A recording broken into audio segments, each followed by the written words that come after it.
ABC News, good evening, I'm Susie Rains. Police are warning about the dangers of flooded roads after a man was found dead in southeast Victoria, Oliver Gordon reports. The man's body was found with his vehicle in Woodside, near the town of Sale, and police will now prepare a report for the coroner. The SES says today was its busiest on record, with over 6,500 requests for help. Trentham residents have been asked to avoid drinking tap water until more is known about a burst water main affecting the town's supply. As the clean-up continues, more than 180,000 homes are without power. Providers say it could be more than 5 days until all households are back online. Conditions are easing, but the Bureau is urging Victorians to check the flood warnings still in place across the state. Emergency services have rescued at least a dozen people from floodwaters in Traralgon in the state's east. Nicole Asher reports from Gippsland. Residents of the Latrobe Valley town have resorted to using boats to flee the rising water. One mother piled her toddler, newborn son and emergency supplies into an inflatable boat to escape her flooded home. Helicopters were used to rescue drivers who got trapped trying to make their way through the water.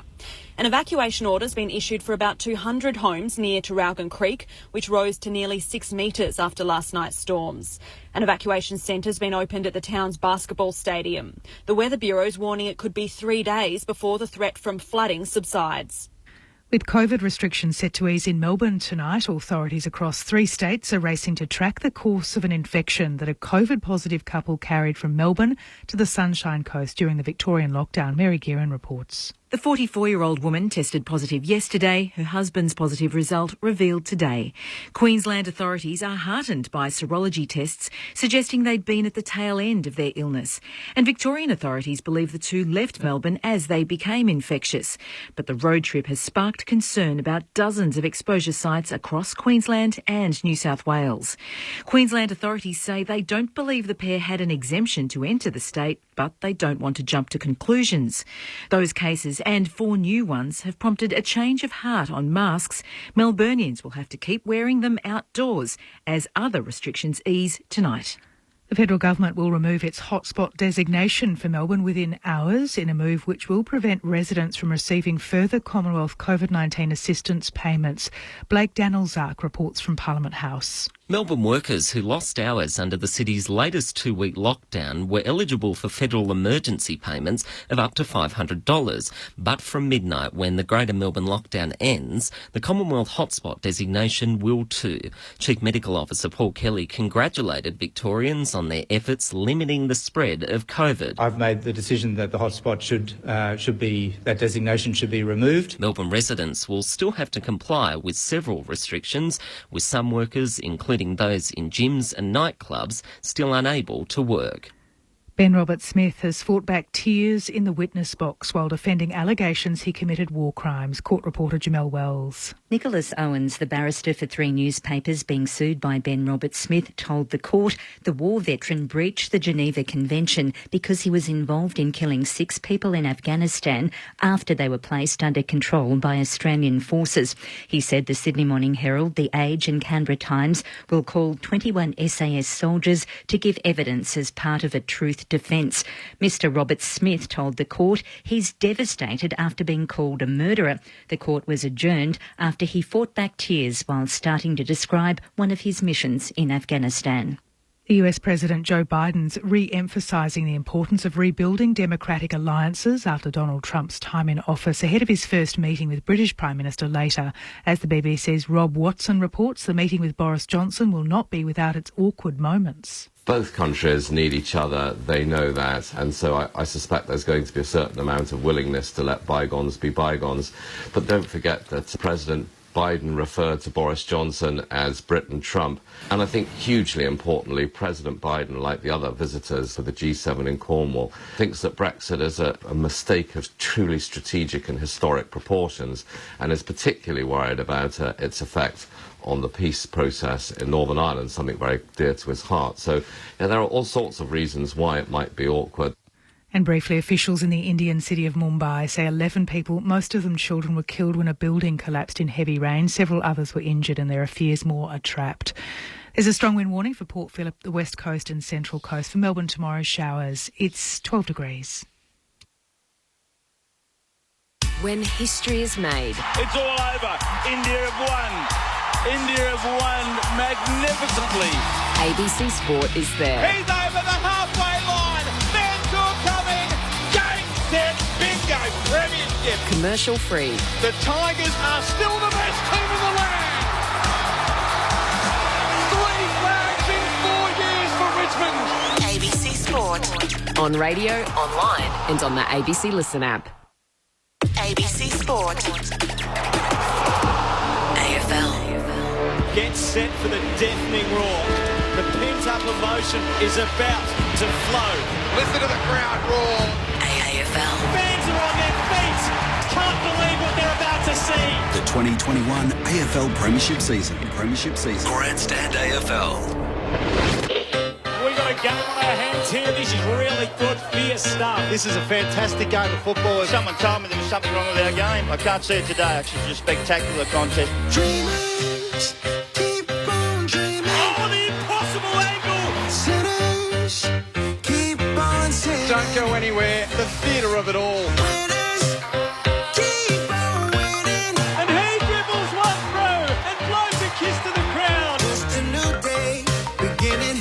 Breaks the paint. Has a shot. Makes no mistake. Sends it for home. A sublime strike. Hard against the boundary. That's the classy finish. That is sensational. Can he slide it through for the finish? Yes, he can. Wide angle on the paint of 50. May have just snuffed through an incredible goal. Tries the fend off. Got him. Takes him to ground. Back to that Nui. Second don't argue. Go to your best players. Go to your match winners. Plays on man down from behind. Holding the ball. Perfect tackle. It might be a game saver. Dreamers, keep on dreaming. Ricochets to Martin. You know the rest. The razzle dazzle was arrived. That is spectacular. It's a new day, new day, new day beginning. Ortberg kicks the goal. Welcome to the big time. Oh, great mark. Outside of the boot, Eddie. Oh, he has kicked it. Makes no mistake. Goes back. Straightens up towards goal and brings it back superbly. Here's that familiar roar. Double fist salute to the crowd. They might have a new fan favourite. He'll snap. He'll go. A ripper from Gripper. Snaps on the single snap and bangs it through. Grandstand AFL. The 2021 AFL Premiership Season. Dribbles it through and ends the game. On ABC Radio and on ABC Sport Digital. The second half of the 2021 AFL season kicks off at the Adelaide Oval with a top 4 spot on the line as Port Adelaide and Geelong hope to emerge from their respective byes as true premiership threats. The Power haven't had a win against a top 8 side since they defeated Richmond in round 4, whilst Geelong's record after a bye sits at 0-8 under Chris Scott. There are no late changes ahead of bounce down, so the Cats are nearly at full strength with Patrick Dangerfield, Mark Blitzavs and Mitch Duncan back into their 22, whilst Port Adelaide will be without Orazio Fantasia following knee surgery. Aaron Bryan's with you to call the action, and alongside me this evening, a bit of a bitter Neil Cross following State of Origin last night. Welcome, Crossy. I was just about to mention that. What are we going to get tonight? Because obviously the showpiece of rugby league, the State of Origin last night, was an absolute disaster if you happen to have grown up in Queensland. Let me tell you, it was a very ordinary match.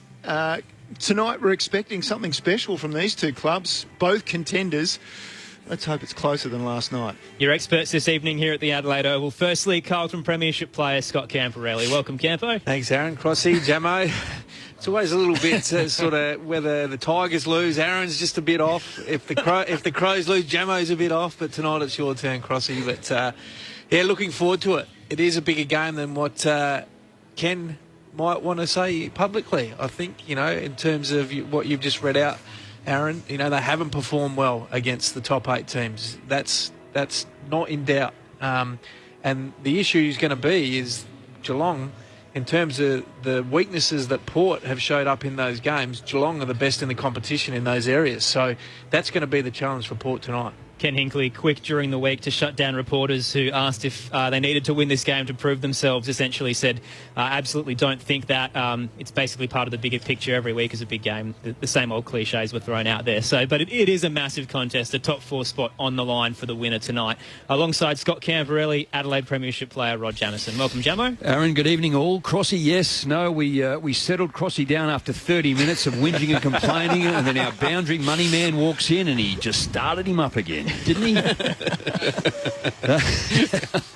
Well, look, it is. I'm really looking forward to this clash, actually, too. Just Geelong with their ability. Their experience is enormous in this, the side that they've brought across tonight, too. And I know that's not the be-all and end-all, but just their riches of talent that they have across all lines. And, look, they got close in round one, and I know that's a number of weeks ago now, but, they are a side that most teams want to challenge but find it difficult to be able to. So Port Adelaide are up against it tonight. Well, they brought in 700 games of experience. That's a fair whack, isn't it, in terms of your...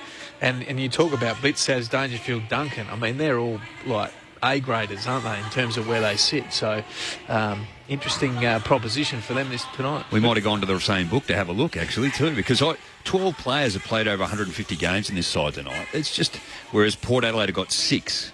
and then you can work your way down others. So the experience across all lines is huge. The average age, 28 for Geelong to 24 all have gone to for Port Adelaide. Yes. It's been miserable conditions throughout the week here in Adelaide. So 13 degrees at the moment, only 10% chance of rain. It's probably good news for our boundary rider, Josh Money, so hopefully it stays that way, but very chilly conditions here at the Adelaide Oval. Let's check in firstly with the Port Adelaide camp ahead of Bounce Down. A few injuries throughout the year, and one of them, I guess the most significant of them all, Xavier Dursman, who did a knee back against Richmond in round 4, can join us ahead of Bounce Down. Welcome to Grandstand AFL, Xavier. Thanks very much for having me, guys. It's a pleasure to be here. How's the recovery going? Yeah, look, mate, I think I'm going quite well so far. Obviously did a pretty decent job on my knee, bit of a lateral ligament tear, hamstring tendon tear, and also a bit of a meniscus one in there as well. So I did a decent job on it, but I'm coming along quite well so far. I think I'm about 3 or 4 weeks away from returning, so hopefully 3. But, yeah, it's coming along well. Have you stayed involved in the club then in your time as an injured player? You're obviously quite young, but I imagine you're still quite a senior voice among the group. I mean, yeah, it's not easy to stay fully involved and connected, especially when you're on the sidelines and injured. But I've tried to remain as upbeat as I can at the club. You know, trying to turn up whenever I can to all the games, all the Magpies games, all the AFL games that we can get to. I think it's a big thing for team chemistry. As long as you stay part of the group and always buy in, I think it's a lot easier to help you return. So. I've been trying to do as much as I can in terms of the off-field stuff, just trying to keep in contact with all the boys and trying to keep the group as uplifted as I can. So that's the things I can kind of do from the sidelines. But, yeah, I'm very well itching to get back out there, that's for sure. Xavier, Scott Campbell here. I've enjoyed watching you from afar, being an old wingman myself, Jamo, back in the day. I think you're really important to the team and what Port's... part of their game plan moving forward. Do you feel like you've actually learned a fair bit more as a younger player, actually sitting in the sidelines and actually watching, I guess what the coaches try to implement, but sometimes when you're involved the day-to-day, you can miss the message, but sometimes when you're injured, you can actually get a bit better perspective and you're better prepared when you come back after your injury?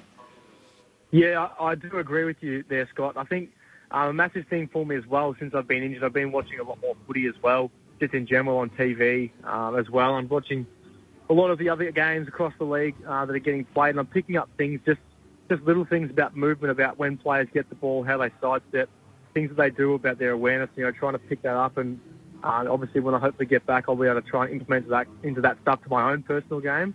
But then also, yeah, as you said just before, picking up our own game style and, trying to just get little nuances, in our game style that we have, trying to just, fine tune them pretty much. We obviously like to play fast and get a lot of forward entries, and I think, watching the way we play, I can kind of change my running patterns a little bit to help me get a bit more effective entries and also getting the ball in more dangerous spots. But obviously, it's nice to watch you do it, but now it's all about trying to get myself back out there and rehabbing my knee enough to get fit and get out there. So hopefully implement all those changes that I've been watching. Xavier, Rod Jamison 8-3, so things are going okay. Looking to try and make the team better. Stephen Motlop, he's coming up on 200 games, but he probably hasn't had the biggest impact for the club in recent time and coming up against his old club. How do you see him as a player, and where do you feel he can improve? Moss has obviously been a good player at now, obviously Geelong and obviously here at Port Adelaide. I think he's been a good leader, I think, for what we have as a group. he's got a really good voice and especially helps the boys down the forward line.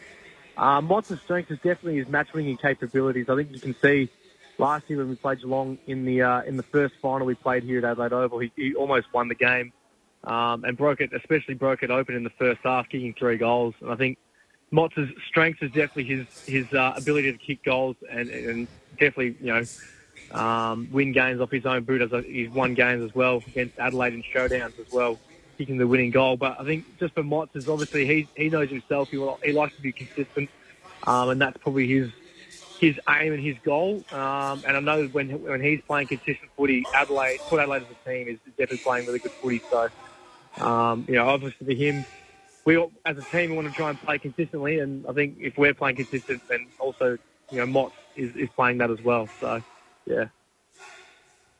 Xavier, Neil Cross here. Just a question about a lot has been made about the connection that the players have at Port Adelaide and the way you've all bonded together. How's that gone through the suffering that you've had this season with injuries? Because it's obviously taken out yourself and guys like Zach Butters and put you on the sideline for a while. But is that bond still feel as strong as it was? Yeah, I still think the bond is really strong, and I think it'll only get stronger as the year goes on and we do get some of our injured guys back.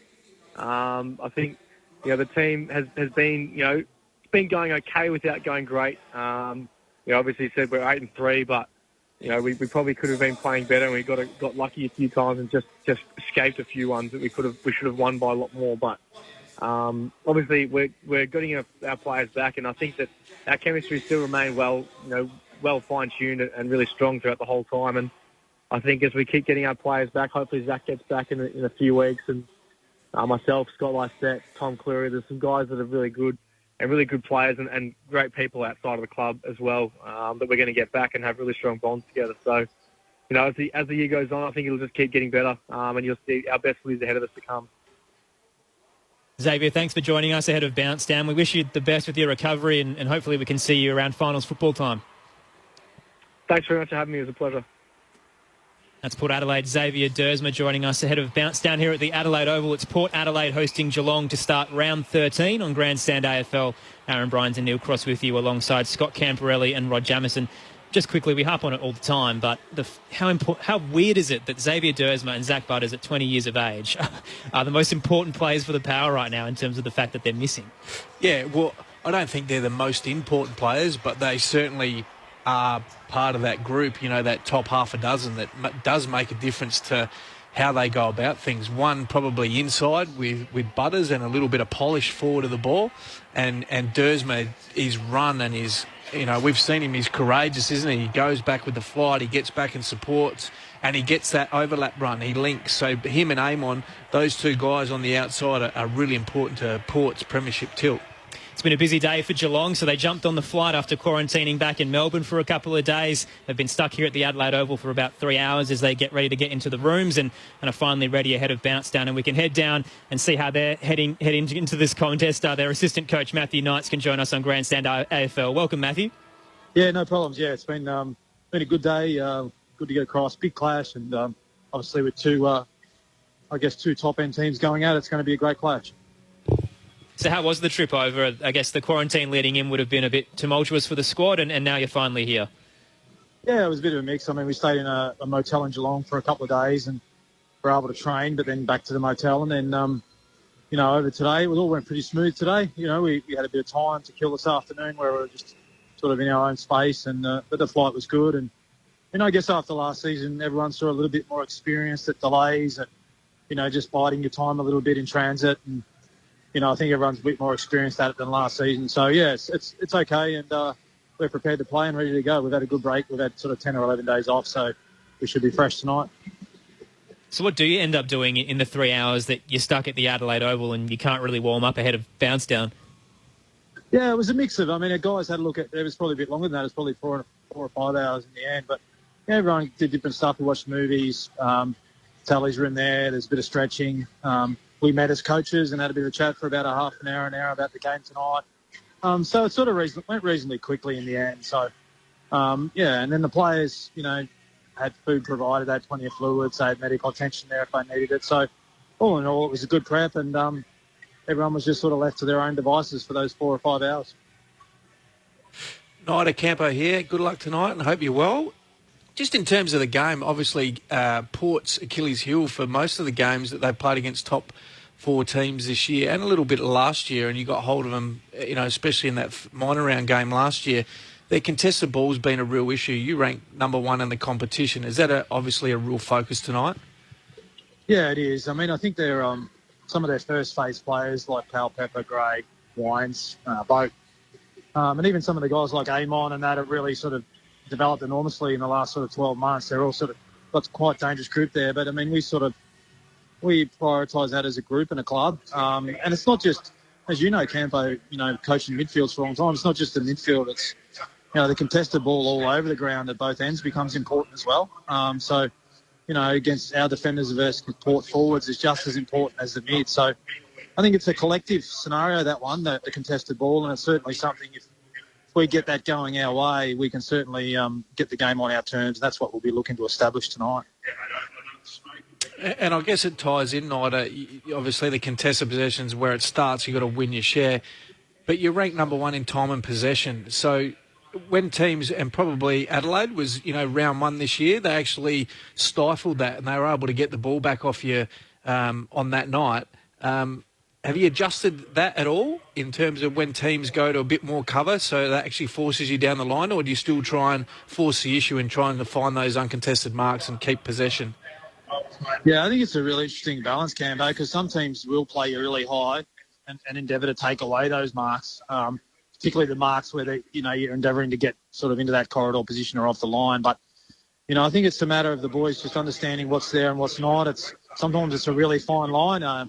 Sometimes it's easy from the coach's box when you're looking down and you think, geez, that option's open or it's not open. But when you're the actual kicker, it's a bit harder once you're down on ground level. So, probably down the line method is still pretty important as you play these top teams, because they will take away your strengths at times and you've got to be able to then find a different way. And, Port's down the line method is a bit different to other teams. They tend to bring it a bit more central than other teams. So we've got to be aware of that also. That's one thing that they do is probably slightly different to a lot of clubs. They tend to be fairly, resourceful with their down the line method. And, we've got to be on alert for that one tonight too. Matthew, Rod Jamieson, not necessarily finding a different way, but when you have 2 big game players or a lot of experience, Jeremy Cameron, Isaac Smith, come into the side, Isaac more amongst your group, how hard or how difficult is it to bring in players of that calibre to maybe change the way that they've done things in the past to, I guess, fit within how you want Geelong to play? Yeah, Rod, it's really interesting that because when you get a senior player, an experienced player, particularly very decorated players, your first thought is to leave them to their own devices and just let them play. But, we've probably found best that we do intervene a little bit and sort of try and get them into our system as quickly as possible, ingrained into the way we play. And we know their natural instincts will come out come match day anyway, what they do great. Isaac's transition run, his spot-up kicking's enormous, and, Cameron's quite mercurial in the air. You're never going to lose that. So both of those boys are never going to lose their strengths. But I think it's important that like all systems are a little bit complex and a little bit different, I believe. And, we play, a far different way to probably Giants and Hawthorn and, Port Power to a degree. So I think it's important to get them ingrained in that sort of system really early. And that's what we've done with those boys. And thankfully they've been very coachable, including Sean Higgins. And I guess that comes with maturity, that they're so coachable because they've been around the block a bit. You've got so much talent to actually choose from, Matthew, too. Radigalia, it just seems like there's this big body, really flexible type player that's sort of sitting and just sort of starving of opportunity too. And it's not due to anything other than probably the talent you have in there. Where's his best position? Well, I think what we've been playing him recently is sort of he does his share of the ruck work and then plays in our forward half. And you're right, like we've got so much faith in Asava that he's going to develop into something very special. He's just really raw with the game. He had a magnificent pre-season and then unfortunately a little bit of an interruption in the last couple of weeks before the start of the season. Sort of tied him back a bit, but we just found that he's picked up a bit on the training track in the last month. And no, I think it's really exciting the second half of the year for Radigalia. I think his best position is probably a forward, but if he can get that ruck and follow-up stuff going, it's invaluable to any AFL team because in the second ruck or a selection of a team, do you play a second ruckman or do you play that sort of quasi sort of midfielder, tall player that can play the second ruck. And, you know, if we can have Asava doing that, it gives us a great tonic because he's great support for either Stanley or Blitzards in that position. Matthew, Neil Cross here. Just one question from me. Patrick Dangerfield, after so long out, I saw something the other day from another coaching group talking about you can better manage minutes in an AFL game than a VFL game. So they're bringing a player back for that reason and manage minutes. So do you do that with Patrick Dangerfield after he's missed so much time? Do you manage his minutes tonight? No, we won't manage his minutes tonight. We think he's done plenty of work in the last sort of month. Yes, there'll be times he'll be blowing, but no different to any other player out there tonight. He'll be blowing at times, but, you know, we expect him to play significant game time. If it's slightly lower than the other mids, well, and that's the way it works out, well, that might be the case. But when he's one of your midfield group, one of your forward group, they tend to have to play pretty big time. So, no, we won't be managing that. We'll just be, he'll be playing and, you know, carrying his share of the workload like, you know, the other 21. So it's important he does that for us and he understands that. And Matthew, just a sneaky one before you go. The news throughout the week of the Collingwood job now being vacant. Is senior coaching still on your radar in the future, or are you quite happy in the assistant coaching role? Well, I love the assistant coaching role at Geelong because it's such a great place to work, great coaching group. And I think that sometimes makes your life as a coach. If you've got a great coaching group that are strong in their attitude, they've got, you know, but we're autonomous. But in saying that, you know, the right club and senior coaching is always something that's really appealed to me. And I love the period when I was in the job at Essendon. The last period wasn't great, but my first two years was enormous and I enjoyed every bit of it. So, yeah, I certainly look at it as a head coaching job positively. I think senior head coaching at an AFL level is a privilege. It's something that's exciting. You're working with a great group of people. So, yeah, you'd look at it if the opportunity arose. But as I said, I'm really happy with the role I've got and still getting a lot of stimulus from working with the Geelong midfield. It's a great group to work with. No, I love your honesty there, Matthew. Good luck tonight against Port Adelaide, and hopefully you can get back safe to Victoria shortly afterwards. Yeah, we'll be okay. See you guys. That's Matthew Knights, the Geelong assistant coach, joining us ahead of bounce down here at the Adelaide Oval. It's Port Adelaide up against Geelong to start round 13. No late changes for either side, but certainly some big ins for Geelong. Patrick Dangerfield playing his third game of the year on return alongside the likes of Mark Blitzards, Mitch Duncan. Really the only big name that's missing for them at the moment is Cam Guthrie. So nearly the strongest side we've seen from Geelong all year, and it's a chance for them to make a statement by beating Port Adelaide on their home deck, and the Power the same. They need to make have a big scout this year against the top 8 side rather. They've beaten Richmond earlier in the season, but since then 1-3. They need this win off the back of their bye to try and establish themselves as premiership contenders. Aaron Bryans and Neil Cross with you alongside Scott Camporelli and Rod Jamieson. The text line, if you'd like to get in touch tonight as well, 0437 774 774. Bill says, no AFL show on Channel 9 last night due to State of Origin. So perhaps the biggest story this year, Nathan Buckley's departure misses much scrutiny. Well, Bill, I guarantee you on the lead this weekend with Alistair Nicholson, Adam Ramanauskas and Cameron Ling on Saturday, they will be discussing that. And we'll get some thoughts of Scott Camporelli and Rod Jamieson at halftime if we get a break to actually dissect, I guess, what happened at Collingwood yesterday with Nathan Buckley's departure. A few texts as well wondering why we're getting footy when there is emergency updates required in Victoria. You will get those, so they'll come in and out of the play tonight. So don't fret. You'll get emergency updates when they are required in ABC Melbourne. So just stay tuned to our coverage when you can. But the text line otherwise, 0437 774 774. Some quick team news as well for the remainder of the round. Hawthorn up against Sydney tomorrow night at the SCG. Jager O'Meara is back for the Hawks. And the mid-season draftee, Jai Newcomb, comes in for his debut for the Suns against Fremantle. Matt Rowell returns after a knee injury. The Dockers have a lot of outs, including their skipper, Nat Fyfe. St Kilda up against the Adelaide Crows. Josh Worrell makes his debut for Adelaide. Meanwhile, for the Saints, Tim Membry heading home alongside Seb Ross for some family issues. So back to Victoria and out of the side. North Melbourne up against GWS. Toby Green has been named for the Giants. Jaden Stevenson for the Kangaroos. And West Coast up against Richmond. Kane Lambert will return for the Tigers for West Coast. Josh Kennedy been named alongside Oscar Allen and Nathan Vardy. Geelong and Port Adelaide out on the deck here at the Adelaide Oval. It's a big contest coming up on Grandstand AFL. Great to have your company this evening as the Power host the Cats. A top 4 spot on the line and no late changes. Aaron Bryans and Neil Cross with you alongside Scott Camporelli and Rod Jamieson with Josh Muddy on the boundary. Plenty of build-up to come ahead of bounce down We'll bring you it all here on ABC Radio and ABC Sport Digital and Grandstand AFL. New from ABC Books, Lapsed by Monica Dux. One woman's hilarious attempt to escape her Catholic upbringing. Jane Caro calls it enlightening, forensic and laugh-out-loud funny. Benjamin Law praises its intellectual rigour and humane tenderness. And Sean McAuliffe says it's a frank, funny and heartfelt exorcism. Lapsed by Monica Dux. Book and audiobook available in bookshops and online. ABC Sport. AFL. Grandstand AFL. Right boot from the top angle. Oh, yes. What a high-quality game this is. Tremendous. It's so good to watch. Oh, it's unbelievable. It's a new day, new day, new day, beginning. Gibbons runs onto it, gathers hard against the boundary. That is a great goal. Paddles it to his own advantage, bangs it up into the top deck. Kick it inside forward 50. Massive line! What a mark! That's his trademark. Snap from the pocket, splits the middle. This game is going up a gear. The 2021 AFL Premiership season. He started it, he finishes it. On ABC Radio and on ABC Sport Digital.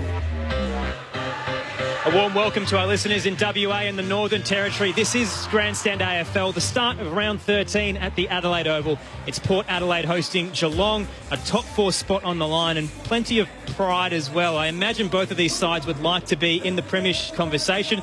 At the moment, it's all about Melbourne and the Western Bulldogs, and tonight, whoever wins, even if they do so quite comfortably, would arguably be in that conversation as well. Aaron Bryans and Neil Cross with you to call the action. Your experts this evening, Rod Jamieson and Scott Camporelli, and Campo Jamo, why do you feel like Geelong and the Power aren't in that top 2 echelon right now?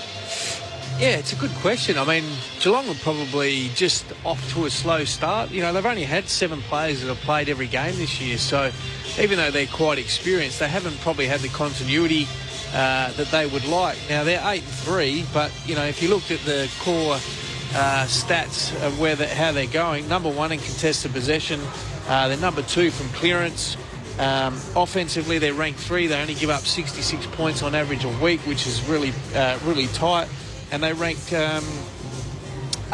for inside 50s a game. So if you had a look at their pure numbers and as a collective, they're actually in really good touch, you know. So they haven't obviously had their best players for whatever reason, through injuries and that sort of thing, you know, across the year so far, Jamo. But look, they're a quality team. There's no doubt about that. And, you know, to be fair, guys like Dangerfield and these guys, the injury at the start of the year probably doesn't affect them too much. In fact, it probably helps them because, you know, Dangerfield, you know, he's played a lot of footy, you know, Paddy, as a general rule, and he plays it in a hard contested way. So to actually give his body a bit of a rest and then, like, launch into the back half of this, he's going to take 2 or 3 weeks to get going, but if he can get going and be a real force and pick this group up, because there's no doubt Geelong lift when Paddy Dangerfield's around the ball as well. So, and it just takes some pressure off Selwood and these guys that are through there at the moment. So, and as for Port,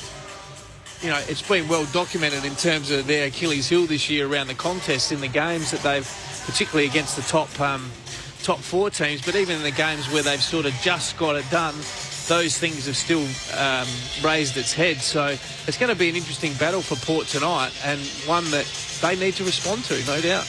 And I think you're right. I think from a Port, you know, they've lost to West Coast, Brisbane and Western Bulldogs, so they're the teams that they're going to be up against. And I guess to your point earlier, Aaron, I mean, Melbourne are having one out of the box too. They've lost 1 out of 12 or out of 13 rounds, so that you have to go back years to find that. The Western Bulldogs, you know, again, they're flying also. And when you've got Port, Brisbane, Sydney and Geelong all on the same 8 wins, 3 losses, and it's just percentage apart. I mean, these 2 teams here aren't far off it. When you go side by side, there's so many similarities. But, you know, we spoke to Matthew Knights around Patrick Dangerfield, and it was that whole theory where you might have to have 1 or 2 in the reserves or in the secondary league just to get your form and get back in. He would just almost, no, we're not even going to manage that. He just comes straight back in, and he is a big game player. And you're right, Campo too, like his body, he just coughs it and he plays it so hard. But this side of Geelong, I just can't not get over the experience in there, the big body, the ability to throw it around, the experience at all lines as well, the manner in which they play. And the question was a genuine one when you've got two significant people coming into the side in Jeremy Cameron and Isaac Smith from two other clubs where they've played major roles. You're asking him to come in to play a role, not a major role. Well, you throw in Sean Higgins as well. Yeah, totally. So it's a, you know, I wouldn't have thought you sit at the top and Chris Scott goes, oh, this is going to be an easy side to manage, where Matthew Knight's actually contrary to that. You've actually got to try and stop them doing things that they've sort of been doing for quite some time to make them fit and play a certain style. You touch on the experience of the Cats, so some history being made tonight for Geelong as a whole. So firstly, Joel Selwood and the Selwood family now hold the VFL AFL record for most games by brothers, which was previously held by the Danahers. 752 is now 753. Joel Selwood also draws level with Ted Whitten in fourth spot for the most games as captain in VFL AFL history. And the Hawkins family draw level with the Shaw family in 10th spot for the most games played by a father-son combination. So there's so much experience out there, as we touched on before. The average age of their 22 tonight is 28. But this is almost a one-and-done year for Geelong. It's almost like they've gone all in. They've gotten these 33-year-old guys to try and push them towards a flag that they were very close to winning last year. But we haven't really seen them hit that point yet. And tonight may be the night if it's unlucky for Port Adelaide. But what's left to see for you of this Geelong side to make you feel like they're worthy of being a grand finalist? Well, I think they were grand finalists last year. They proved that, they deserved to be there. They didn't fluke it there by any stretch of the imagination. So, and to be fair, for the majority of that game, they looked pretty sharp, Geelong, up until sort of half-time, three-quarter time, and even like halfway through that third quarter, it was still anyone's game. But, once again, the great Dustin Martin just decides just to put on a bit of a show, and he's done that to many a team. So I think the ingredients is there.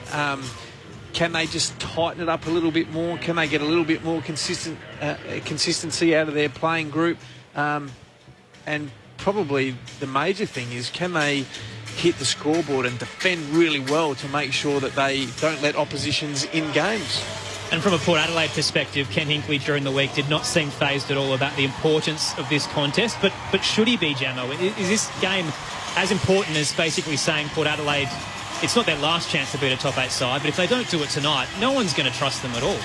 Well, I think the expectation externally is one where that's what you want to see, but the role of a coach is also to balance out that too. And look, there's no doubt inwardly he's probably going, I just want to see us smash Geelong tonight and play accordingly.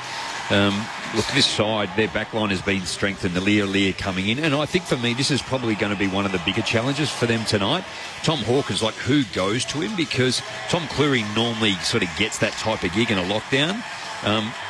Tom Jonas I don't think can take Jeremy Cameron, and I think Lear probably go to Hawkins, but then you remove that sort of third man up where he gets a lesser forward to be able to play that role. So I think it's going to be intriguing as to how the back line matches up. But that's only one part of the ground, with the ability. Their clearance work, Geelong are on, Port Adelaide are actually on top of Geelong in that centre clearance area, but stoppages around the ground, Geelong have the advantage. Well, McKenzie did the job on Hawkins in the final here last year. I think we go to Rowan. That's probably the only thing. But they had great pressure up the ground. Yeah. And if you remember back to that game where we were lucky enough to be here and call it, Hawkins kicked 5 points, but they were all wide. They were all towards the boundary. So Port actually defended that really well that night. On the text line, if you'd like to get in touch with us tonight, 0437 774 774. We've got Karen of Sunshine in Melbourne, who's a regular texter for us, says, hello, gents, come on, Cats. And Em in Melbourne says, hi, team, looking forward to the call. Enjoy listening to your two special comments, team. Did not get to hear Scott Camporelli say Bianco in proper Italian last week. Could you try and give us a quick well, Campo? Bianco. And Camporelli, was it? Come on. Is that right? Camporelli. Karen's got back in touch with us too early to let us know it's her birthday, so happy birthday to you, Karen. It's also Mitch Duncan's birthday, so a Cats fan and a Cats player there. Let's head down to Josh Money, the 5th member of our commentary team ahead of Bounce Down. Grazie, Aaron. It's a crisp night here in Adelaide, 13 degrees at the moment, still a bit warmer than in Geelong, where the Cats have of course been in a mini lockdown before today. Very slight southerly breeze, only a small chance of rain. Always good news for boundary riders. On a record-breaking night for the Selwood family, Joel won the toss. The Cats will kick towards the Southern Cathedral end of the ground. Country Dangerfield knows this ground well. At the Brownlow medalist, headlines 4 big ins for the Cats, but he starts on the bench tonight For Geelong, alongside Sean Higgins, Jed Hughes and Brad Close, Chris Scott said Quinton Narkle was a very unfortunate omission this week. He's the medical sub. Boyd Woodcock comes into the 23 for the Power, also the medical sub. And starting on the bench for Port, Willem Drew, Mitch Georgiades, Riley Bonner and Lockie Jones. Thanks, Josh. It's Port Adelaide and Geelong to start round 13 on Grandstand AFL. Here's Neil Cross. Really interesting game coming up. Be interesting to see how Geelong can start over and back from the Cattery just today. Or at least they'll be going back tonight. Be interesting to see what happens. Radaglia gets the first touch out of the middle. Port Adelaide turn it over under pressure. Gray inside 50 off the left foot. Henry came and met it. Hand passed off to Tui and then Henderson clears the area. He rolled it deliberately outside the area. Radaglia comes in, picks up the ground ball, gave it to Selwood by hand, and down the line goes Joel Selwood. Bounces up to left half forward. Jonas cuts it off and is tackled out of play by Gary Rowan. The key matchups, gents, were they what you expected? Well, Mackenzie has gone to Hawkins and Rowan. Thomas Jonas will pick him up. Unusually, just saw him shake hands pre-game, which you don't see too much of. And O'Connor's got the job on Boak, which he's done some big jobs this year, O'Connor. Toss back in. Blitzav's in front position, tapped it down to no one in particular. Burne-Jones wrapped up by a couple. Ball up to come. Still at left half forward for Geelong. So no score on the opening minute here at the Adelaide Oval. Well, now they've made the change, actually, too. So you've got Radagalia's gone forward. Jonas has gone to him. Burton to Rowan. Blitzav's tapped it down. Amon socket out of the air towards Farrell, who's wrapped up in a tackle. Ball up again to come. A little closer to the arc this time. About 55 out. Another quick reset. This time Laddams wins the tap down. An errant one looking out towards Amon, who couldn't get a clean disposal. Selwood gathers, kicks it into the 50 for Geelong. Hawkins leading out, spilt the chest mark in the scoreboard pocket. Hand pass out from Mackenzie for the Power, finds Bergman, dribbles it out of the 50 dangerously to the eastern side. Through comes Pal Pepper, picks up the bouncing ball off the Bergman just inside the line, went over with the ball in the end. And we'll get a throw in out there on the eastern side of the ground. Leaves Aliir too, Crossy, over with Jeremy Cameron, and he's giving him plenty of room, so keep an eye on that. No, not at all. So waiting on the boundary umpires, had to fetch the ball. Finally he comes back, looks around, considers the ball, turns around. Now he's about to throw it in. That took a while. The crowd probably hesitant to give it back to him after Nicholas Furia's advice last week. Toss back in. Blitzav's again in front position for the Cats. Tapped it down. Parfitt trying to gather. Boak's there to contest. Parfitt gets the hand pass out for Geelong. Back to O'Connor. Selwood thought about kicking it back. Had plenty of time to spin around and go into the 50. Aliir underneath it spoiled it down, and Mackenzie can barrel it once again towards the arc. Worked well though. Sitting underneath it. Wines will take the mark for the Power. Swings onto the right foot, goes down to centre wing looking for Dixon. Out-muscled that time by Henderson. Took the mark on the logo, played on, shrugged off the tackle of Dixon and then kicked it long. Just inside forward 50, Radaglia taken under it by Jonas. Illegally, said the umpire. Clearly the Port fans don't agree. Quick hand pass off straight away to Cameron. Cameron gets the kick away and he kicks the goal. And he's still down waiting for the reaction because the smother came across his leg. It looked ugly, but the Cats have the goal. And Jeremy Cameron gets up, smiling in the end. After 3 minutes, it's the Cats. 1 goal straight. Port Adelaide yet to score. Yeah, well, it was, for Port supporters, it was a silly free kick by Tom Jonas. He just didn't need to do it. But once again, we focused on it a little bit in previous games with Aliir. Not sure what he's doing, Jamo. It's been something that's been clear to me, especially up here. He just gives his players way too much room. He's standing in the goal square when it's a contested ball. Jeremy Cameron's running around on his left with no one on him, and he slots it from 55 metres, pretty much, straight over his hat. Just got to be tighter than that. Yeah, and that's where Geelong have got the upper hand with the matchups because they'll want to get him loose, but we'll see how that goes. Dangerfield now into the middle on Wines. Blitzav on the wing. So Geelong with the first. Laddams taps it down to Wines. Out to Boak, then back to Laddams. His hand pass, an errant one. Blitzav's cut it off. Boak comes in to apply some pressure. Wines can't gather. He's brought down by Radaglia without it. No free kick. Stewart for the Cats gets it out to Duncan. Back to left half back. And now Tui can kick centrally. He's trying to find Duncan. Rosie cuts it off in front of the benches. Plays on. Goes searching for Dixon, who came very late, knocked it all to the ball to the front and then was taken front on and pulled to ground We'll get a ball up just near the point of the square at right half forward for Port Adelaide. It's taking a while for Big Charlie to get up, mainly due to the presence of Atkins holding on. So tossed up. Blitzavs again in front position, wins the tap, but went straight to Wines for the power. To Amon, who's wrapped up in a tackle. Got a hand pass away in the centre square. Bergman just barrels it into the 50. Leading out for the Cats, it was Jack Henry taking the intercept mark.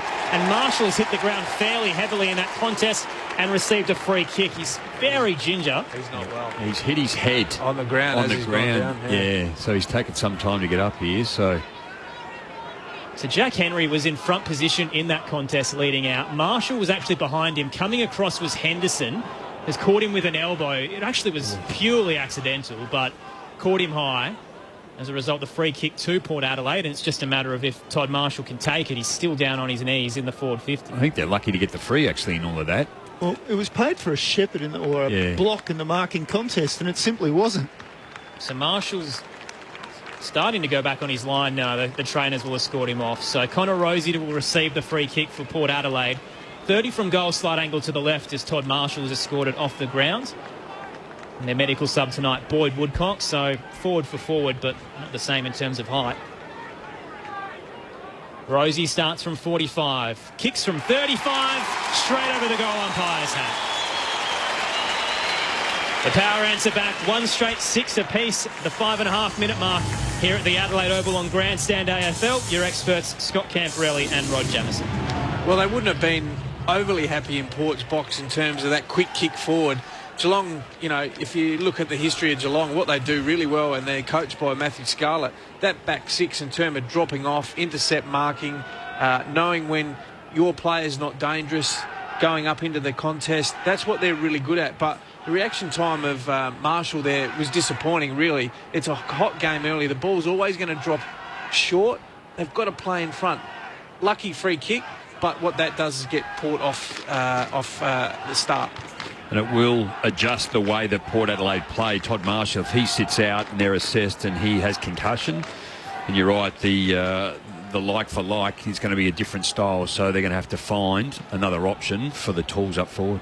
Scores level coming up to 7 minutes as the ball goes in the air in the centre. Duncan kicks it forward, or at least kicks it out towards the wing. Jones goes out there for Port Adelaide, couldn't pick it up.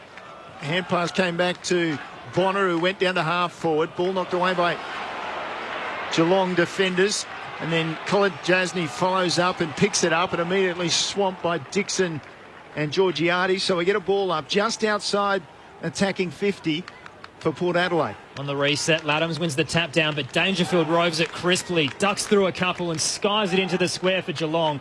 Jonas is underneath it, could have taken the mark, went for the double fist and knocked it straight down to Higgins. Hand pass to Rowan in the centre circle. Drew's got him. Hand pass is a turnover, the Power away. Jonas gets it to Wines. Long into the 50 for Port Adelaide. Gray caught behind. And again, Geelong almost leading out of their defensive 50. Tom Stewart taking the intercept mark.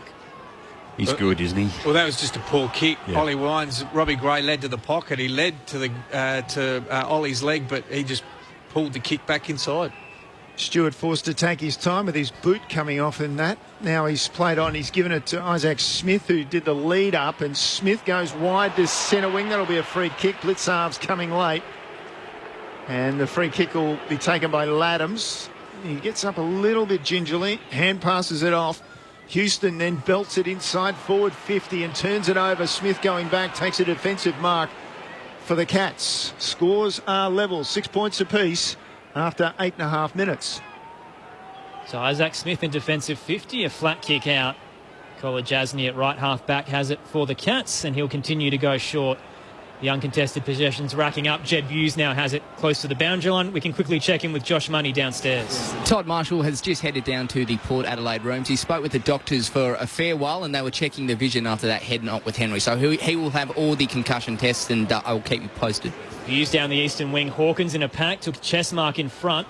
Pops it up towards right half forward. Cameron sliding in, gets it. Fans didn't think he took it.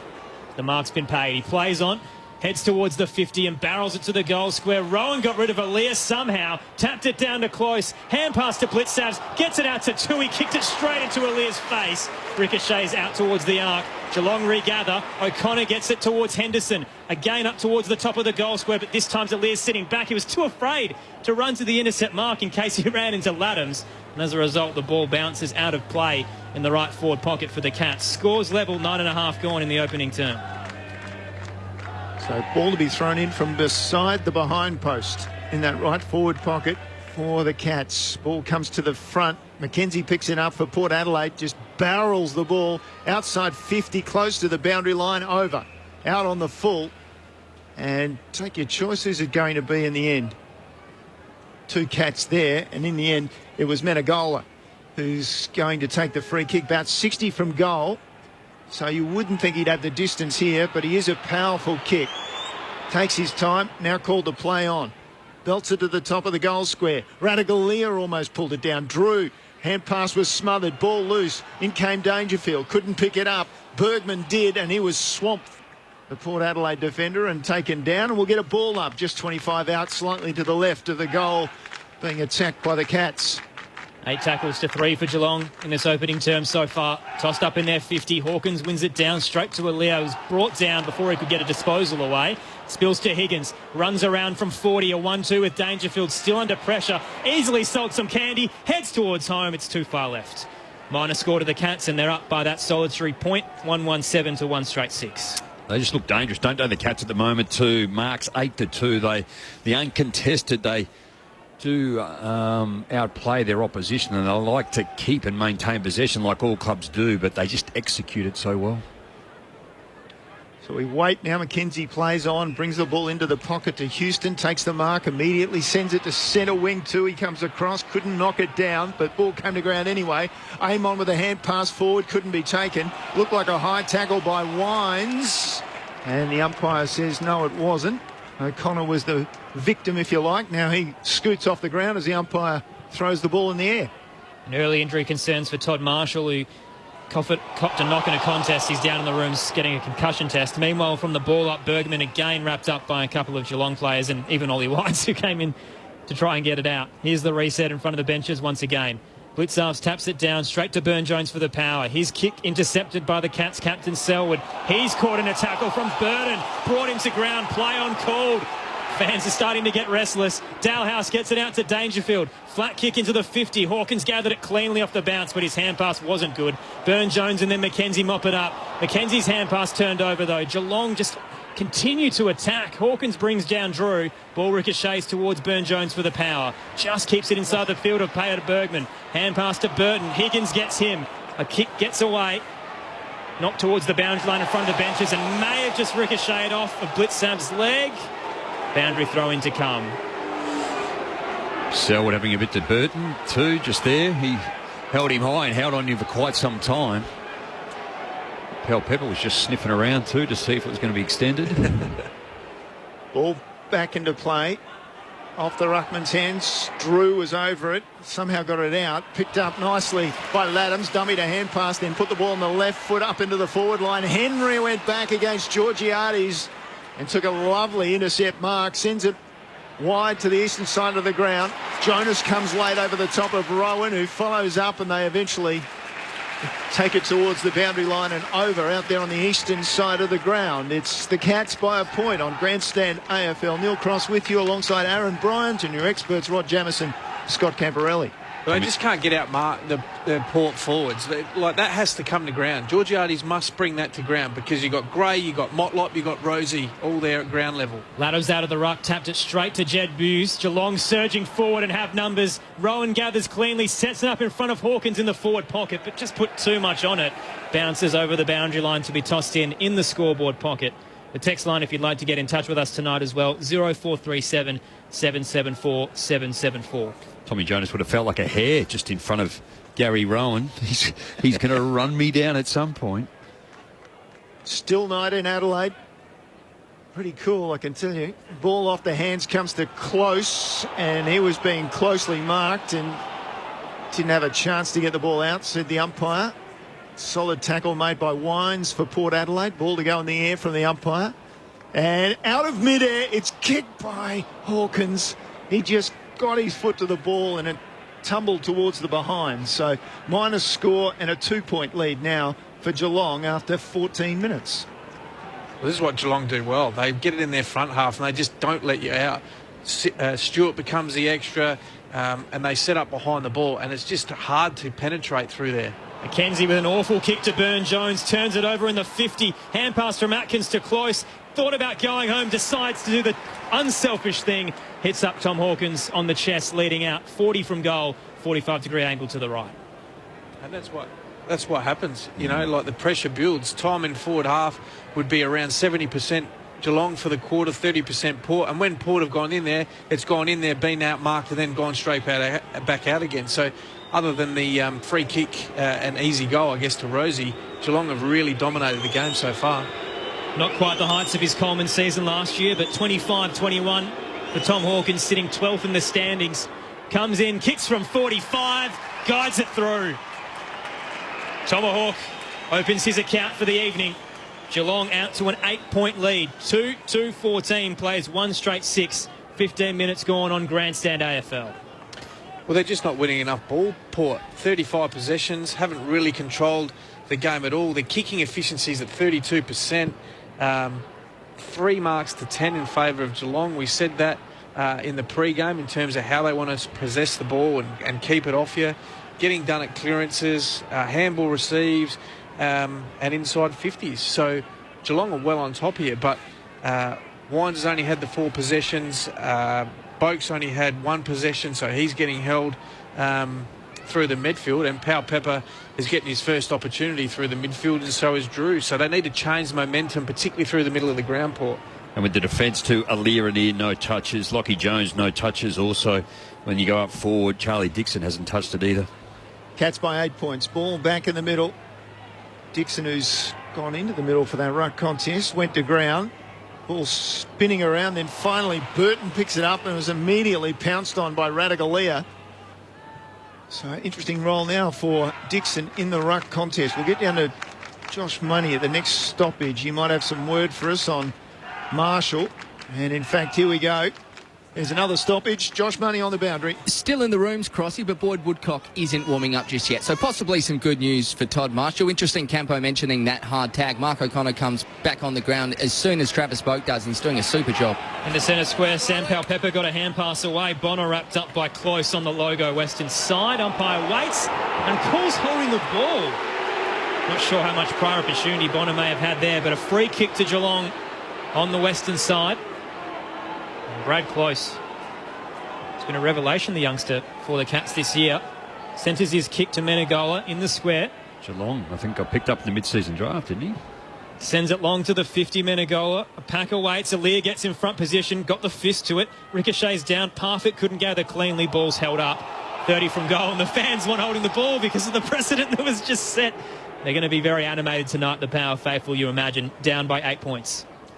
Ball in the air. Dixon knocks it down. Picked up by Burton. Shared the hand pass sideways to Bergman, who clears the area with a long kick. Henderson punches away from Robbie Gray towards the boundary, and that's where it ends up. It goes over. We'll get another ball in just forward of the wing for Geelong.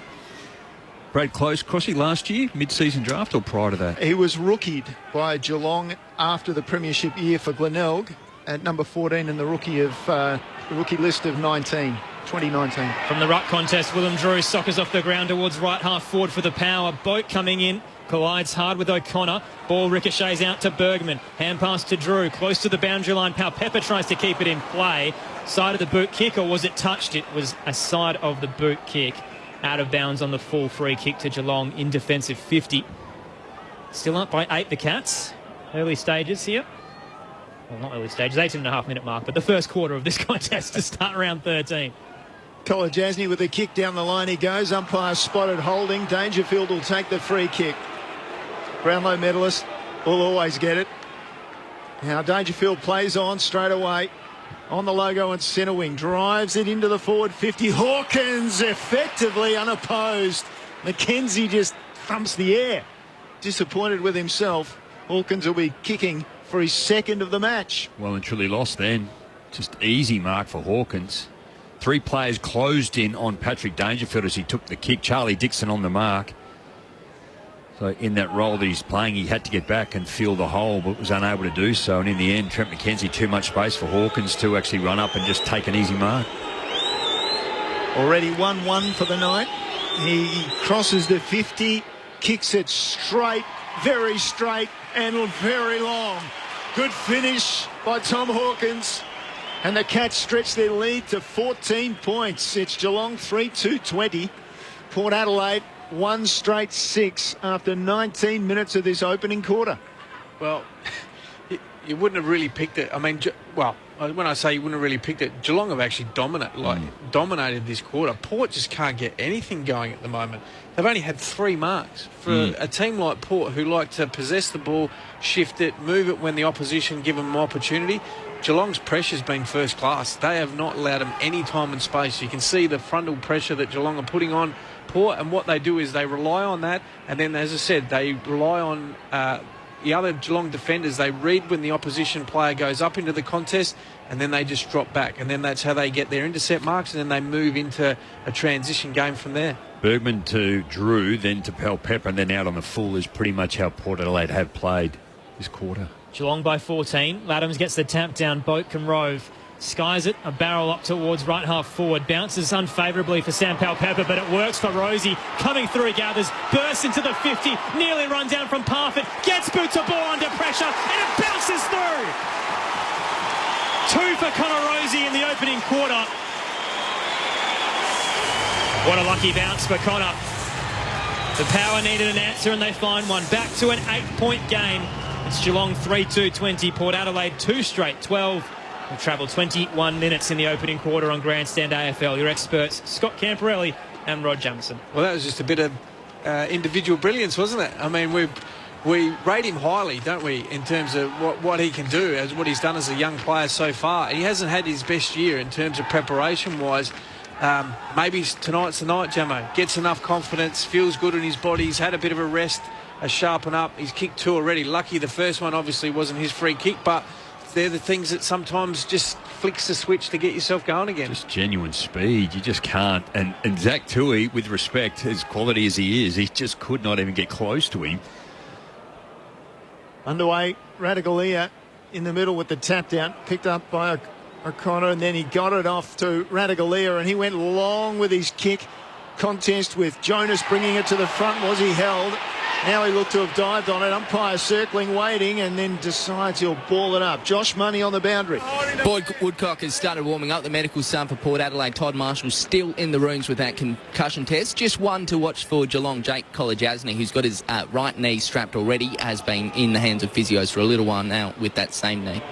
Fair bit of feeling in this contest now from the ball up. A few players getting into each other, and the reset coming once again. Tossed up, 45 out from Geelong's goal. Laddams wins the tap straight to Dalhouse. He's caught in a tackle from Wides. Flicked it out to close, and it was called a throw. Free kick to Port Adelaide in their defensive 50. Down by 8. Time on in the first quarter on Grandstand AFL. They've got to go hard forward here, Port. They can't just loiter around in the middle of the ground. Stewart's the extra behind the ball. That's the worst case scenario for Port, because all he'll do is just shift from side to side, and when Port looks up the ground like Georgiades is now, all he sees is Tom Stewart. Took the mark, went back inside. There's a collision between one of the umpires and Blitzarves. Meanwhile, it's got to Jones for Port Adelaide off the back foot, basically ploughed the ball 45 metres into the path of Powell Pepper, across the body from the pocket. What a finish from Sam Powell Pepper. Port Adelaide well and truly back in this game. 3 goals straight, 18. Geelong 3-2-20 after 23 and a half minutes. Well, that's exactly what we're talking about, Jame. He was probably the only one that, if I looked through the midfield, I was looking who's the one that's going to actually put their foot down and run and sprint through the middle of the ground to even up the contest. And it was Powell Pepper. He caught my eye. He's got that bald head, a bit like yourself on a night like tonight. But he was the one that actually caused that, because he pressed hard forward, and what it did is Geelong defenders were all at sea. He got out the back on the basis that he spread hard, got ahead of the ball, and what a great finish. He's become a real goal kicker for Port in the last couple of weeks. And there's some individual brilliance too. Robbie Gray was up the ground. He's been spending most of this first quarter in their forward 50, unable to get a hold of it. Got him into the play. And then just some individual brilliance by Pal Pepper with his speed once again and a snap. The Cats by 2 in the middle. Wine Stockers off the deck to centre half forward. Pal Pepper gathers. Hand pass in front of Rosie, who slickly gathers with one hand. Runs it to the 50. He's got 3! What a start for Connor Rosie. And the power hit the front. They're up by 4, late stages of the first. 4 straight 24 to 3-2 20 on Grandstand AFL. Josh Money on the boundary. The Power has just activated its medical sub, so Boyd Woodcock is getting ready to come on. Unfortunately for Todd Marshall, he has failed his concussion test and will take no further part. Well, Ken Hinkley was actually not necessarily defending Connor Rosa a couple of weeks ago for a couple of weeks in a row, but again, you touched on it, Campo, just everyone's expectation of Connor Rosie and what we know and can see of him, and he's just showing all that right at the moment with his skill and his brilliance and his speed around the goals. It's a career low in terms of disposal average and tackles for him this year, so it hasn't been a great start after the ankle injury, but the potential is there. Oh, look, well, he's had a poor preparation. Yeah. He's had it really interrupted, you know, and he's had a couple of those injuries, particularly feet ones. It's very difficult to run and keep your fitness levels at what's required. Ball back in the middle. Wines with a half a hand pass. Menegola picks it up for Geelong. Barrels the ball inside 50. Rowan too quick. Out in front of Jonas. Took it 40 from goal. Basically straight in front. Just the speed to be able to break on Tommy Jonas to get to the fall of the footy. Lucky a little bit in the end. It was a long bomb by Menegola and a screw punt that fell short. And Rowan's speed, he'll blow most players away. Screw punt. Haven't heard that for a while. Or torpedo? What's your preference? Well, it'll be a drop punt from Rowan, kicking for goal just inside 50 and sent it to the left. Big crowd here in support of Port Adelaide. Very happy about that. Minus score. Geelong, if anything, a little wasteful in front of goal. 3-3-21, trailing by 3 points. Port Adelaide 4 goals straight, 24. Is it a bomb? Ryan Burton decides for the short kick. I mean, it's a pretty long kick out of the 50. Sat up, though, to a contest at left half forward for the Cats. The Power do have numbers, though. Bergman gets it to Houston, then McKenzie. And here's the bomb. A barrel down the line on the western side from the cannon, Trent McKenzie. Stewart cut it off. His hand pass turned over under pressure. Motlop runs to the arc. Centres his kick at 2-on-1. And Connor Rosie still takes it. He can do everything.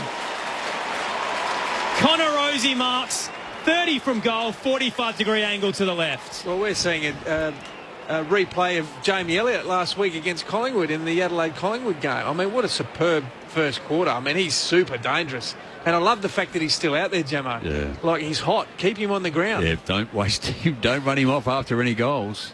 Connor Rosie looking for his 4th of the opening term. Kicks from 35 and he's done it. Smell the roses, Port Adelaide fans. They've got a good one there.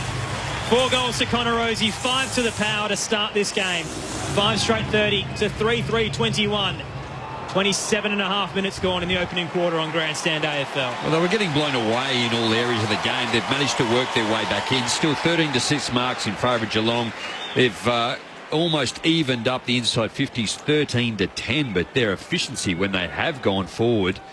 Here's the opportunity we were talking about, weren't we, too? Now, Marshall is now out of the game. They obviously went with 2 talls, Charlie Dixon and him. Ollie Wines has taken a breather in the square, too. Dixon a little bit out in front of goals, and just the speed now that they have across their half forward when they get it into the open space. Connor Rosie, what a talent. Pick 5 in the 2018 draft. Showing all his skills tonight. 4 goals to start this game. Back in the middle, it's tapped down towards Dangerfield. Picks it up. He's going the wrong way, so he goes back to Stewart. Then across the ground they go by hand. Hughes with a lovely blind turn and then a step and down to half forward with his kick. Carried a bit far for Duncan and then he's barrelled over by Aaliyah. Across the boundary line, gets the applause of the crowd. And the ball to be thrown in at left half forward for Geelong. Just an update on that situation earlier with the umpire and the player. It was Mark Blitzabs and John Howarth, and they're both okay, so no stresses there for that collision. Toss back in. There's a free kick in the contest. It's going Port Adelaide's way for a hold. They'll receive it in defensive 50. So Peter Adams up against Asava Radagulia. The Power up by 9 points, late stages of the first. And Todd Marshall already subbed out of the game for the Power as well. Laddams heads wide, finds Houston at right half back. Aaron Bryant and Neil Cross with you alongside Scott Camperelli and Rod Jamieson. Houston goes long to centre wing. Another free kick called by the behind umpire. play. Down play, yeah. Yeah, so Pel Pepper shepherded Stanley out of it, well off the play, hence Geelong receiving the footy. So Stewart with the free kick heads back to defensive 50 to Kolajasny. Kolajasny, 35 out from his own goals, called the play on. Crowd give the umpire the hurry up. Kolajasny, meanwhile, sends it out to the eastern side of the ground. Bergman out-muscled that time by Blitzarves. Interesting wingman Blitzarves tonight. He goes inboard with a short kick, finds Buse. Buse backing up. They're still across half back. Geelong out there on the eastern side. This is good by Port. Love the fact that they've just been able to hold this up. Hughes heads down the line. Hawkins in front position up against McKenzie. Couldn't take it. Knocked out of play for a boundary throw-in. Just forward of centre wing for the Cats. Down by 9 points at the moment. 30 minutes gone in the opening quarter. Still a fair few to go as well to start round 13. Toss back in. Blitzarves in the ruck up against Laddams, who won it down for the Power. Dangerfield comes in, can't get a disposal away. Drew strips him of it. Hand pass was an errant one. Amon's there, though, for the Power. Gets it wide to Bergman. Then Gray pops it over the top to Boak on the logo. Back to Gray now, who runs through centre wing. Heads up to left half forward. Wines tried to juggle it. Kolajasny took it away from him. Stripped, though, by Woodcock, who kicks around the body and towards the left forward pocket. Dixon slid in and couldn't take it. Stewart can clear it out of defensive 50 for the Cats. Port Adelaide have the numbers. Houston picked it up. Hand pass back to Bergman. High kick inside 50, and it was Cameron back there who took a strong mark away from Amon. So Cameron, who'd normally play across half forward deep in defence, brings it out to Smith. He takes the mark, and down the line he goes towards the interchange gates. Gary Rowan with the mark for Geelong. Forward is Dalehouse. He takes the mark. Goes to half forward with his next kick, and it was a good one. Got to go, Aaliyah.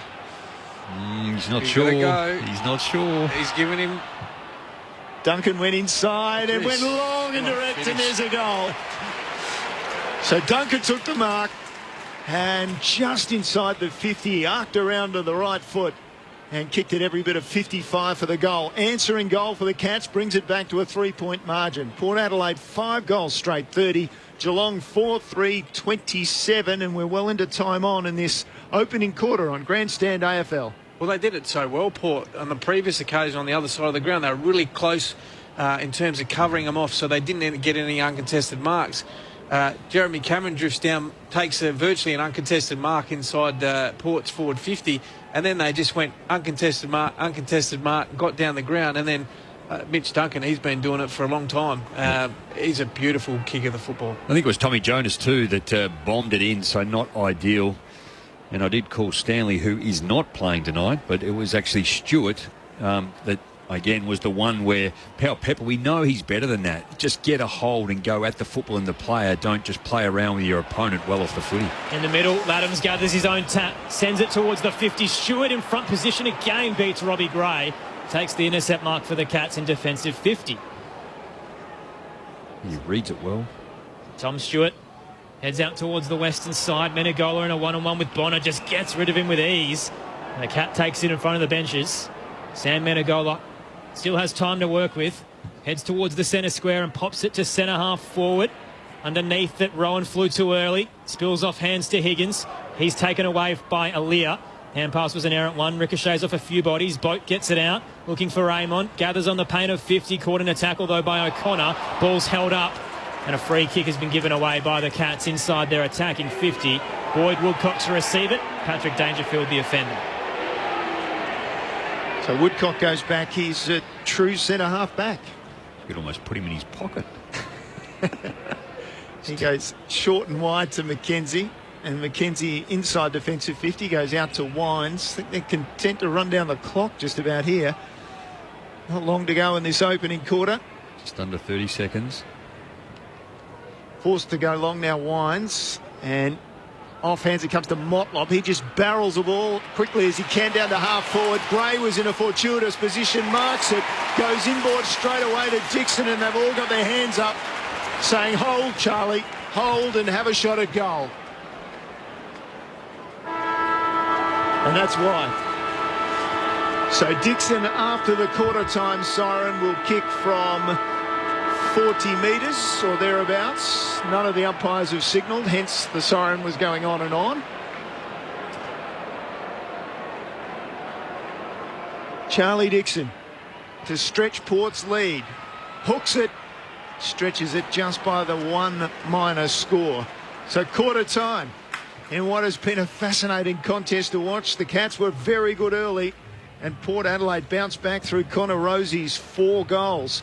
Port Adelaide at quarter time 5-1-31. Geelong 4-3-27 on Grandstand AFL. The goal kickers, as Crossy touched on, 4 for Connor Rosie for the Power and 1 to Sam Powell-Pepper for the Cats, 2 to Hawkins, singles to Duncan and Jeremy Cameron. The injury news from the opening quarter as well. Todd Marshall has been subbed out of the game. Was hit in a contest by Lockie Henderson, and as a result has been subbed out for Boyd Woodcock, who's already made an impact for the Power in this contest. It's Port Adelaide and Geelong on Grandstand AFL. The Power with an early 4-point lead. If you'd like to get in touch with us, the text line is 0437 774 774. But on ABC Radio and ABC Sport Digital, this is Grandstand AFL.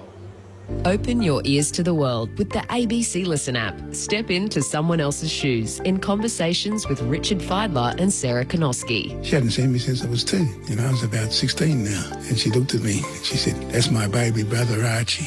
Or learn how to make your money work for you as comedian Nazim Hussain looks at spending less and spending better in the Pineapple Project. I learned the hard way to budget, but I'm still paying for my 20s in a way. Open your ears to the world with the ABC Listen app.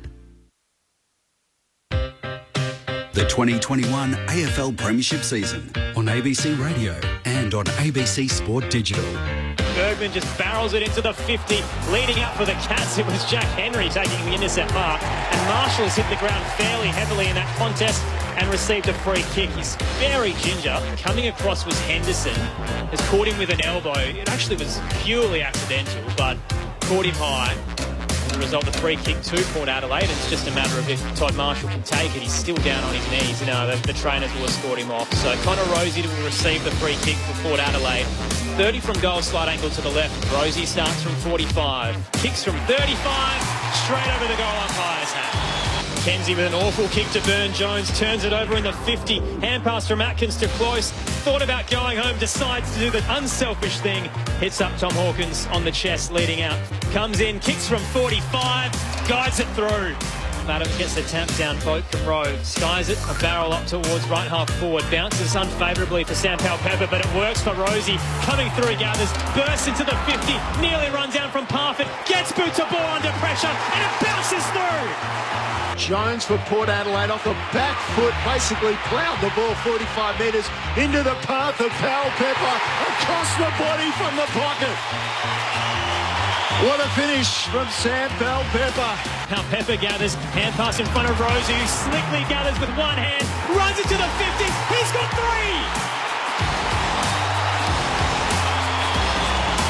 What a start for Connor Rosie. The Power has just activated its medical sub, so Boyd Woodcock is getting ready to come on. Unfortunately for Todd Marshall, he has failed his concussion test and will take no further part. Stewart cut it off. His hand pass turned over under pressure. Motlop runs to the arc, centres his kick at 2-on-1, and Connor Rosie still takes it. He can do everything. Looking for his 4th of the opening term, kicks from 35, and he's done it. The 2021 AFL Premiership season on ABC Radio and on ABC Sport Digital. Bit of deja vu at the Adelaide Oval. Last week it was Jamie Elliott at the Riverbank stand end kicking 4 in the opening quarter. This time it's Connor Rosie for Port Adelaide. They have a 4-point lead over Geelong at quarter time to start round 13 of the AFL season. Aaron Bryans and Neil Cross with you alongside Carlton Premiership player Scott Camporelli and Adelaide Crows Premiership player Rod Jamieson. The text line, if you'd like to get in touch with us, 0437 774 774. Rod from Hobart says the more Port Adelaide kick the ball high into the forward line, the more it will play into the hands of the Cats. And Agent 356, remember to leave your name and where you're from when you text in, said Port Adelaide don't look like the side they were last year, and that text did come through at the back end, or the middle to back end, where Port Adelaide were down, and I imagine that spirits were a bit low for Port Adelaide fans. But Rod Jamieson, Scott Camporelli, I guess your analysis of the first quarter, and also, do you feel like Port Adelaide is as good as last year? Well, let's stick to the game first. I mean, I thought the first half Geelong dominated the game. They dominated field position, inside 50, clearance, contested ball. They didn't allow Port play the way they wanted to play. Geelong got a goal. They went back to centre bounce. Port have kicked 2 from centre bounce. That's really important in terms of field position. So if you look at the score, Geelong have kicked all their goals from turnover. Port have kicked all their goals from stoppage. Really interesting in terms of that Geelong have been able to take away one of Port's strengths in terms of scores from turnover, particularly out of their back half. And Port have been able to take away the stoppage dominance that Geelong have probably had for the majority of the year. So it was a game of 2 halves for mine, but I just thought Port looked much freer in the back half of that quarter, and clearly Rosie back in some really good form. But not only that, Wines got going in the second half. Bergman on the wing got some hold of the ball. Amon got hold of the ball, and Boak ended up with 6 where he didn't touch it in the first half of the quarter. Contested marks 8-0 in that first quarter, Geelong. Now, if you're going to get the footy in quick like Port Adelaide did do, almost contested marks is irrelevant. But certainly the way that Geelong dominated Port Adelaide, credit to Port Adelaide to actually get back into it. They were going at a kicking efficiency of like 32 or 39% in the early part, and they've managed to get it up to 52. So they're still a long way off from where they need to be. Port and Geelong going at 71. But, you know, if it wasn't for Tom Stewart in the back line to be able to intercept mark as well as he did, Menegola continues to improve, and I really like the way he plays. And Matty Knights, we highlighted Radagalia, just his ability to be able to win the football around the ground. He's in the ruck now. Support by 4. Laddams wins it down. Sava Radagalia tries to gather for the Cats. Selwood puts his head over it, flicks a hand pass out. Stewart tried to come through but was bustled away from the ball. Free kick coming back for a high. It'll go to Geelong. They'll receive it through Mark O'Connor. Hand passes to the running Stewart. Through the centre square he goes. Heads up towards the 50 to a contest in front. Blitzavs did well. Came across from the side and takes the mark. 45 from goal for the Cats. Slide angle to the right. Well, that's what he does. Blitzavs, he's probably one of the better. Hand passes it off to Duncan, who pops it short. Another mark taken for the Cats inside the 50 to Selwood, but seemed a little bit unnecessary there. And Blitzavs, just getting back to that point, Aaron, is that Blitzavs, they play him on the wing. He's hand passed it again to Duncan, and this time Duncan heads into the 50 and hits up Tom Hawkins. So they've gone further wide in both of those plays. Now a very tight angle in the right forward pocket for the Cats. Tom Hawkins is 40 out from goal, but 2 really unnecessary play-ons there. Well, they are a side that want to bring other teammates in, and I think sometimes they overdo it. Maybe on that occasion they have. Hawkins, who has kicked 2 goals in that first quarter, now finds himself deep on the western side here. Swings them left to right too. Good. Yeah, right spot for him to be. So Tomahawk outside of the boundary. Kicks from the tight angle. It's coming back, but not enough. Hits the right-hand goalpost for a minor score. So Port Adelaide now up by 3 points at the start of the second. 5-1-31 to 4-4-28. Just a quick answer for that texter as well. Yes or no, is Port better than last year? Not at the moment. So it's brought in by Burton for Port Adelaide. Played on, kicked long out to that eastern side. Punch came over the top from Colin Jasny. Menegola picked it up, whipped out a hand pass on the dive and kicked out on the fall by Buse off his left foot. Out there on the eastern side of the ground, right half back. Alir will take the free kick for Port Adelaide. Only his second disposal, Crossy, too. So finding it hard to get into the game. A very short one to Bonner as well, which you could argue may have not been 15, but the mark's been paid. So still at right half back. Bonner called to play on, decides to load up down the eastern side.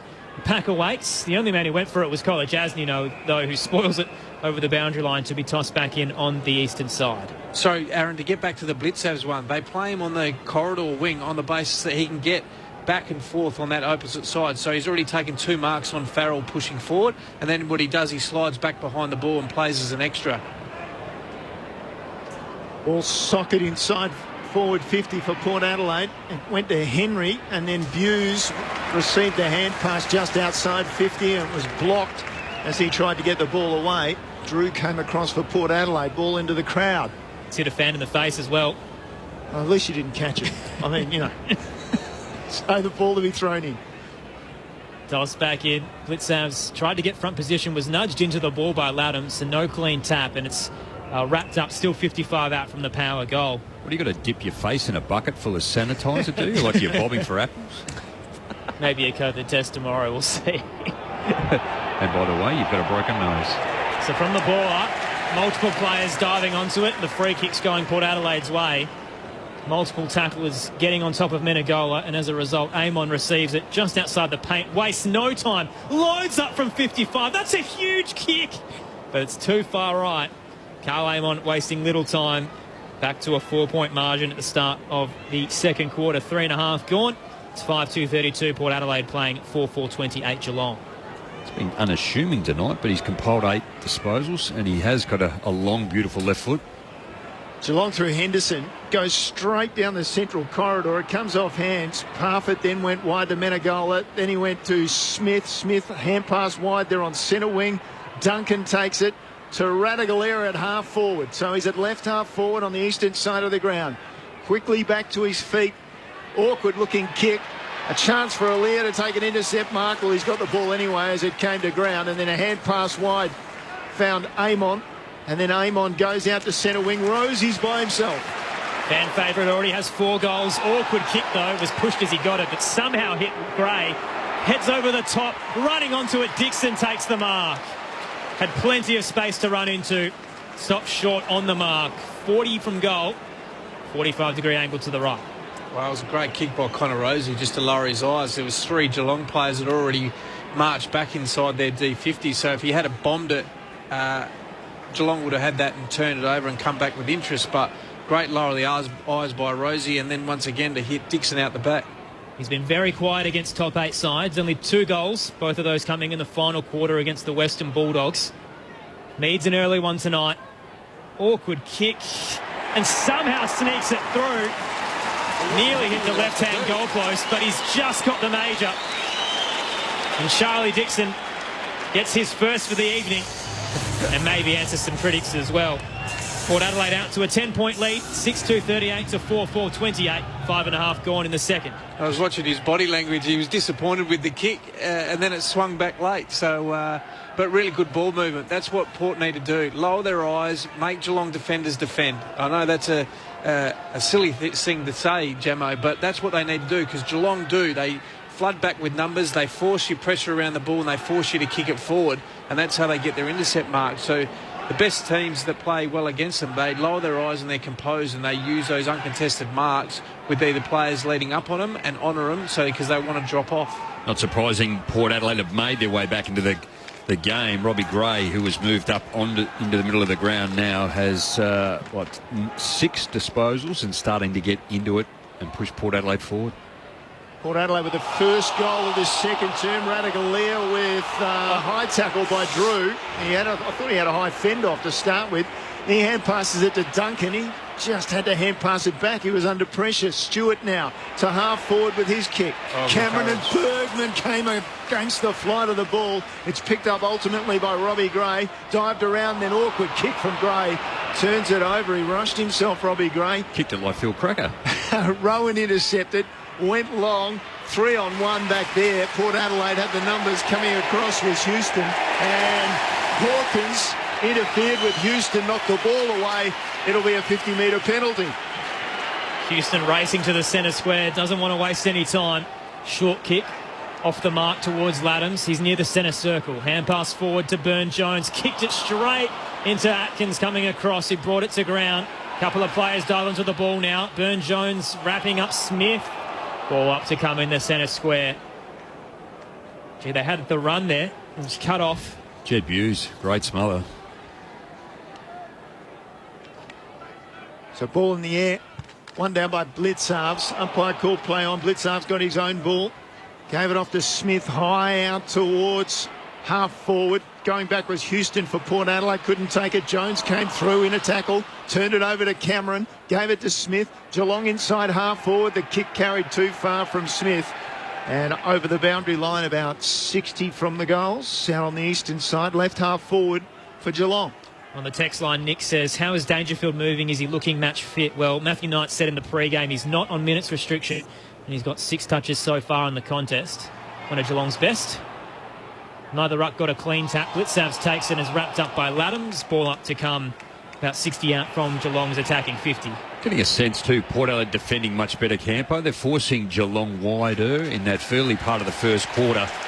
As someone's given away a free, Port Adelaide end up with the football, and it's making it difficult to create the space. Willem drew to receive it. Mark Blitzavs came off the bottom, but the free kick wasn't for the contest, so something's had to have happened amidst all of the players. Meanwhile, Robbie Gray heads up the eastern side. Big rise from Stewart. Went a little bit too early and crunched the pack as Laddams is down. Meanwhile, the ball carries over the boundary line, and it's going to come back for a free kick to Peter Laddams, who was hit by Stewart in that contest. Very ginger, so just hands it straight to Bonner. Barrels it into the 50. In the scoreboard pocket, Dixon nudged out of the contest. Georgiades tapping it to ground. Got a hand pass away to Rosie. Flicks it behind his head. Finds Farrell. His first touch of the evening. Outside of the boot from the impossible angle. Kane Farrell. Remarkable effort. Port Adelaide get their second of the second quarter. Push it out to a 16-point lead. 7-2, 44 to 4-4, 28. 9.5 gone in the second term on Grandstand AFL. Interesting choice of kick.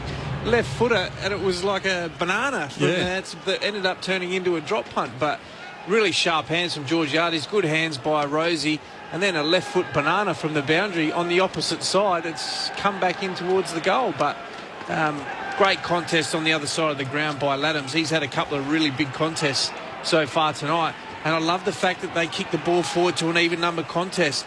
We said last time that Port played Aaron in terms of Marshall's, does he deserve a game? He hasn't been in great form. I'm loving the Port's forward line at the moment in terms of their smalls. Kane Farrell still with a smile on his face after that effort. That was pretty special. Out of the middle, Blitzarves. He took it away from the right contest, gave it to Stewart, down to half forward with his kick. Alia comes on the half volley, almost picks it up. Then he did. Off half back he goes, looking for Pal Pepper. Pal Pepper couldn't take it. Cats bring it away only briefly. Laddams takes it out of the air. He's tackled. No free kick. And then too high on Joel Selwood. That's strange. He's never received high free kicks. Not at the Adelaide Oval. Never. So Joel Selwood, back edge of the square. Plays on and heads up towards the 50. Leading out Cameron, went over him, nudged out of it by Alia, and at the back, it looks like Houston's taken the intercept mark. There was no whistle. Must have been touched off the boot. Crossy seems to think so. Ball up to come inside the attacking 50 for the Cats. Umpire throws it up. Cats get it back to Cameron. Tried to flick out a hand pass, didn't succeed. Ball on the ground picked up by Hawkins. He goes back by hand and Buse sends it forward. Jones in the right position, dropped the chest mark for Port Adelaide. Laddams was in there, somehow got it out, came to Hawkins. Hawkins on the snap and away for the minor score. Just hooked it too far. He was only about 30 metres out. So minor score for the Cats. Margin 15 points in favour of Port Adelaide on Grandstand AFL. 11.5 gone. Well, the Cats have missed some easy ones too. Tommy Hawkins kicked 2 in the first, but he's kicked 3 behinds. Port Adelaide move it to right half back, and sliding in Georgiades takes it right on the boundary line. There's not many venues in the country where the crowd would cheer that loudly for a minor score for the other team either, but very up and about the venue at the moment. Down the line, Dixon takes the contested grab in front of Henderson. Been lively early. It has a major to his name, just forward of centre wing. He's such a big man, 2-on-1. That's what Port Adelaide fans want to see him do more of. Heads towards the 50. Skyward ball, beats the pack. The fall of it, Motlop couldn't gather. Coming through, Pal Pepper ran everybody over. Ball up maybe coming and is. 40 from goal, slight angle to the right for Port Adelaide, who are up by 15 points. Patrick Dangerfield, the man who's on the bottom of that. Pal Pepper making sure he wasn't going anywhere. Dixon in the ruck contest. Here comes Dangerfield through the pack. Off the left foot, barrels a ball out past centre wing. Alia is first to react. He gets it back there, picks it up. Down the line he goes with a kick. Too much on it.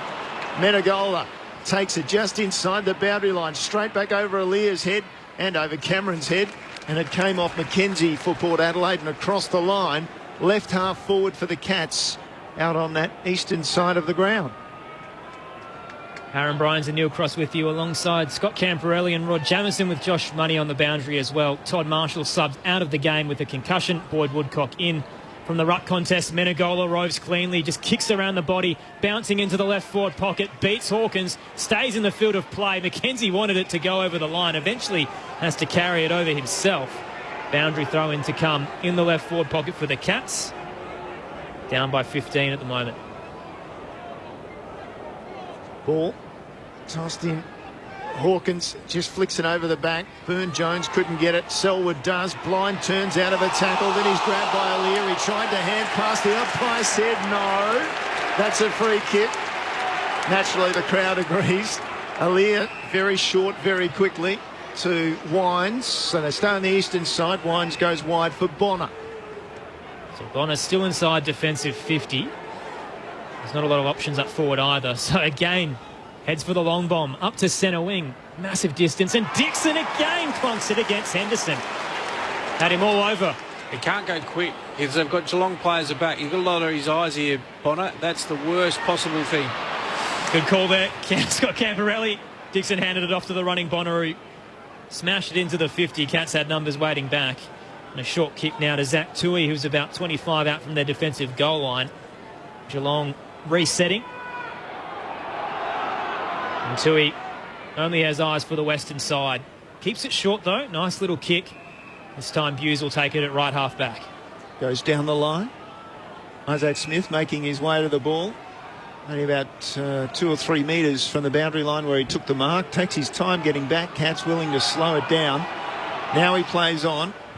Inboard and then hooks it down the line again. Rowan got to the front. Radically, middle of the pack. Brought it to ground. Jonas knocked it out for Port Adelaide. Forward goes the hand pass to Wines from Houston. Then Wines in a tackle, got it forward to Motlop. Motlop makes his way through traffic and then finds Bonner across the ground. In the corridor, Bonner, straight kick, beautiful kick. Georgiades leads up, 40 from goal, takes the mark. There's class hidden around the foot, isn't it, too, when you can hang on to it, be composed. So Ollie Wines just make the right decision then too. Motlop came back against the flow of play. Just a smart kick inside. Totally opened up the forward line. Georgiades just had to run straight down the middle. No defender within 10 metres. Well, they had 3 back, Jamo, but none of them wanted to defend him because they changed the angle of the game, Port, with Motlop. It was a nice little lead-up for Georgiades. Mitch Georgiades, just his 3rd possession of the night, kicks from just inside 50, kicks strongly and kicks straight. And Port Adelaide stretch their lead. It's becoming a problem for the Cats. It's 8-2, 50 Port Adelaide. Geelong 4-5-29 on Grandstand AFL. 16 minutes into the second term. Your experts Rod Jamieson and Scott Camperelli. Well, Port have changed the game, kicking at 76%. They've had 15 marks. They've turned the tables on what Geelong's real strength. They're down in clearances, but it hasn't affected them. They've been able to turn the ball over in Geelong's sort of defensive mid-area. Inside 50s are even, but Port much more efficient going forward. 3 goals, 1 from 7 inside 50s, and the Cats 6 inside 50s for just the 2 points. A game-high 21-point margin for Port Adelaide. The best Geelong got to was 14 points, 19-minute mark of the opening quarter. Since then, it's been all Port Adelaide. In the middle, Dixon in the ruck contest tapped it down against Radaglia beautifully to Wines, whose hand pass wasn't good for Amon. Cut off by Duncan under pressure. He couldn't get a disposal away. Ball's held up on the eastern side. Will be balled up closer to the logo. Brendan Parfitt, the man at the bottom of the pack. Umpire quick to throw it up.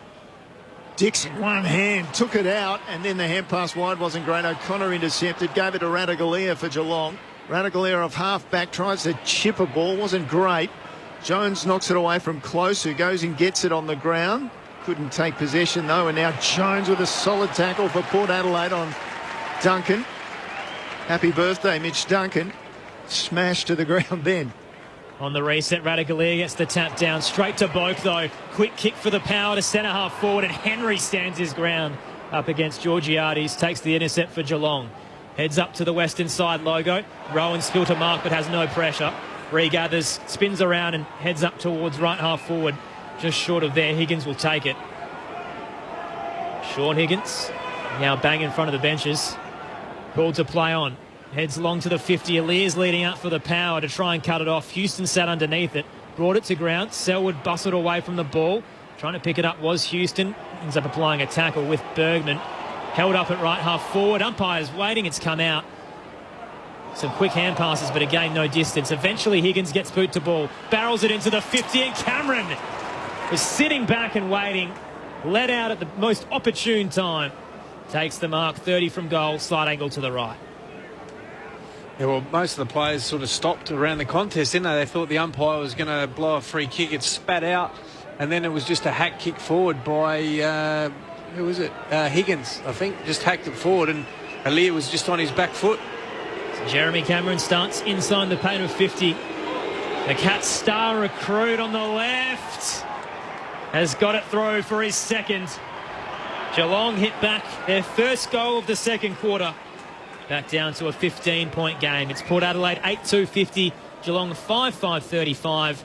Approaching time on in the second term on Grandstand AFL. Your experts Scott Camporelli and Rod Jamison. Well, Port Adelaide's players, particularly in defence, the ones that weren't getting involved in the game with the amount of football was in their back half, Port Adelaide just weren't getting anywhere near it. Now coming to the game, Aaliyah in this quarter starting to find it with 5. Bono also using it better. Dixon taking a really strong 2 contested marks. He's starting to get it in and around the football too. Laddams now goes into the middle of the ground. Dixon has a break, but gee, at the moment, when Geelong have gone forward, they haven't even looked like scoring. Again, just the defence really stepping up. And even that kick then, Crossy, didn't even look like he dropped it all that well either. The goal umpire certainly did some work. Ball back in the middle. Radaglia taps it down. Parfitt's going to pick it up. Hand pass quickly to Selwood. Off the left foot, inside forward 50. Contest made by Hawkins. Ball goes over the back and out 25 around from the goal face in the left forward pocket for Geelong. Just noticed too on the stats, we commented that O'Connor had been given the job on Boak. Boak's just had the 1 possession thus far. So toss back in. Laddams up against Hawkins. Hawkins had the chance to take it out of the ruck. Went for the double fist. Put it over the boundary line. Reset to come. So 1 so far for Boak in this term. In this overall scheme of things, 7. But still not in Port Adelaide's best right now. Ollie Wines leading them with 12. Toss back in. Hawkins again against Laddams. This time the power. Ruckman taps it down towards Wines, just skies it towards the centre square. Sitting underneath it, Pau Pepper and Kolajasny both thought they had a claim to the mark. The Cat will receive it though. Jake Kolajasny. Through centre now in the square. Flat kick was intended for Higgins, who slipped over, and as a result, Georgiades comes across, takes the intercept grab for the Power. Too easy, wasn't it? Georgiades drops it in short to Bergman, just outside defensive 50 on this broadcast side, and then he goes down the line to Jones, who makes space. Jones with those flowing locks and the and then he goes back inside defensive 50. Aaliyah takes the mark, twists away from Dalhouse, and then just gets a scrubby kick away. Cameron gave it to Close, and then back to Cameron, and off his left foot inside 50 he goes with the kick, and Hawkins just kept Jones at bay. He was in position A, took the ball on the chest. Great pressure too, isn't it? Just deep in their forward line. Port Adelaide doing the right thing. The kick just sat way up and to the advantage or disadvantage of Aaliyah. Then he just canned it out too, didn't he? He didn't need to play on. No. Just slow the game up. You've changed the angle of the game. Let the field reset. He's just trying to go too quick. But you just see there, young lad in his first year, Lockie Jones versus a 10, 12-year veteran in the gym. Hawkins, not much angle to speak of. Pokes at the ball, but good enough. Cats get one back. 3rd for Hawkins tonight. And the Cats move along. 6-5-41, trailing Port Adelaide 8-2-50 on Grandstand AFL. Well, Lockie Jones has had a couple at the best of him too. I think his first game against Richmond, he went to tackle Dusty and he just gave him the old fend off and made it pretty easy too. So, look, Lockie Jones is a star in the making. He's missed a couple of games through injury. Just had to push back really hard or turn his body, have a look, and then really get his fist up at it, other than just how easy it was for Hawkins just to work him under the football. Well, he actually did. I watched it once the ball left the foot. I did look forward, Gemma, and he did. He actually did what you'd said to do, but he just didn't have the body strength to move Hawkins off the line. That was the issue. Back to a 9-point game. I don't think you and I would have been able to get Hawkins combined. moving. I never went in the D50, mate. I was saying that earlier too. Josh, you heard it. Only the kick-ins. Oh, yes. Blitz into the ruck for Geelong up against Laddams, who wins it down for Port Adelaide. Boak again had O'Connor all over him, couldn't get the disposal away. Duncan's wrapped up by Gray. Ball comes out. Laddams a hand pass cut off by Burn-Jones, was intended for Rosie. Off a couple of boots, it ricochets towards the eastern side. Smith is there. Bergman gets him. Got boot to ball somehow. Didn't go very far. Straight up and down. Dowhouse trying to get through a couple. Burn-Jones finally gets him. Holding the ball. Free kick to Port Adelaide, forward of right half back. Luke Dowhouse a bit proppy as well on the ground. Port Adelaide wastes little time. Short kick to Bonner in the square. Thought about a running hand pass. Spins a bit. Decides to head wide. Finds Burton on the western side. Pops it up to left half forward. Waiting there is Gray. He'll head over the top as well. Has a runner in aim on. Marks on the paint of 50. Centres his kick to the goal square. Stewart was all alone waiting back. Unnecessary from Carl Amon, who has the distance, and turns it over to Geelong in the defensive 50. Stewart goes short to Tui in the right back pocket. So on this broadcast side of the ground, Tui backs up. Down the line he goes. Looks for close. Interesting decision. Burton jumps on his back. Couldn't take the mark. Picked up by Dangerfield. Off to Menegola. Then close. Nice little step. And then the hand pass way forward for Duncan. Flanking him was Dangerfield. Received the ball. Went to Ratugolea. Right on attacking 50. He's at right half forward. He backs up quickly. They have numbers in the 50. The Cats. Ratugolea just holds the ball. Eventually drops it about 20 from goal. Big pack forming, and right in the middle of it was Henderson, and the defender will go back and have a look at the goals from only about 25 out, slightly to the left. It was just ugly on both counts, wasn't it? Too Ratugolea so long to get it in. In the end, it was 4-on-3, and Port Adelaide's defence was appalling in terms of getting it back. It was poor transition. I mean, Woodcock went down, and so did Bergman, and not one of them put any body work on their defenders who have actually slipped forward. So it was Henderson and Higgins pushed forward, but not one of them went to him. So as I said, key defender Henderson, but he's got 2 goals, 2 for the season. And now he's got 3 goals, 2. Nice finish from the Cats. Took advantage of lapses in defence by Port Adelaide, and they pull it back. It's only a 3-point margin. They were down by 21 points after 16 minutes in this quarter, and the Cats after 25 find themselves just 3 behind Port Adelaide. Port 8-2-50, Geelong 7-5-47. It was all Geelong first half of the first quarter. Port Adelaide worked their way back into it. Port Adelaide then got out of the blocks and kicked, 3 goals up until about the midway of this second quarter, and they've then really struggled. Geelong have taken control and worked their way forward and kicked 3 to this point with still 2.5 minutes to go. Well, they've kicked 3 in the last 5 minutes, to be fair, Jamo. And so I was about to say it earlier, it's a really important 5 minutes at the 5-minute mark in terms of not letting Geelong score and going in just with that, a 1 or 2 goal lead. They would have been happy with that, Port, to reset. So the Power now just by 3. Laddams wins it down towards Gray. Caught in the tackle from Blitzabs. Got a hand pass to Boak. Then Drew and Burn-Jones up towards the 50. Rosie's leading out. Buse reads it best. Gathers off the bounce. Shrugs away the tackler as well and gets out of the 50. Flat kick wasn't a good one though. Bergman cuts it off. He's outnumbered. Smith comes to assist for the Cats. Gathers and hand passes out wide. Finds Stewart on the eastern side. Heads down the line. Hawkins leading out. Short of left half forward. Takes it. Wastes little time. Spins around and pops it into the 50 for Geelong. Alia's there. McKenzie and Jonas come across. Spoil it to ground. Straight to Menegola though. 48 from goal. Lowers the eyes. Kicks across the goal face and finds Parfitt in the left forward pocket. 30 from goal. Tight angle to the left. Well, that's just pure work rate. Yeah, that's just pure work rate. Sorry, Jamo. I was watching through the middle of the ground, and it was Geelong's mids and high half forwards that reset the ground really quickly. They just took off, and even though they kicked it to a contest, they were severely outnumbered, Port Adelaide, in terms of getting their numbers back. So Brandon Parfitt, the Northern Territory product, comes in, kicks from 40, and gives the Cats the lead. Brandon Parfitt with his first, Geelong's 8th. And they're back in front for the first time since the 19-minute mark of the opening quarter. It's Geelong 8-5-53, Port Adelaide 8-2-50. 28 gone in the second quarter on Grandstand AFL. And Brendan Parfitt's been quiet, actually. He's only had the 5 disposals up to this particular point of the game, but a player, and every time Geelong come to town, I keep an eye on Sam in a goal. I just like the way he gets across the ground, the way he moves, the way he delivers. He's quick to assess, he's composed, and just his ability then just to have a look. He could have bombed away. It would have been the low percentage. He would have to really swing it across his left shoulder, but the smarts to swing it then out to Parfitt all on his own, so he could go back and have a set shot. Super impressive. It's his 96th game tonight for Geelong and just keeps getting better. Stunning riposte from Geelong. They trail by 21 points after 16 minutes. They've kicked 4 goals since then. Ball back in the middle.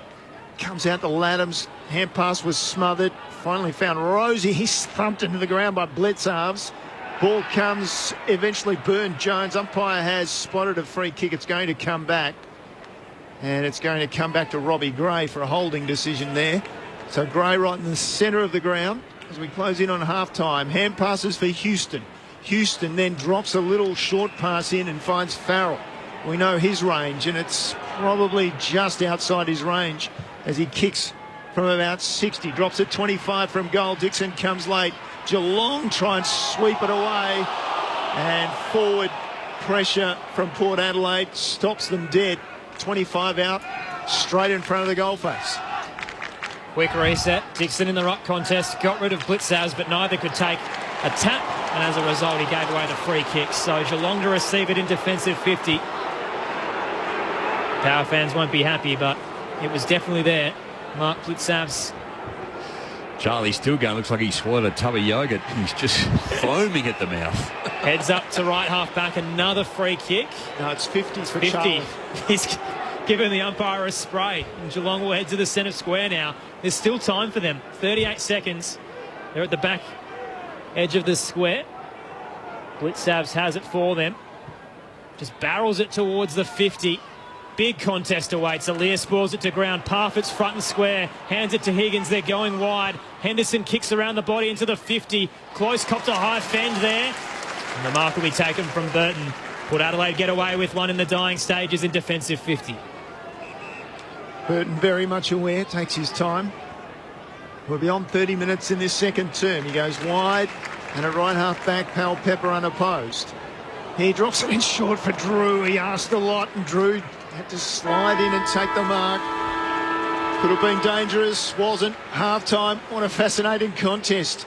Been to and fro, but Geelong kicking the last 4 goals of the half have taken the lead. It's Geelong 8-5-53, Port Adelaide 8-2-50.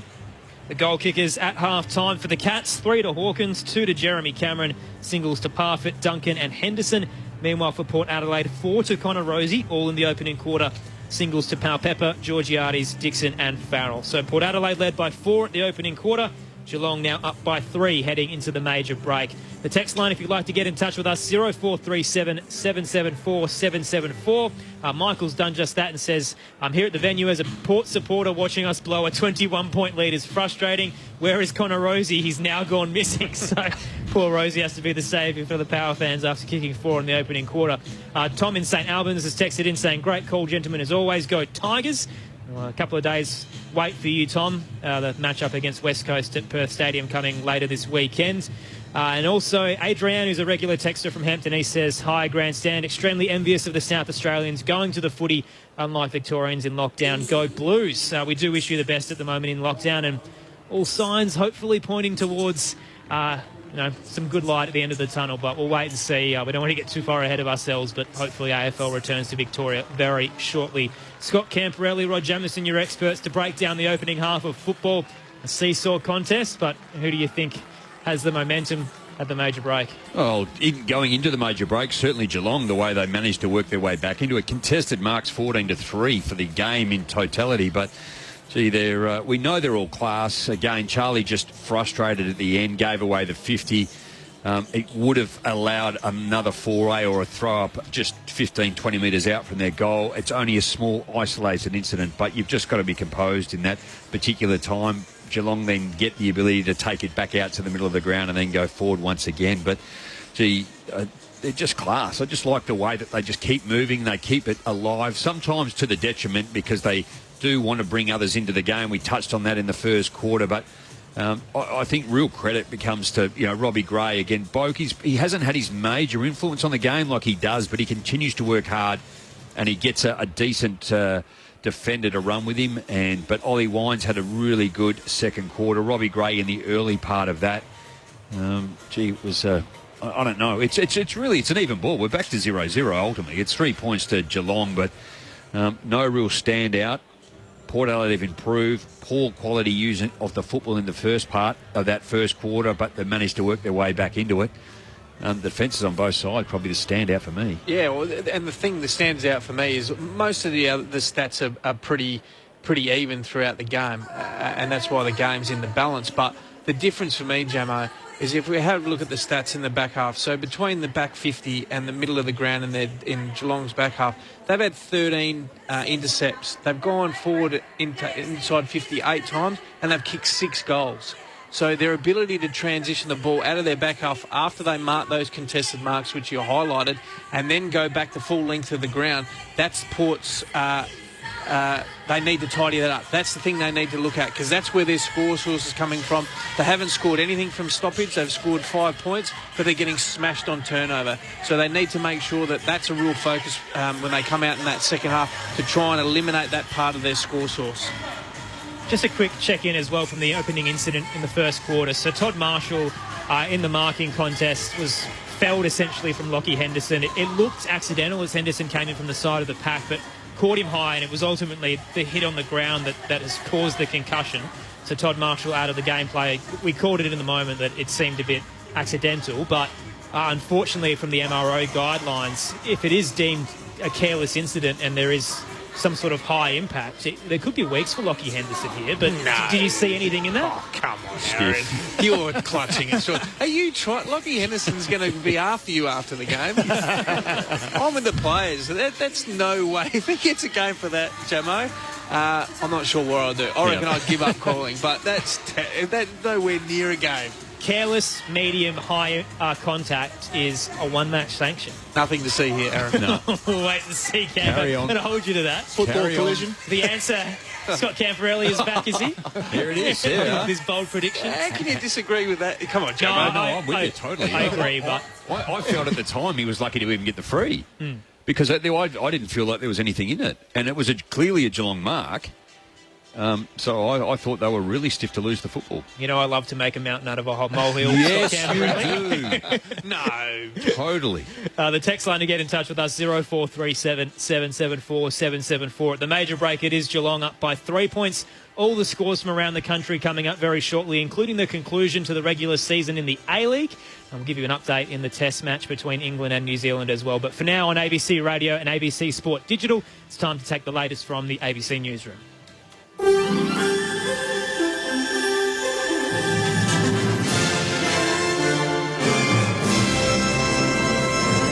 ABC News with Glenn Lauder. At least one person has died as a result of wild weather that's lashed Victoria. The man's body was found in a car submerged by floodwaters in the southeastern town of Woodside. There have been more than 6,000 calls for help to the State Emergency Service. 750 of those have been for building damage due to fallen trees and leaking roofs.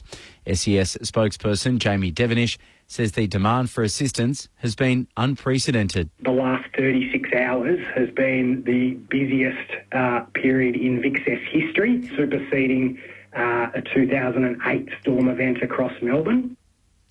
The federal government will remove its hotspot designation from Melbourne within hours, in a move which will prevent residents from receiving further Commonwealth COVID-19 assistance payments. Blake Danielzark reports from Parliament House. Melbourne workers who lost hours under the city's latest 2-week lockdown were eligible for federal emergency payments of up to $500. But from midnight, when the Greater Melbourne lockdown ends, the Commonwealth hotspot designation will too. Chief Medical Officer Paul Kelly congratulated Victorians on their efforts limiting the spread of COVID. I've made the decision that the hotspot that designation should be removed. Melbourne residents will still have to comply with several restrictions, with some workers, including those in gyms and nightclubs, still unable to work. Queensland's Chief Health Officer says any suggestion that the risk of a new COVID outbreak across the state's reduced should not prompt people to be complacent about the threat. A Melbourne couple travelled through the state while infected with coronavirus, but both appear to have been in the final stages of illness, so less infectious. Regardless of the news, Dr. Jeanette Young says anyone who might have come into contact with the pair must get tested immediately. I still need everyone to come forward who develops any symptoms at all, who lives in the Sunshine Coast or Goondiwindi or Toowoomba. It's very, very important. And anyone who's been to any of those many venue sites, it's vital that they come forward. There are also several exposure sites in regional New South Wales, including in the towns of Forbes, Dubbo and Moree. Australia's Chief Medical Officer says the death of a woman from New South Wales after receiving the AstraZeneca vaccine is an extremely unfortunate situation. The 52-year-old died after developing a severe clotting condition in her brain. Professor Paul Kelly says it's the second death in Australia believed to be linked to the AstraZeneca jab out of 3.6 million doses.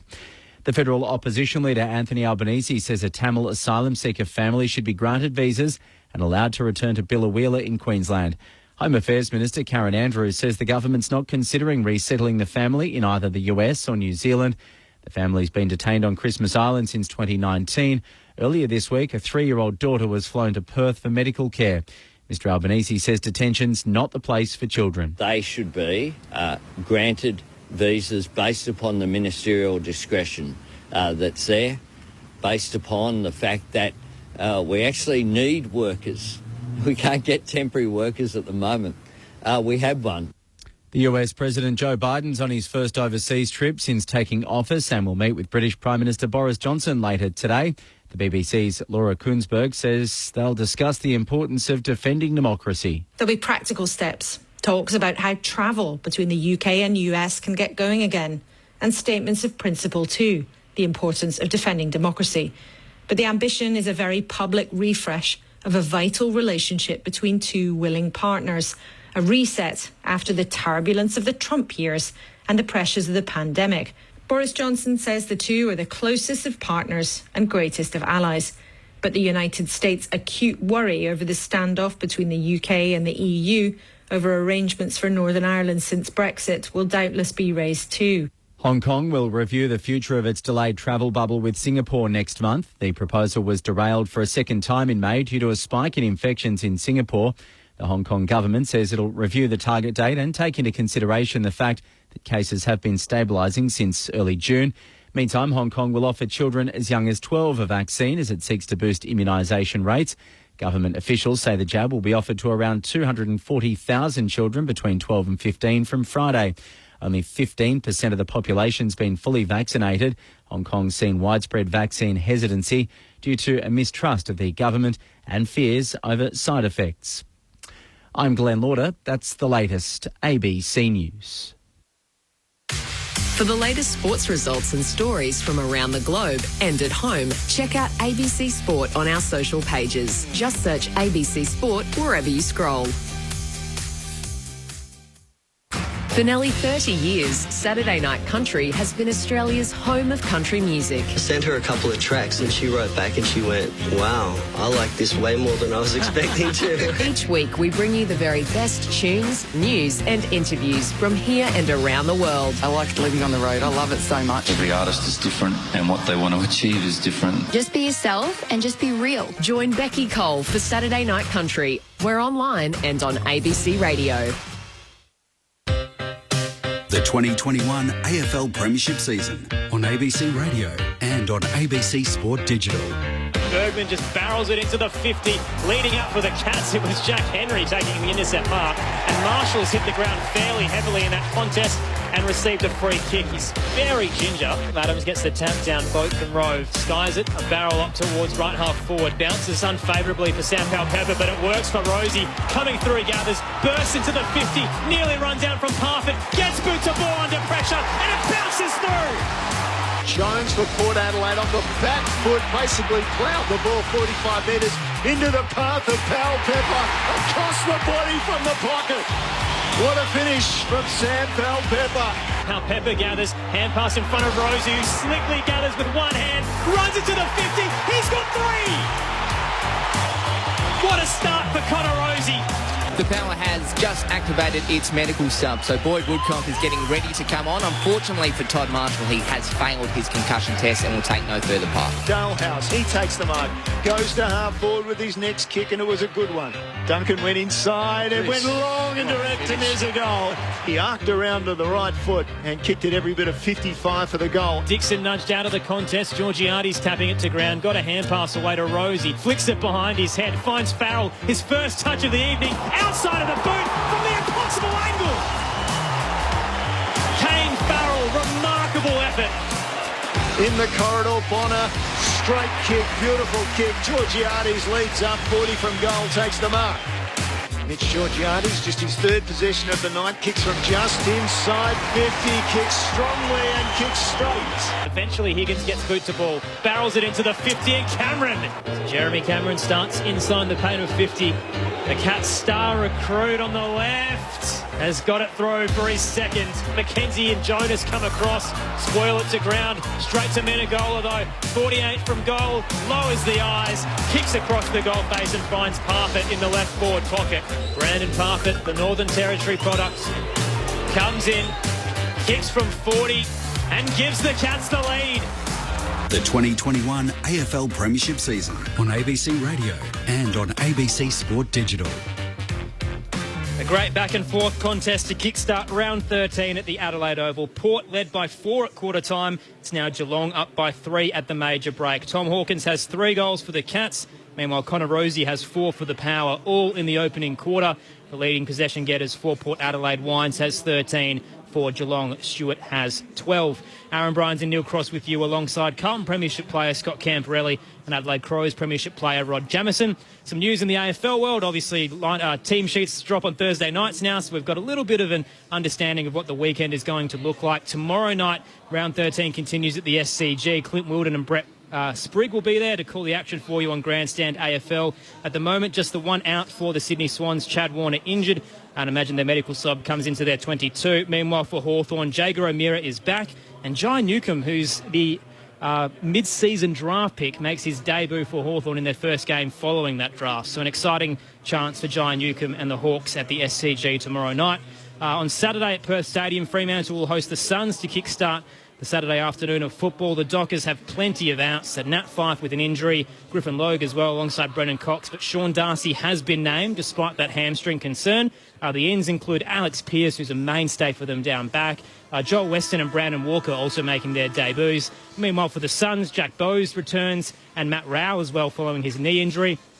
The outs for them include Jai Farah and Rory Atkins. The late game on the Saturday is St Kilda up against Adelaide and Cairns. A lot of drama for the Saints at the moment. A few of their players, including Seb Ross and Tim Membry, heading back to Victoria with family concerns. They're low in terms of the amount of players they have left to name, but they've put a 25 or 26 out there in terms of their 4 emergencies in the 22. Ben Long, Jack Loney, Paul Hunter, the ins for them. For the Adelaide Crows, Josh Worrell makes his debut and Sam Berry returns. Lockie Scholl, the surprising omission for them, alongside Ronan O'Connor.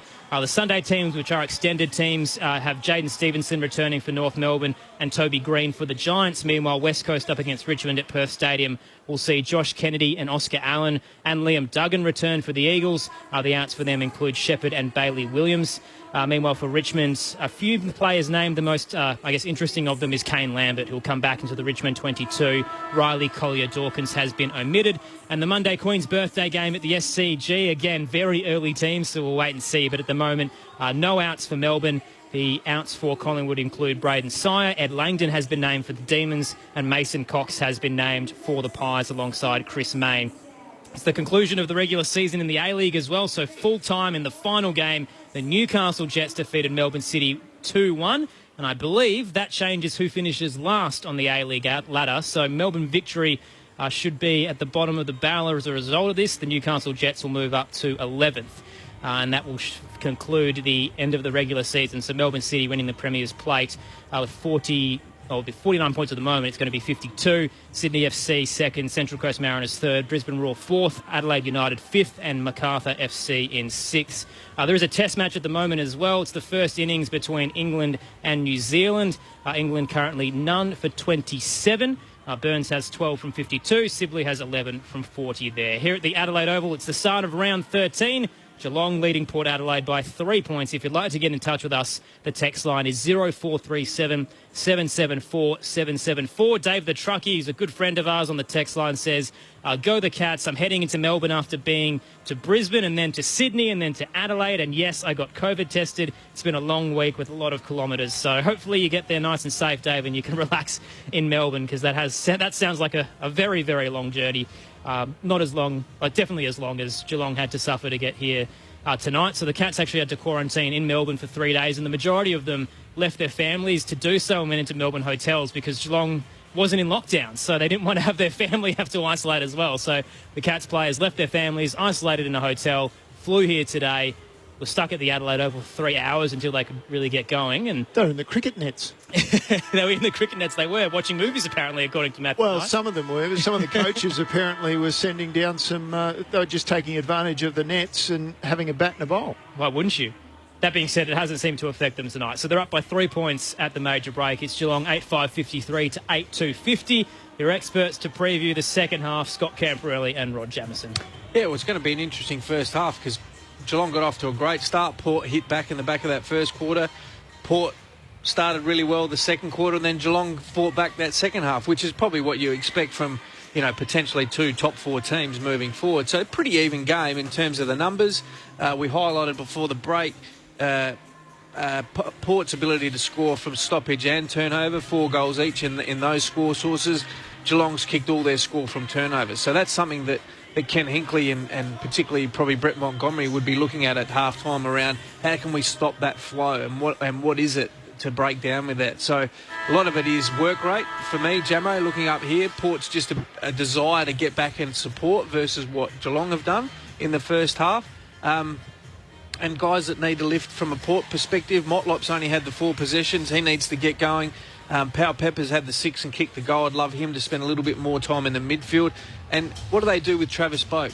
Do they send him to Joel Selwood? Do they try and break that tag? Do they use him as a forward to come up to the stoppage if they know O'Connor's going to go with him and give Port that 5-man forward line? That'd be something that I'd be interested to have a look at. They play Boak at that high half-forward area. They play another midfielder, so put Powell Pepper in the midfield and let Boak, if O'Connor comes with him, ask him a question in the Geelong box. Do you want to go the whole way with him?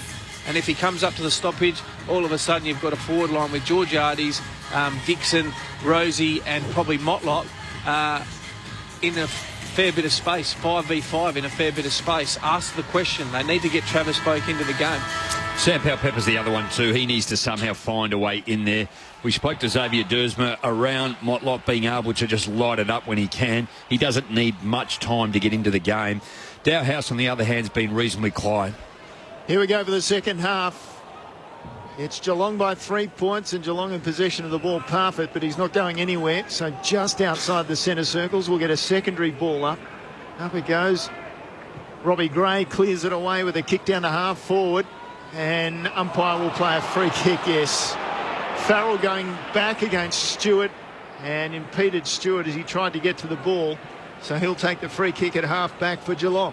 Tom Stewart for disposal number 13, the best for the Cats tonight. Heads up to the western side in a contest. Burn-Jones get a fist to it.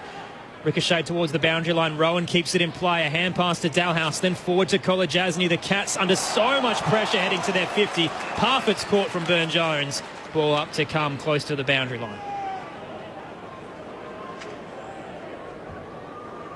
Players still finding their feet, as are the crowd actually. There's probably about 25, maybe 30,000 in the house tonight. A lot of noise in the first half when Port Adelaide had the ball and when they didn't agree with free kicks, which was all the time. So the ball to be thrown into play. You got to get over last night, Crossy. And off the pack, taken by Selwood, taken high by Boak. A little bit of push and shove afterwards. Selwood takes the free kick, plays on quickly inside, forward 50 he goes and high into the pocket. Off hands, dribbles across the boundary line in the left forward pocket for Geelong, about 25 around from the goal face. So the Cats hoping to strike first. They're up by 3 points No score so far in this third quarter. Aaron Bryans and Neil Cross with you alongside Scott Camporelli and Rod Jamieson. Neither ruck got a tap to it. Spilled towards Parfitt. Shrugged away the Aaliyah tackle. Curls it from 35. Brandon Parfitt has 2. No pressure on Geelong in their attacking 50 there. And they strike first in the third quarter. 9-5-59 to Port Adelaide's 8-2-50. 2 minutes gone on Grandstand AFL. Well, he was standing there. Ollie Wines was the guy that was covering. Paid him zero respect in D50, which is a midfield coach's nightmare, Jamo, when he come to reviewing that on Monday. Got a rough bounce, to be fair, but just put no body work on him at all. And we said to try and shut down Geelong's turnover. That's their first goal from stoppage for the night. Really poor there. I mean, that's an easy goal against in a really tight, important game. I saw your hairs on the back of your neck just stand up too as he just ran past Ollie Wines. Yeah. Brings back memories. Oh, I hear you. Brandon Parfitt with the last 2 goals of the game. 9 points the margin in favour of Geelong. In the middle, Robbie Gray. Well, he had the ball and then he didn't have the ball. What's the umpire spotted? A free kick for holding the man. So Robbie Gray to send Port Adelaide forward. He might go to the side. Houston was there and that's where he goes by hand. So Houston then dumps the ball inside forward 50, and Henry had the best of Georgiades, who had a fistful of jumper and is rewarded with the free kick, Henry. So he'll take it for Geelong inside defensive 50, and as I said, the crowd's not happy with free kicks. Oh, I can appreciate the frustration. Both players had each other, and the umpire in the middle of the ground 50 metres away called it. Henry heads to the western wing. Rowan at the front of the pack takes a nice mark for the Cats. Just forward of left half back, Gary Rowan. Quiet night for him so far. Don't. Decides to head back dangerously into the defensive 50. Thought about it for ages and then hit up Jack Henry. Georgiades nearly got back. Short kick finds Buse now at centre half back.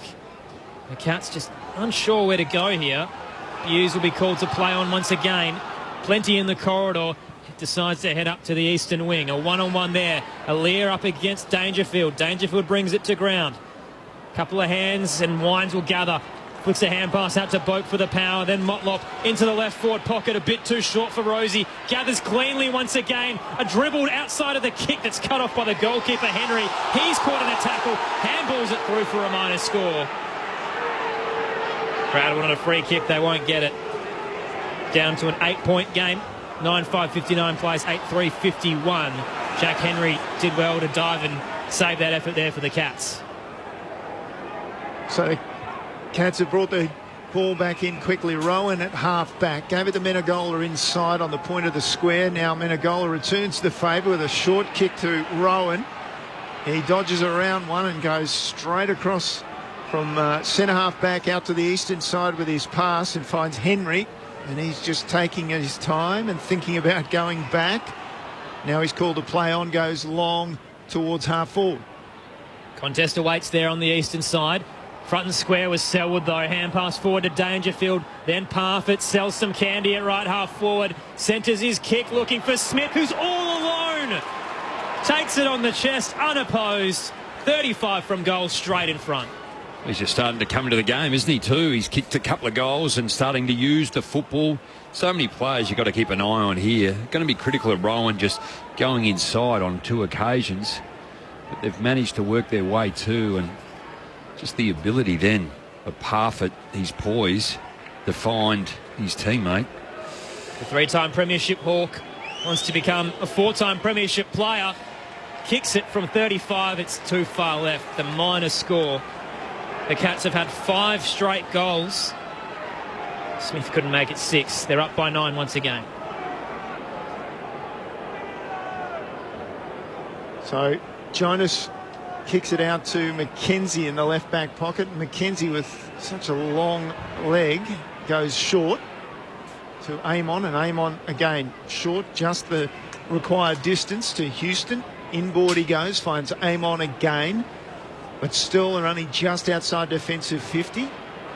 Amon goes short and dangerous. Gray leads up, takes it just ahead of Smith. Inboard he goes. Aaliyah at centre half back now. And Aaliyah flares it. So they've gone from the left half back to the right half back to Jones. And then Jones drops it short into Burn-Jones, who goes back to Jones. The Jones boys having a bit of fun. 7-minute mark of the third. Geelong currently up by 9. They go down the line. Free kick for a push going put Adelaide's way.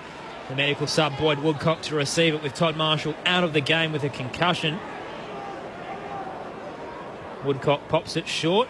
Gee, again, you could argue if that was 15. Mark's paid to Wines, who plays on quickly, has a man right on him, and Rowan gets the kick away, though, up towards right half forward. Burton could have claimed the mark, but it's been knocked over for a boundary throw-in. We said it earlier.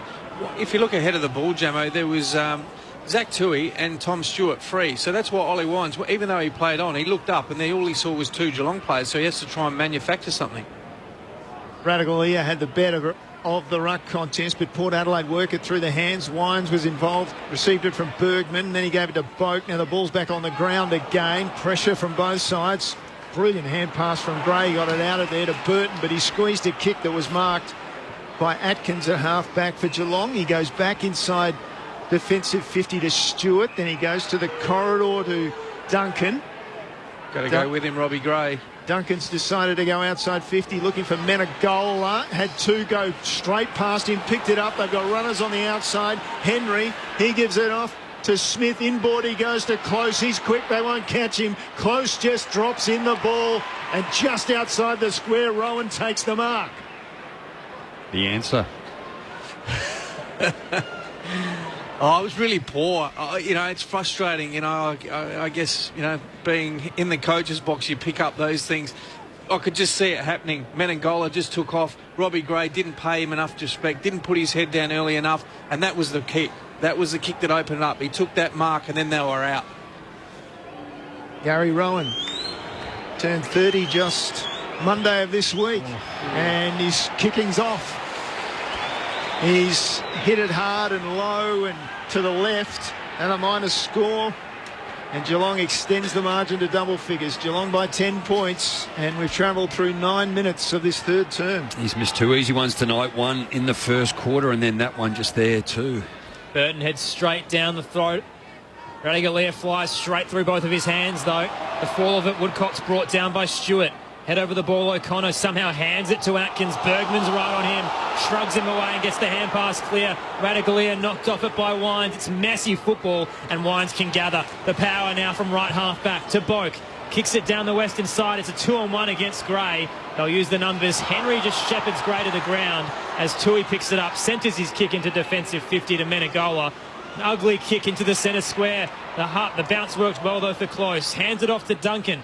Up to right half forward, just a little bit too long for Higgins. Cameron comes to assist, hands it over the top to Sean Higgins. Flat kick central, too short for Rowan. He wraps up Boak into the scoreboard pocket. The tackle was a push in the back. Free kick to the power and defensive 50. They got away with one there. 10-minute mark, Geelong up by 10. Well, there's another example. Sean Higgins has the authority and the autonomy to have a shot on goal then, but he tried to bring someone in. You're running flat out at goal 30 metres. Have the shot. Boak sends it into the back pocket to McKenzie. He's eventually called to play on under pressure. Booms the ball outside 50. Rosie was up early. When he came down, he was grabbed by the arm by Menegola, and so it'll be a free kick at left half back for Rosie. On the eastern side of the ground, Port Adelaide, they haven't started this quarter brilliantly. They trail by 10 points. Stewart. Rosie heads straight to Stewart's direction. This time Gray knocks it to ground from behind. Clean gather from Wines. Kicks it to the left forward pocket. Dixon was there. Henderson had some space on him, but the kick didn't work. It's a bit too long, and off hands it'll roll over the boundary line in the left forward pocket for the Power. Down by 10 points in the third quarter. Well, they got away with it twice. The poor kick, lobbed it to Stewart where they need to lower their eyes, and then Ollie Wines, who was great front and square, and they had Dixon probably 15 metres clear. Couldn't hit him. Dixon in the ruck contest now. Taps it down. Woodcock picks it up. Off to Wines with the snap. Falling backwards. He's got it. Port Adelaide get one back. Ollie Wines perhaps repairs the damage of that poor kick into forward 50, looking for Dixon just a moment ago. So we've gone through 11 and a half minutes in this third term, and Port Adelaide back within 4 points. 9-3-57 the Power. Geelong 9-7-61 on Grandstand AFL. The experts Rod Jamieson, Scott Camporelli. Well, and to be fair, I mean, he's been their best player all year, Ollie Wines, and it's, you know, his forward entry kicking is not traditionally been a strong suit for him, but he's improved in that area. But you just see he's had 19 possessions for the game, really important goal, and he's just flexed his muscles there at a forward 50 stoppage and kicks a goal. So well done. Class, isn't it, too? When they need it, they've stood up. Ollie Wines this quarter. You saw Connor Rosie do it in the first quarter. Sam Pepper also was able to snap one, and a lucky goal to keep Port Adelaide in the game at that particular stage. 4-point game. In the middle, Adams wins the ruck tap. Drew gathers cleanly, threw it on the boot in the left. It's bouncing favourably for Dixon. Took it on the chest. Hand pass to Rosie from 48. It's far wide, and so wide that it's out on the full in the left back pocket for the Cats. Free kick to them, currently kicking to the northern end, and up by 4 points. So it'll be Henry to bring the ball back into play. Henry kicks long down this broadcast side. Radically middle of the pack. Oh, he had 2 grabs on it. Ball eventually to ground. Somehow it found its way to Dalhouse, and a 10-metre kick finds Houston, and Houston goes further back for Port Adelaide. Manages to find Burton just inside the centre square. He comes wide towards the boundary line and finds Laddams. So the ruckman for Port backs up between centre wing and half forward. Oh, he chips the ball. Wasn't the greatest of chips. Really poor. It was awful kick. It was intercepted Really by Blitzabs. And once again, poor by either the forwards not getting back to man up, or the wingers not getting back to man up to make it an even number contest. If they continue to do this, Port, they're going to get beaten. Blitzabs clears the 50 out towards the western side to a pack. Salva Radaglia in front received the free kick for a hold. It's going Geelong's way. We spoke to Matty Knights pre-game, didn't we, too? Just his ability to, if he can be that big mid in the ruck and go forward and pinch hit like he does. But he's having a real crack at the contest all night. So close to the recipient, goes short to Zach Tui, just behind centre wing. We know he's got a long kick on him, and he loads up, heads towards the arc. Just on the paint, Jonas comes across, cuts off Tom Hawkins and takes the mark for the power. Doesn't waste any time. Short kick to Houston at right half back. That's as far as it goes, though. Houston has to hold up. Down the line he goes to the kick, and literally about 30 centimetres from beating out on the full. Well, he could have hit Josh Money down there. The interchange gates, Farrell takes it. Now he plays on. Decision again, Blitzabs again. And Blitzabs takes it. Maybe not the answer, but certainly the oracle is Scott Camporelli. 3 out of 3. He's building to last week's performance of 6 out of 6. He's doing it all night, Crossy. Blitzabs went back to Henry, and now Isaac Smith in defensive 50. So I'll keep quiet. Isaac Smith plays on. Looks to depart the 50 for the Cats. Heads up to the western side. Radaglia disposed of Jonas. Sliding in. Paid the mark. No, the hold coming back. Tom Jonas to receive the free kick for the power. Let's see if they've learned anything as they head into the 50. Geelong have plenty of numbers back, and the power decide to go sideways to Burn Jones. The switch out to the eastern side is on. Aaliyah takes the mark. But again, a bit slow to head forward. He doesn't know where to go. He's asking for help. Well, now it's Kolajasny who's the spare. He's gone over the top of Woodcock's head, and the Cats can mop it up. Higgins a 1-2 with Duncan across the defensive 50 arc. And then a 1-2 with O'Connor as well. Higgins racking it up. Kicks it to Atkins. Short kick towards left half back. Finds Parford. So Geelong's defence, incredible tonight. And Port Adelaide have not been able to find an answer for it. So Geelong now have switched play, and Parford is on this broadcast side. Oh, he didn't have many options. In the end, beautiful kick. And it was knocked out of the hands of O'Connor, but he gets it. And off the left foot, well, he's just squeezed up. And he puts the ball out on the full near the interchange gate. So that time, Port Adelaide's zone defence working. Bergman almost had the ball smothered by Motlop coming off the interchange. Oh, wow. Inboard went to Amon. Amon's kick went inboard as well, and they've turned it over. Trouble. They go back to Blitzarms, and then Blitzarms to Stewart, and he goes towards half forward. Duncan, middle of the ground. Inboard goes the hand pass for Cameron, then over the top to Duncan, who ran hard, and then Duncan just spots up Radaglia 25, 30 metres out. Slight angle to the right. And big Radaglia, once he gets himself off the ground, he will go back and have a shot at goal. He's played well tonight too. He's worked his way into the game, whether it be up forward or in the middle, but he's not lacking the desire to get up at the contest and just crash the pack. He's taking in the big ones. Xavier Dursman, he's run a long way to get that ball and be on the end of the pass. In he comes. Leans back on the kick and sprays it to the right. Fatigue can do that to you. So, minus score for the Cats. They are wasting opportunities. They lead by 5 points, 17 gone, third term. Do you like the option of Xavier Dursman instead of Reece Stanley? Well, yeah, I do. I mean, Reece Stanley's probably a little bit different. He can run. Like, Reece Stanley is an elite runner of the competition, but I probably prefer Xavier because he's actually a really nice contested mark. So the power out of defensive 50 went to Burton. Central kick to Houston. Back edge of the square. Pops it short to Motlop. Just short of centre wing. And this is what happens, Aaron. So Motlop's a forward. So now there's an extra player down in Geelong's inside their D50 now on the basis that now Motlop has to reset the ground to even the game up.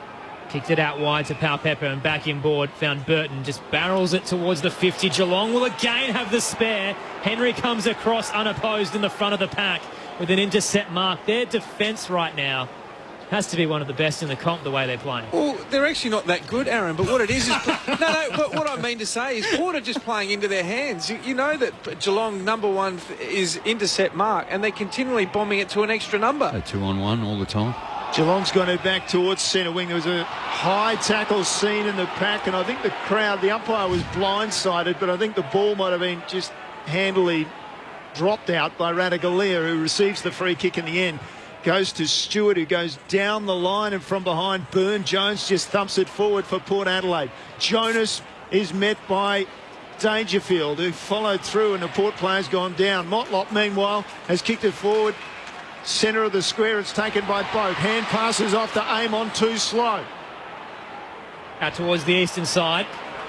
Drew gets a hand pass out towards Woodcock, pops it short to left half forward. Farrell got caught from behind by Stewart, who rises over him and takes it. Geelong can rebound. Up to right half forward. Blitzavs takes it, pops it to the scoreboard pocket. Didn't work for Hawkins, who gives him a spray for it as well. It wasn't a great kick. Boundary throwing in the scoreboard pocket to come. Fair enough too. Totally. They've been wayward in front of goals, and let alone that just final kick inside 50 when they've done all the hard work to set themselves up. So boundary throwing inside Geelong's attacking 50. Dixon in the ruck up against Hawkins. Both fell to ground. No free kick. Comes towards Robbie Graves. Spirals it out of 50. No one was there to meet it. It's going to roll over the boundary line, and that will be deliberate. Free kick to Geelong at right half forward. It'll be Jack Henry to take it, and he just decides, well, we'll put it up. One for the high flyers. Big pack forms. Dursman there, but Charlie Dixon deep in defence in that scoreboard pocket thumps it into Rosie. And I don't mean Connor Rosie, I mean Rosie. He wanted to put it into Kilburn, which is about 4 suburbs away. Had no intent on taking the mark. Toss back in. Dixon in front position wins the tap. Spilled towards Duncan. Cut off though. Gray coming through. Brought it to ground and applied a tackle. Wants a free kick. Won't be getting it. Ball up still in the scoreboard pocket. Geelong's attacking 50. They're up by 5. Time on in the third. Just feel like they just got to hang on here, Port, and just get to the three-quarter time break. You know, they just need to reset. Hawkins wins the tap down, a double slap, again out wide. Rowan flicks the hand pass in. Drew cuts it off, still in the scoreboard pocket. Jonas to Pepper, gets it to Burn-Jones, threw it on the boot out of defensive 50, but Atkins waiting there. Cuts it off for Geelong, centres his kick for them. They had a slip. Mark O'Connor was there, and as a result, the Power get the turnover. Boat through the centre square. A short kick to Rosie, who again gathers off the bounce. Over the top is Motlop, who can run into the 50, slide in and take the mark. And will now go back. Man on the mark, 40 from goal, slight angle to the left. Both teams cut it fine then too, didn't they? Just came inside. It was all Geelong. Trying to think who it was that actually fell over in the contest, which allowed Port Adelaide to intercept. They dropped the mark and fumbled, and then just the kick almost intercepted through the middle of the ground. So Mark O'Connor was the man who fell, and probably in the wrong side of his position anyway. He's in the forward 50. He's got to go. So Stephen Motlop starts inside the square. Comes in and kicks from the arc. He's been a menace for Geelong over the past few years, but this one hasn't been his best affair. Out of bounds on the full. Free kick to Geelong in the right back pocket. They're up by 5. 21 minutes gone in the third quarter on Grandstand AFL. Your experts, Scott Camporelli and Rod Jamison. I think you're very kind. That didn't just miss either, too. That is missed by 20 metres. 35 game former Cat Motlop did his old side a favour there. Tui brought it out, kicked it long. Off the pack, it came to Burton towards half forward. And Boak came to try and meet it, but the fist of Atkins was good, knocked it over the boundary line. It's between the arc of 50 and the centre square, out there on the eastern side of the ground. Ball to be thrown in. Dixon gets an early run. Blitzau's behind him. The power forward taps it down, but straight to Joel Selwood. Hand pass to Higgins. Short kick down the line. Didn't work for Hawkins. Regathers a hand pass to Dangerfield, who scoops it with one hand. Piercing kick into the 50 for Geelong. Rowan's there on a one-on-one. Brings it to ground against Houston. Regathers, spins, curls it towards home. Gary Rowan.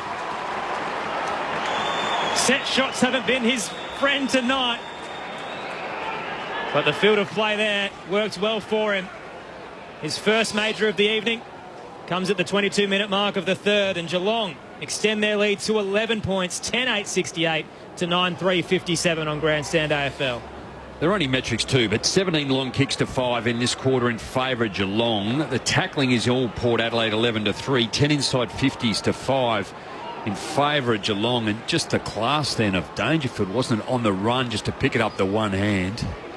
Well, it came out of stoppage. It was just an offensive hit by Geelong, and they just powered through. I mean, you talk about Dangerfield, but not bad when Hawkins at almost 200 centimetres just picks up a clean ground ball and flicks it with his left hand. But great, probably one-on-one individual effort by Rowan to hit the scoreboard.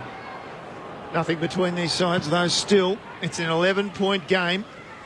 They came into this match, Geelong sitting third on the ladder, Port fifth, but with identical win-loss records. Geelong take the ball forward out of the middle.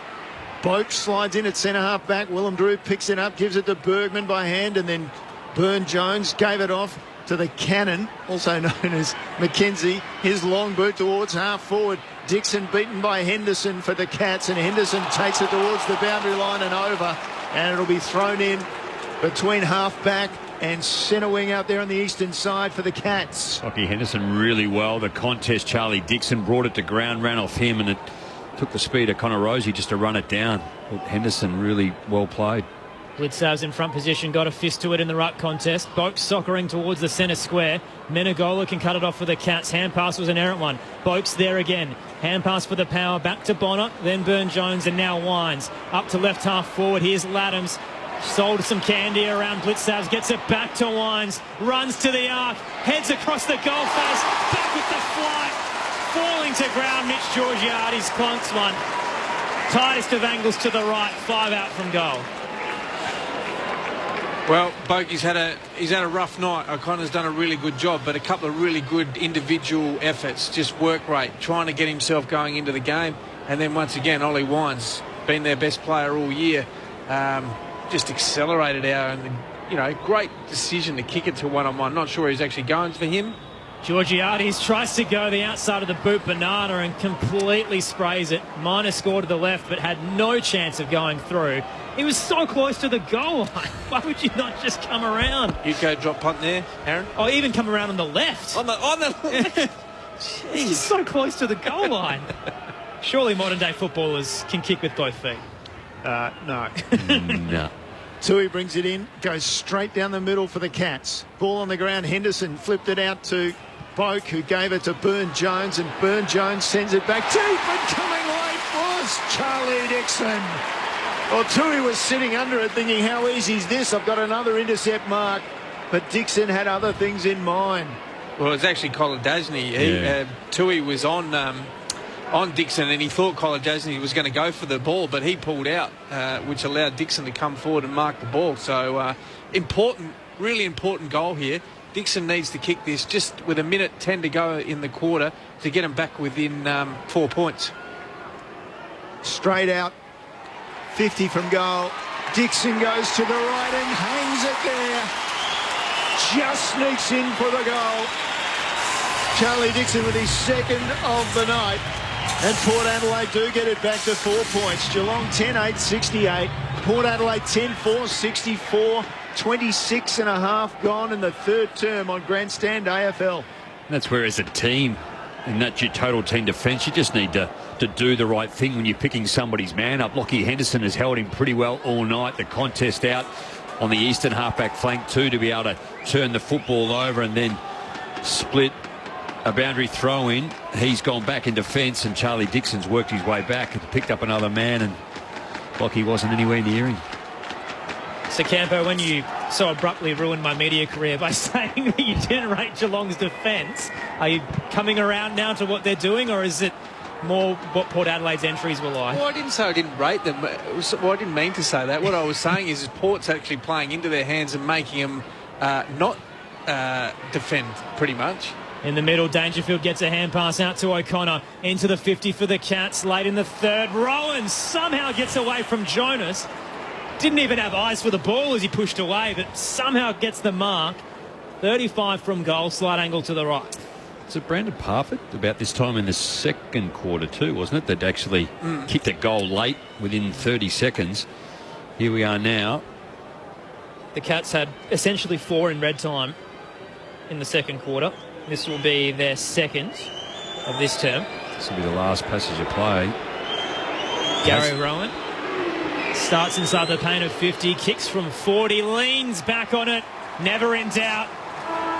Big flex as well on the three-quarter time siren. Gary Rowan puts the Cats up by 10 heading into the final term.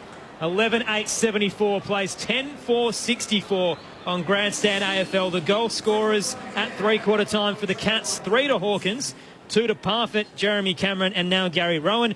Singles to Henderson and Duncan. Meanwhile, for the Power, 4 to Connor Rosie, all in the opening quarter. Haven't really seen him much since. Charlie Dixon with 2 singles to Farrell, Georgiades, Wines and Powell Pepper. Aaron Bryans and Neil Cross with you alongside Scott Camporelli and Rod Jamieson. The text line, if you'd like to get in touch, 0437 774 774. A thrilling finish coming up on Grandstand AFL to begin round 13.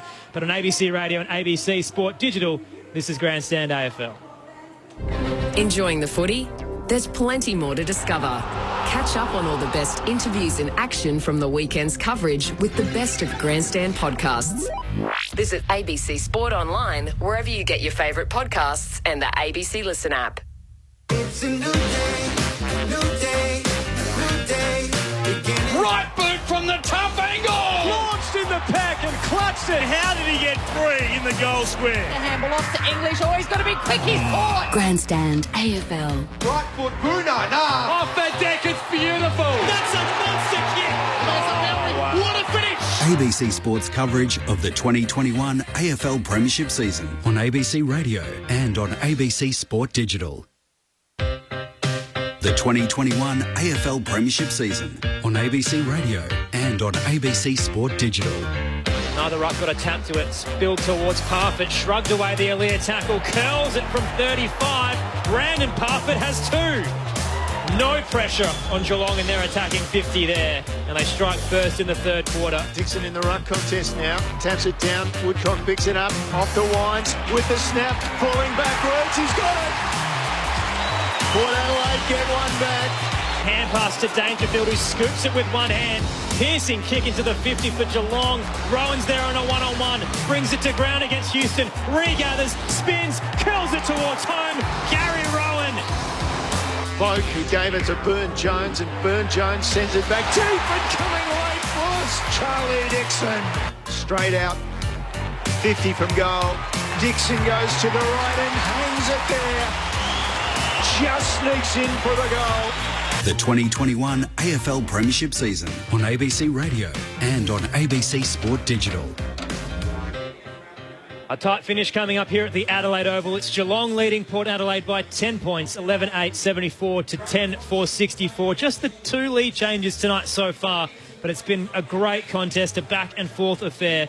Tom Hawkins has 3 goals for the Cats. Connor Rosie has 4 for the Power. But Geelong's defence standing up at crucial times in that third quarter there when Port Adelaide were trying to enter 50, and as a result they take the momentum heading into the final break. The text line, if you'd like to get in touch, 0437 774 774.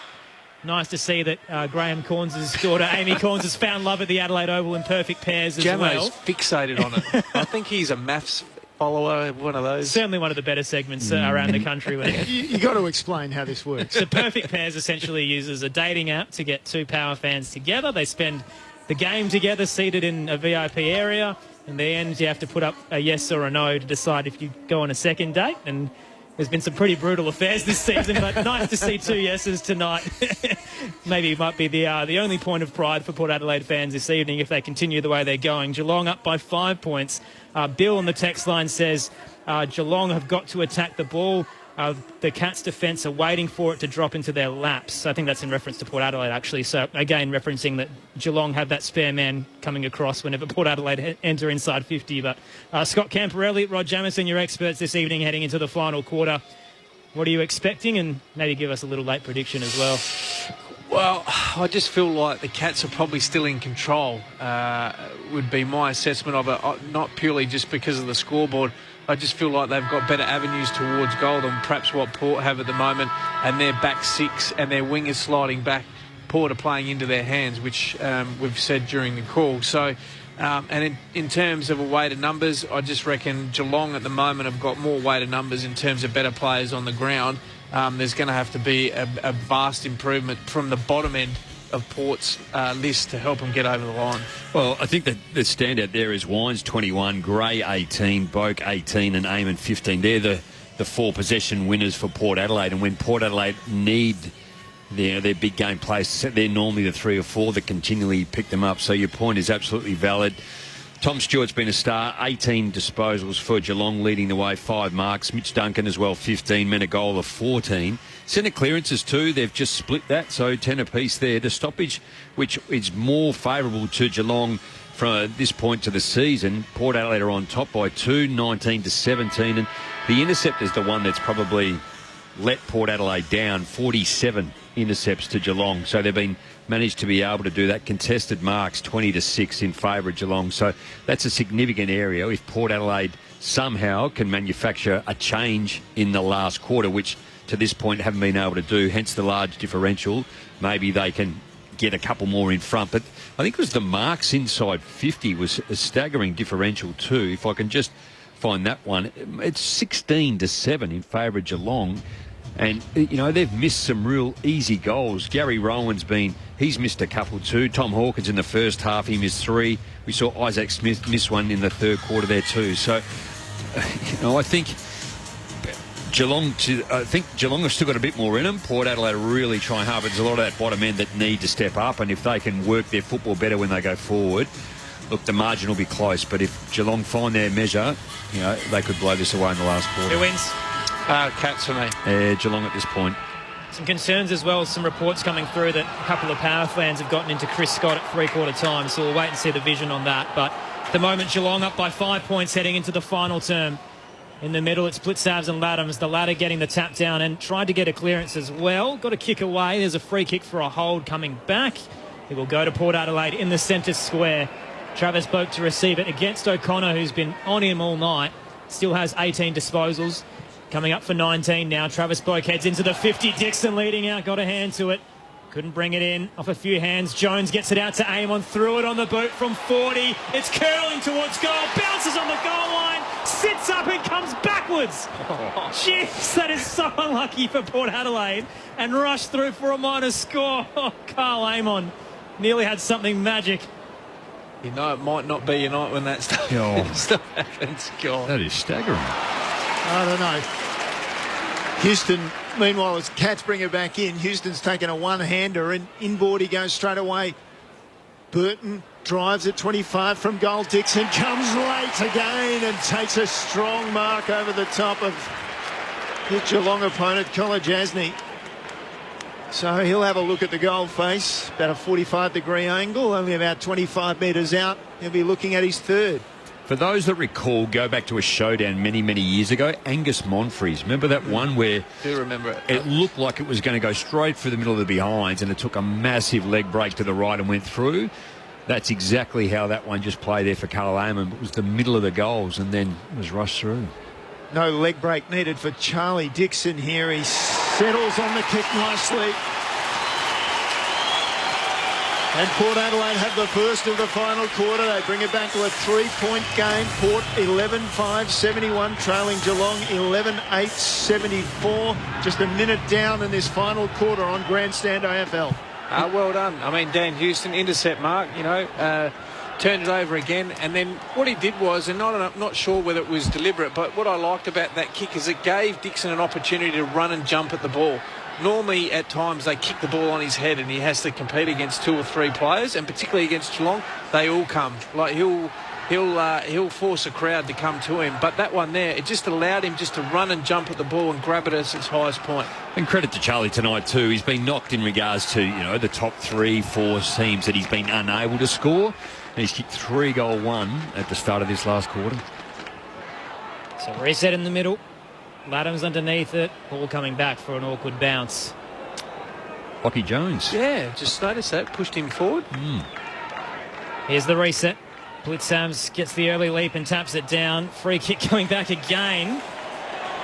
Advantage? No, it's coming back. Pulled his socks up and had the white tie at the top. Almost a bit like the Warwick Kappa of the day, wouldn't he? Just that long mullet. So Travis Boak, the recipient, again against Mark O'Connor for a hold. Heads out to the eastern wing. Remember he had the garters hanging out the top of the red socks and the big long mullet? You want him in the tight shorts as well? Oh, wow. Alier takes the mark, centres his kick to centre-half back to McKenzie. I don't know how Warwick would have gone with a moustache. Pretty well, I reckon, if you ask him. McKenzie now back out wide to Alier. A bit of chip it around in the defensive half for Port Adelaide right now. They're just unsure where to go. Leather pants. You boys didn't switch on. Giving you a spray. Alier down the line to a contest. Leading out, good contested mark from Laddens. Played on quickly, though. A hand pass to Wines put him under pressure. Gets it to Boak. Back to Wines. Pushed as he kicked it into the 50. Geelong have numbers floating back. There's a free kick. And it may be downfield as well. Yeah, it's holding to Charlie Dixon. Port Adelaide to receive it inside their attacking 50. So Charlie Dixon gets it. Man on the mark will be at the top edge of the goal square. Charlie Dixon can go back and have a chance to kick his third once again. Yeah, well, Henry was the one. I think he dropped back in front of him and Lockie Henderson just grabbed him just to try and protect him. But, free kick was there. So Dixon should be a gimme. Comes in, kicks from 25. Gets it through. Charlie's got 3. The power hit the front. 4 for Charlie Dixon, rather. 12-5-77 to 11-8-74. The power hit the front. 4 minutes gone in the final quarter at the Adelaide Oval on Grandstand AFL. Well, he's been less than convincing in terms of his body language after it's come off the boot, but he's shaved that right-hand goalpost on the 3 occasions out of the 4, but once again, they got it into him. I love the fact that he's playing deep and he's asking a question of Geelong's key backs. Silly free kick, obviously, to Henderson. He probably didn't need to do that, but Wines, once again, Travis spoke, the 2 players that you spoke about, Jamo, your 2 leaders, once again getting the game back on their terms. Well done, Port Adelaide. The umpire went far left, didn't he, in a real hurry. It's like a chip onto the green and you're just about to hit the bunker. Know about that. And it comes rolling back next to the pin. 3 points, a margin for Port Adelaide. Back in the middle. Blitzarves with a tap down to Parfit. He's swamped by Robbie Gray, and with some help from Wines, down to Josh Money. It's been quiet for a while, Josh. It has been quiet, but certainly not for Chris Scott. Yeah, you mentioned that he was quite animated at halftime, and Aaron talked about a potential crowd incident. There are a few allegations that one of the crowd members, of course you have to walk through the crowd from the box down here at Adelaide Oval. There are a few allegations of tripping, so you'd hate to see that, particularly given the strict conditions, protocol-wise, all these Cats players are under at the moment. In the middle, Selwood taps it out, but Boak gathers it for the power, hands it to Wines again into the 50 they go. Dixon the target, knocked it down to Rosie. Tui brings him down without it. The clearest free kick you could ever ask for, and the umpire calls it. The crowd were going to erupt if it wasn't there. The free kick coming to Connor Rosie inside their attacking 50. A chance to kick his 5th. Port Adelaide with all the momentum of this final quarter. Just so dangerous. They're just trying to hang on. We've seen Lockie Henderson do it there. Prior to that, Connor Rosie again. Rosie comes in from 45. 5 for Rosie. The youngster's got a handful. And now they're up by 9. 13-5, 83 to 11-8, 74. 7 gone in the final quarter on Grandstand AFL. Well, they've dominated the quarter. Looking at the stats here, Jamo, Port have had 20 possession with almost 4.5 minutes in the thing. Geelong have had 1 possession. That's staggering. It's unbelievable. Well done, Port Adelaide. They've dominated in 3-0 in clearances. The contested possession 8-0. So Geelong, once again, just haven't been able to control any of the ball. 4 inside 50s for 3 goals, 1 Port Adelaide. Clearances 3. The only positive out of all of that, Campo. They kick it 100%. They go and get 100%. The Cats with the 1 kick. Well, you can hear the noise being generated by this performance from Port Adelaide in the final quarter. They've kicked 3 goals, 1 without answer. In the middle, Blitz halves, knocks it down. Parfitt came through. Port Adelaide get it away. Taken by Hughes at half-back for Geelong. Sprints to centre wing, goes down to half-forward. Rowan leads out, takes a mark ahead of Alier. Former Sydney teammates, those two. Ball goes long to the goal face. Jonas is there. And the captain smashes it over the boundary line in the right forward pocket. About 15 around from the goals. Gee, the text line turns quickly. Fans aren't happy that you gave up on the power, Jamo and Campo. No, there's still a little bit to play yet too. Port by 9, 8.5 gone in the final quarter. Helkins taps it down straight to Cameron, curls it from 35. Jeremy Cameron answers back in quick succession. Jeremy Cameron gets his 3rd off the up tap from Big Tommy Hawkins. Back to a 3-point game. 13-5, 83 plays 12-8, 80. Approaching the 9-minute mark of the 4th on Grandstand AFL. Class, isn't it? Well, it's class, but once again, we spoke about it at the other end of the ground, but Jared Schofield, as midfield coach, stoppage coach, he'd be pulling his hair out. Like Alier again. You just can't. Jeremy Cameron's a left-footed Jamo. He's going to wrap into the corridor. That's what he does. You've got to stand on the other side and push him towards the boundary. Don't give him what he wants. And it's exactly what he did, Alier, and gave him a left-foot opportunity. Well, here's a match befitting of 5th place against 3rd place. And at the moment, it's Port Adelaide in 5th. Hanging on, if you like now, to a 3-point lead. They had control early in this quarter. Out of the middle, Laddams tries, and we toe-poked it accidentally. Finally picked up by Selwood for Geelong. Gave it off to Tui. High towards half-forward. Close got in front for Geelong. Couldn't take it. Follows up on the ground. Hand pass wide. Oh, gee, that was good. He found his man in Cameron, who gave it away to Smith, and Smith can put Geelong back in front. And he does so from 25 metres on a slight angle. How quickly does this game change? Second lead change of the final quarter. The Cats are in front. 13-8, 86. Port Adelaide 13-5, 83. We are 10 minutes in. Well, they were probably always going to have their go, Geelong, aren't they? You know, in terms of momentum, Port dominated that first, 5 to 6 minutes and deservedly be in front. Then Geelong have just gone whack, one from a forward 50 stoppage, the next one out of a centre bounce stoppage. So the game's just turning on its head very, very quickly. Jeremy Cameron and Isaac Smith, they almost look like twins, yeah, don't they? Do look, just the way they move. Yeah. Yes, well, there is some rationale as to why we thought that way we did, Aaron, however. It's not always right, granted there. But certainly a tight finish. But at least, you get a little bit of, boasting now that the Cats are back in it. 3-point game in the middle. Radigalia gets the tap down coming through. Dangerfield couldn't gather. Hand pass to Selwood, now forward to O'Connor. A chain into the 50. Dalhouse over the top. Cameron now again from 30. Tighter angle. Same result. What a game it has been for Jeremy Cameron. 4 for him. And Geelong back out to a 9-point lead. 3 goals on the trot at the 11-minute mark of the 4th term on Grandstand AFL. And 3 goals in how many minutes, though, too? That's the thing. It's just them being able to turn it around, getting smashed in that early part. 3 minutes. And still 10 disposals less than Port Adelaide at the moment. The last 3 inside 50s, 3 goals. You'll take that efficiency every time. And they're just quick, easy and sharp ball movement, both by hand and by foot. Well, we talk about Port's players in Wines and Boak. Selwood, like, super player. You know, like, for so long. So 3 goals in 6 minutes for Port Adelaide to start the quarter, to take a 9-point lead, and now 3 answering goals in the space of 3 minutes for Geelong. And Geelong are back up by 9 points.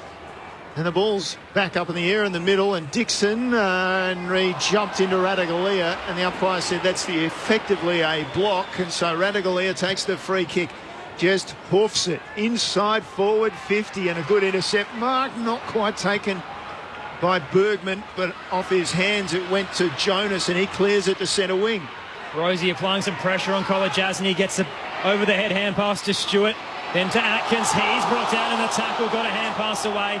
Ratugolea under pressure. It's messy footy, set at centre wing on the western side. Rosie gets it out to Motlop.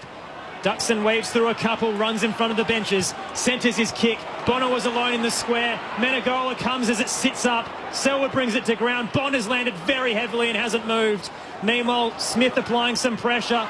Amon comes to assist. Ball held up in the square. Bonner's finally to his feet, and a ball up will come just forward of the centre circle. Gee, it's chaotic football right now. Geelong up by 9.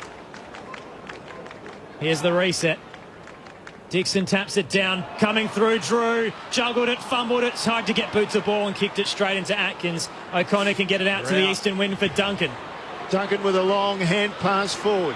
He finds the cruisy Higgins, and Higgins inside 50. Well, he missed a kick he should have got. Aaliyah gets rid of Cameron, turns back to the boundary line and just chips a ball out to Burton, who fumbled it over the boundary line. Easy mark in front of the eyes for Ryan Burton, and he dropped it. It's still at half forward left for Geelong, out on that eastern side. Toss back in, Dixon against Ratugolea. Neither got a clean tap. Smith coming through, was held up by Drew. Bounces out towards Duncan, loads up from 55. The cat on return, Mitch Duncan. Minus score to the right. 10-point game in favour of Geelong. 14-9-93 plays 13-5 83 on the text line. Jared says, hey guys, first game of Aussie rules I've been able to catch this year. Great to have such a good game with great commentary. Also love the silence when the Cats score. It's a good game to tune into if it's your first one of the year, Jared. McKenzie brings it in, goes to the pocket, finds Houston, and Houston, yes, launches out towards centre ring. Ratugolea goes from behind, couldn't bring it down. Jones overran the ball. It's coming back, though. That premature elevation from Ratugolea resulted in a free kick. Dixon goes inboard to Bergman, and then they switch to the broadcast side. It's taken by Jonas. Over the top into the 50, Jonas goes. Georgiades leading out, tight angle to the left. He's thinking about passing, Mitch Georgiades. He's got all the distance in this too. He's kicked 1 goal tonight, missed one in the 3rd. Corridor was cut off, so he will go back, Mitch Georgiades. A very tight angle, starting essentially from left half forward on the fence. Mitch Georgiades, the first round revelation in his 2nd season. Comes in, kicks from 52, plenty of distance. It's skewing to the right, though. Stays in the field of play. Off a few hands, Dalhouse tries to chase it. Bonner's right on him. Soccers it out of the 50 for the Cats. 2-on-1 against Houston, who gathers and is tackled over the line. Boundary throw-in to come at right half forward for the Power. They're currently down by 10 points, 15.5 gone in the final quarter. 28,718, the official crowd figure. And they're all just waiting. What's going to happen? Parford's taken it off the ruck contest, off the left foot. He tried to get it to close, but intercepting was Houston for Port Adelaide. Drops it outside to Burton. Burton takes and immediately bombs it inside forward 50, sets it up. Henry came to the front, couldn't take it, but he does tackle Latham. Somehow he got it out. Parford took it for Geelong. It's coming back, I think, for a throw. So Laddams disposed of it in an inappropriate manner, and as a result it'll be a free kick for Geelong in their defensive 50 in front of a scoreboard which shows a 10-point lead for the Cats. Turned to a good player too, hasn't he, Jack Henry? He's a lot like Tom Stewart. Dangerous kick across the goal face, though. Smith just got it as Jones came to clean him up. And you're right, Jamo. Jack Henry, 22 years of age, actually signed on at the end of last year a 4-year deal. So clearly there's a lot of faith in the youngster. And one of the few in Geelong's team that actually is under the age of 25 at least. Clearing kick from Smith towards the western side. Elias sitting underneath it, brought it to ground. Bergman was there, caught in the tackle from Dalhouse, brought to ground as well. Held up on the logo and deemed a push, I think. Free kick coming to Port Adelaide. It was a very late call. Bergman's surprised by it himself. He was very lucky. I thought that was almost holding the ball. He actually took on Dalhouse to run through the middle. Oh, awful kick for Bonner, though. Nearly cutting it off was Menegola. Still messy in the square, though. Rowan gets past 2 Port players. Hand pass to Blitzavs. Out wide to Menegola on the eastern side. Geelong through Duncan, then O'Connor. Smith tries to go back. It hand passes straight to Rosie. He's been their saviour all night. Hand pass into Houston. To the scoreboard pocket he goes. Georgiades is outnumbered. Juggles it. Can't keep it down. Taps it inbound until he cuts it off for Geelong. Gets it out towards Blitzavs. He's caught high. Bowled over by Burton. Or Dixon it was. And free kick to Geelong in the scoreboard pocket. And 50. He's done it again. Charlie Dixon mouths off to the umpire. And Geelong will be carried to the back edge of the square.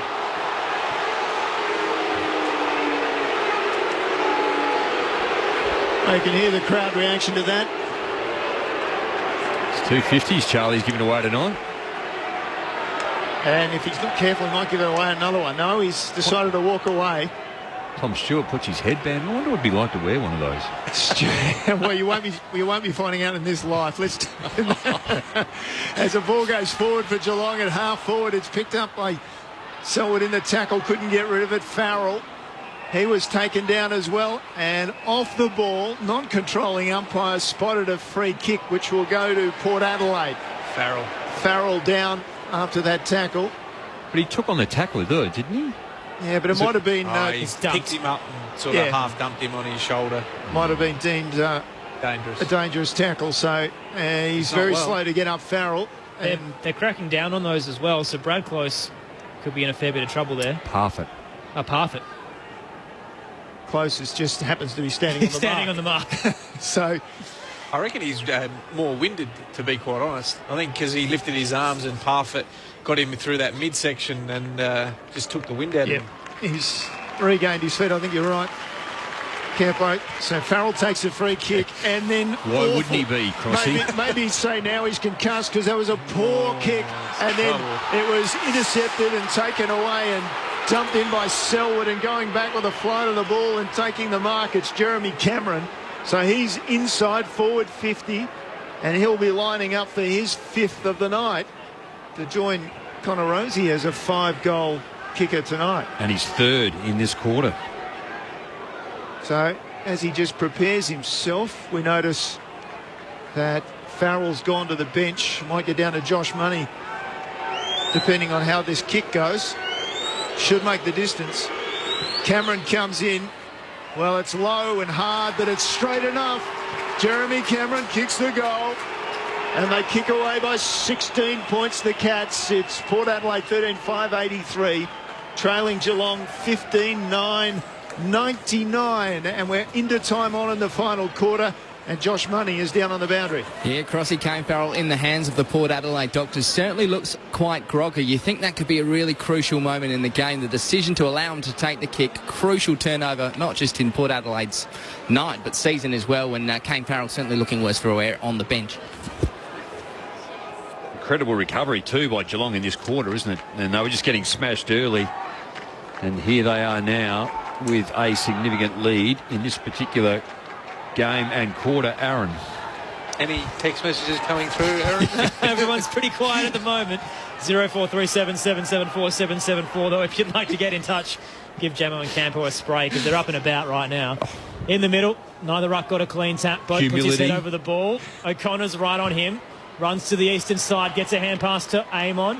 The power now through Laddams, out to Wines, runs to centre half forward, kicks to the top of the goal square. Dixon was held out of it. No free kick. Rosie tries to soccer it through under pressure. Minor score through the right-hand side. 21 and a half gone. It's a 15-point game. 15-9-99 place, 13-6-84.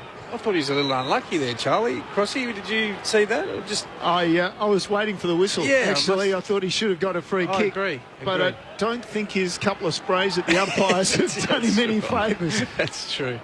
So, play on from fullback by Duncan, kicks long. And on the ground, picked up by the big ruckman Radaglia, and then smashed into the ground, and that might be a dangerous tackle as well, and Close is the victor. And this time it was Robbie Gray, the offender. Close, though, unlike Farrell, was bouncing back to his feet and sending it back. And Geelong are just chipping it around and taking some time away from the clock and away from the Port Adelaide team at the moment. Duncan went to Buse, and now Higgins, just short of centre wing on the western side. Still a fair bit of time in this quarter. Geelong, as Crossy mentioned, up by 15. They head up to right half forward. Radaglia soars. It's a good mark, isn't it? Over the top of McKenzie. He's been threatening to do it all night, hasn't he, as well? He has taken a good few marks, but contested, outstanding. Skies it into the 50. Plenty of players underneath it. Close rises. Free kick again. Called in the contest. It's coming back Port Adelaide's way this time. A hold against Alia in defensive 50. They'll get away with one there. Down by 15. Alia, awful kick. Just popped it short for Wines. Rowan came across, knocked it to ground. Boak regathers. Hand pass to Jonas, then Bergman, who settles, heads to the right back pocket to Amon. Amon now called to play on. Nobody comes to him. He tries to chip it. He does. Oh, no, he doesn't. Successfully. It's come to ground in a marking contest as he chipped it towards the top of the 50. And now it's holding the ball against Tom Jonas. He couldn't take the mark. It bounced straight back into his hands. He's surrounded by a couple of Geelong players, and Tom Hawkins gleefully accepted the ball to have a shot at goal. Well, it was well done by Gary Rowan. He was the one that got his fist in, but I'm not sure there's any prior opportunity there. As you said, Crossy, in the court, it bounced straight back up into his hands. He didn't have any time, didn't fend off, didn't do anything in terms of prior opportunity. He gets pinged holding the ball. Well, this will bring the house down, but not in the way you think if he kicks this goal. Power fans won't be happy. You can hear it now. Here comes Hawkins. He'll have to kick it every bit of 50.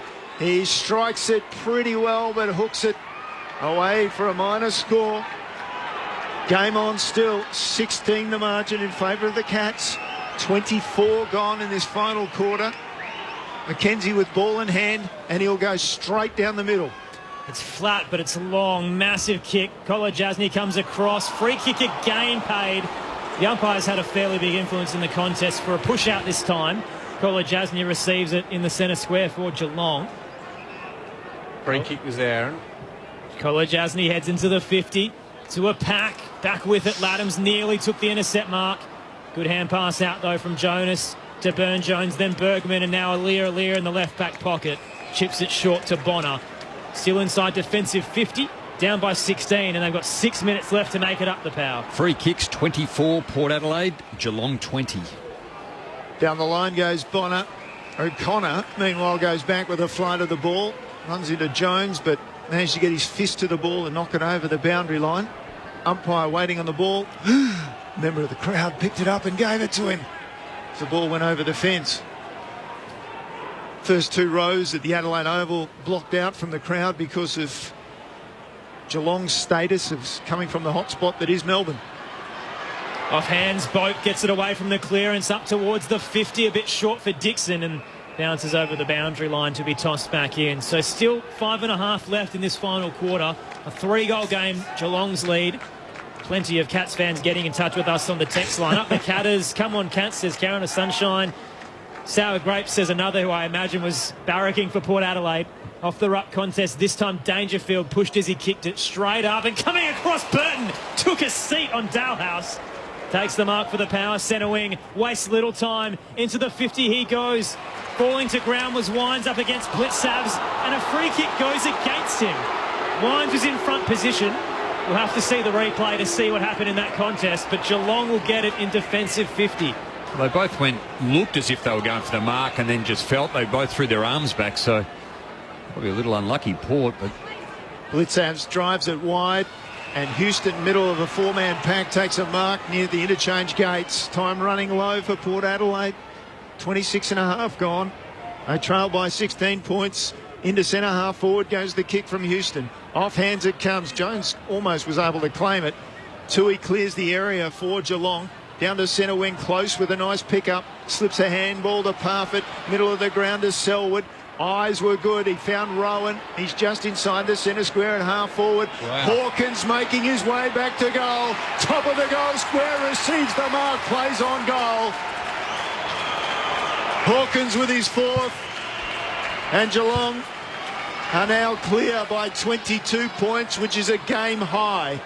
16-10, 106 Geelong. Port Adelaide 13-6, 84. We've played 27 minutes in the final quarter on Grandstand AFL. Your experts, Rod Jamieson, Scott Camporelli. Well, if you had a look at that, if you're watching that on TV and you had it from the side view, that's Geelong at their best in terms of outworking the opposition through the middle of the ground once the ball got turned over. Port midfielders and defenders were standing still pretty much through that part of the ground, and once Geelong had two or three ahead of the ball, the Port defenders that are ahead of the ball, they had not much help to do with there. But Geelong, that's them at their best. Great close, a good Glenelg man too over at the Cats. Hey, but just his clean hands through the middle, you're right, got it up, and four options they could have gone to. Reset in the middle. Boat tried to get it away. Brought down. Wines flicks it out to Drew. The power into 50 once again. Beats Georgiades. Rolls past the pack. Henderson under pressure from Jones. Drops the ball. Holding the ball. Lockie Jones, the youngster, receives it. 10 out. Tight angle to the left. Yeah, you just can't help it too. You just know, we spoke earlier, if you're a left footer, you run to that side and you've got to be wary, and Henderson did all the right thing, but he came to his left wanting the boundary or to use his right foot. Lockie Jones just nailed him. If there's any chance of staying in this game, Lockie Jones must convert.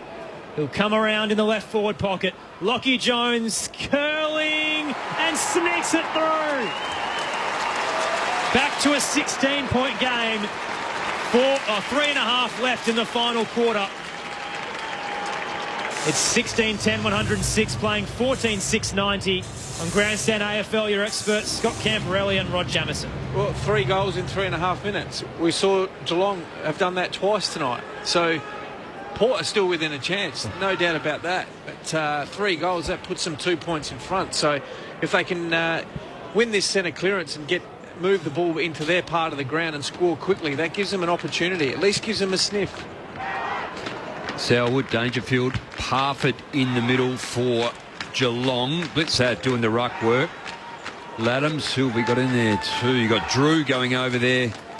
Ollie Wines and Bogue. So you got the big guns from both sides in the middle of the ground. Lockie Jones, his first goal in AFL football.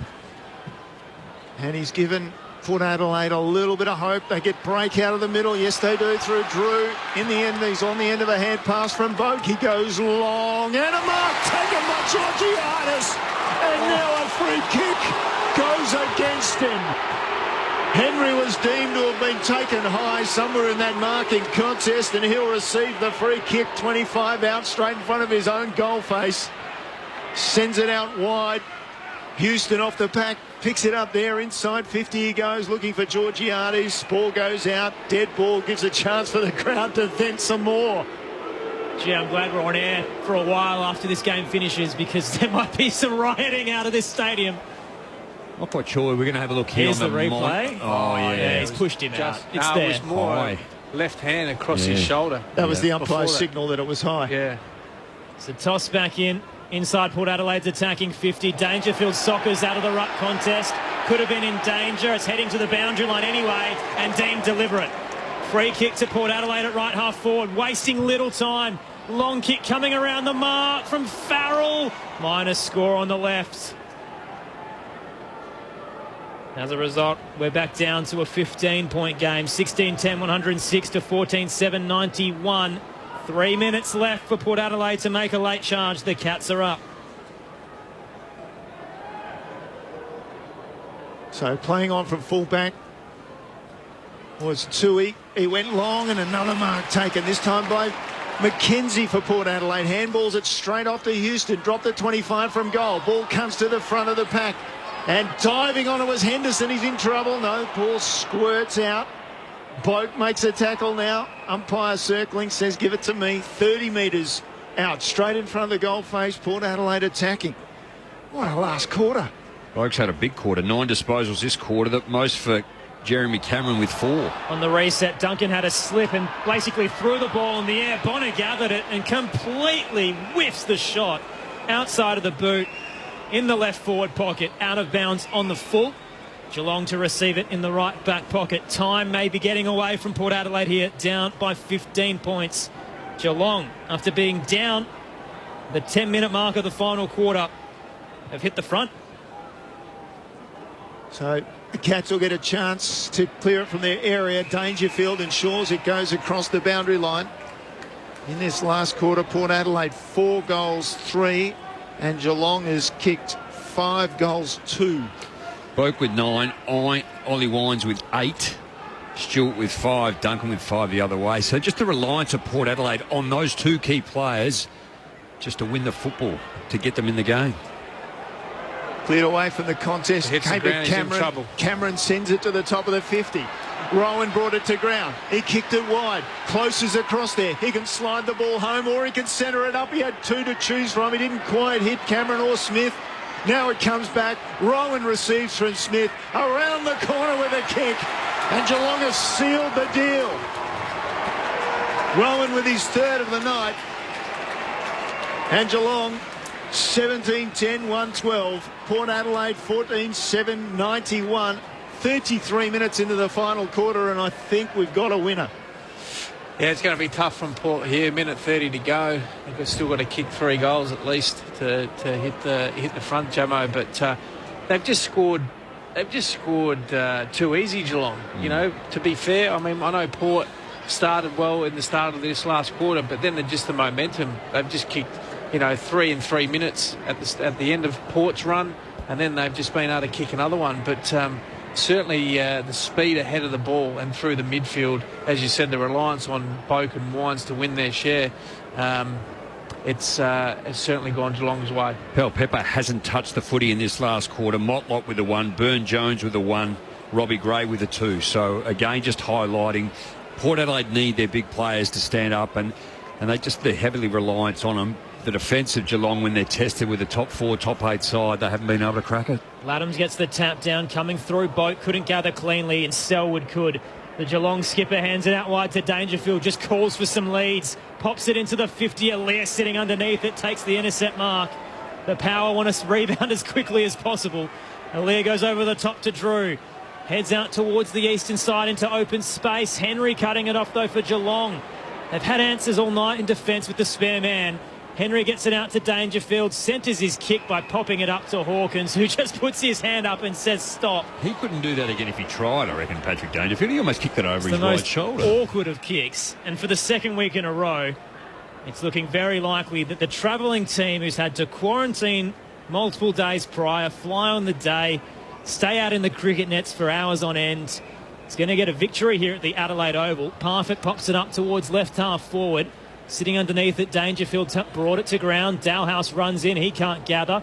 Amon flicks a hand pass defensively to McKenzie, centres his kick for the Power. Boat couldn't take it under pressure from Parfitt. Defensive hand pass to Buse, who kicks his kick short to Jeremy Cameron. He's about 70, 80 out from goal, and he's going back like he wants to have a shot just to kill the clock a bit. Jeremy Cameron pops it into the left forward pocket nonchalantly. Knocked to ground by Houston. Boat comes in to try and intercept it. Amon flicks a hand pass out wide for Wines, and that'll do it. The Cats add another big name to their hit list. Geelong sending a big reminder to the rest of the competition. They're once again in the premiership hunt. They win by 21. The greatest team of all. We are Geelong. We're always on the ball. We play the game as it should be played. At home or far away, our banners fly high from dawn to dark, down at Gardenia Park. a back and forth affair all evening, but only 4 lead changes in total. The G, the Hall Timber stood up. Jeremy Cameron with 5 and Tom Hawkins with 4 for the Cats. Connor Rosie had 5 for Port Adelaide and 4 to Charlie Dixon. Port Adelaide led by 4 at quarter time. Geelong by 3 at half time, then 10 at the final term, and ultimately winners by 21, 17-10, 112 to 14-7, 91. The greatest team of all, we are Geelong, we're always on the ball. We play the game as it should be played, at home or far away. Our banners fly high from dawn to dawn, down at Gardenia Park. So the Cats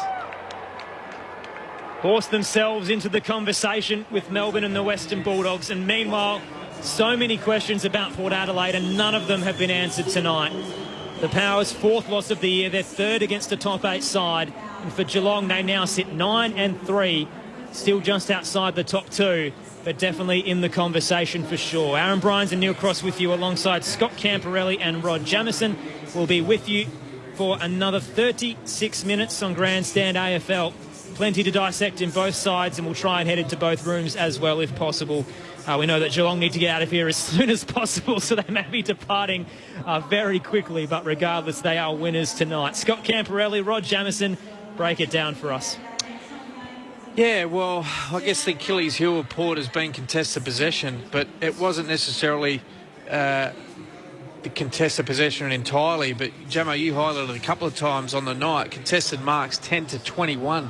That would be almost a record this year in terms of contested marks.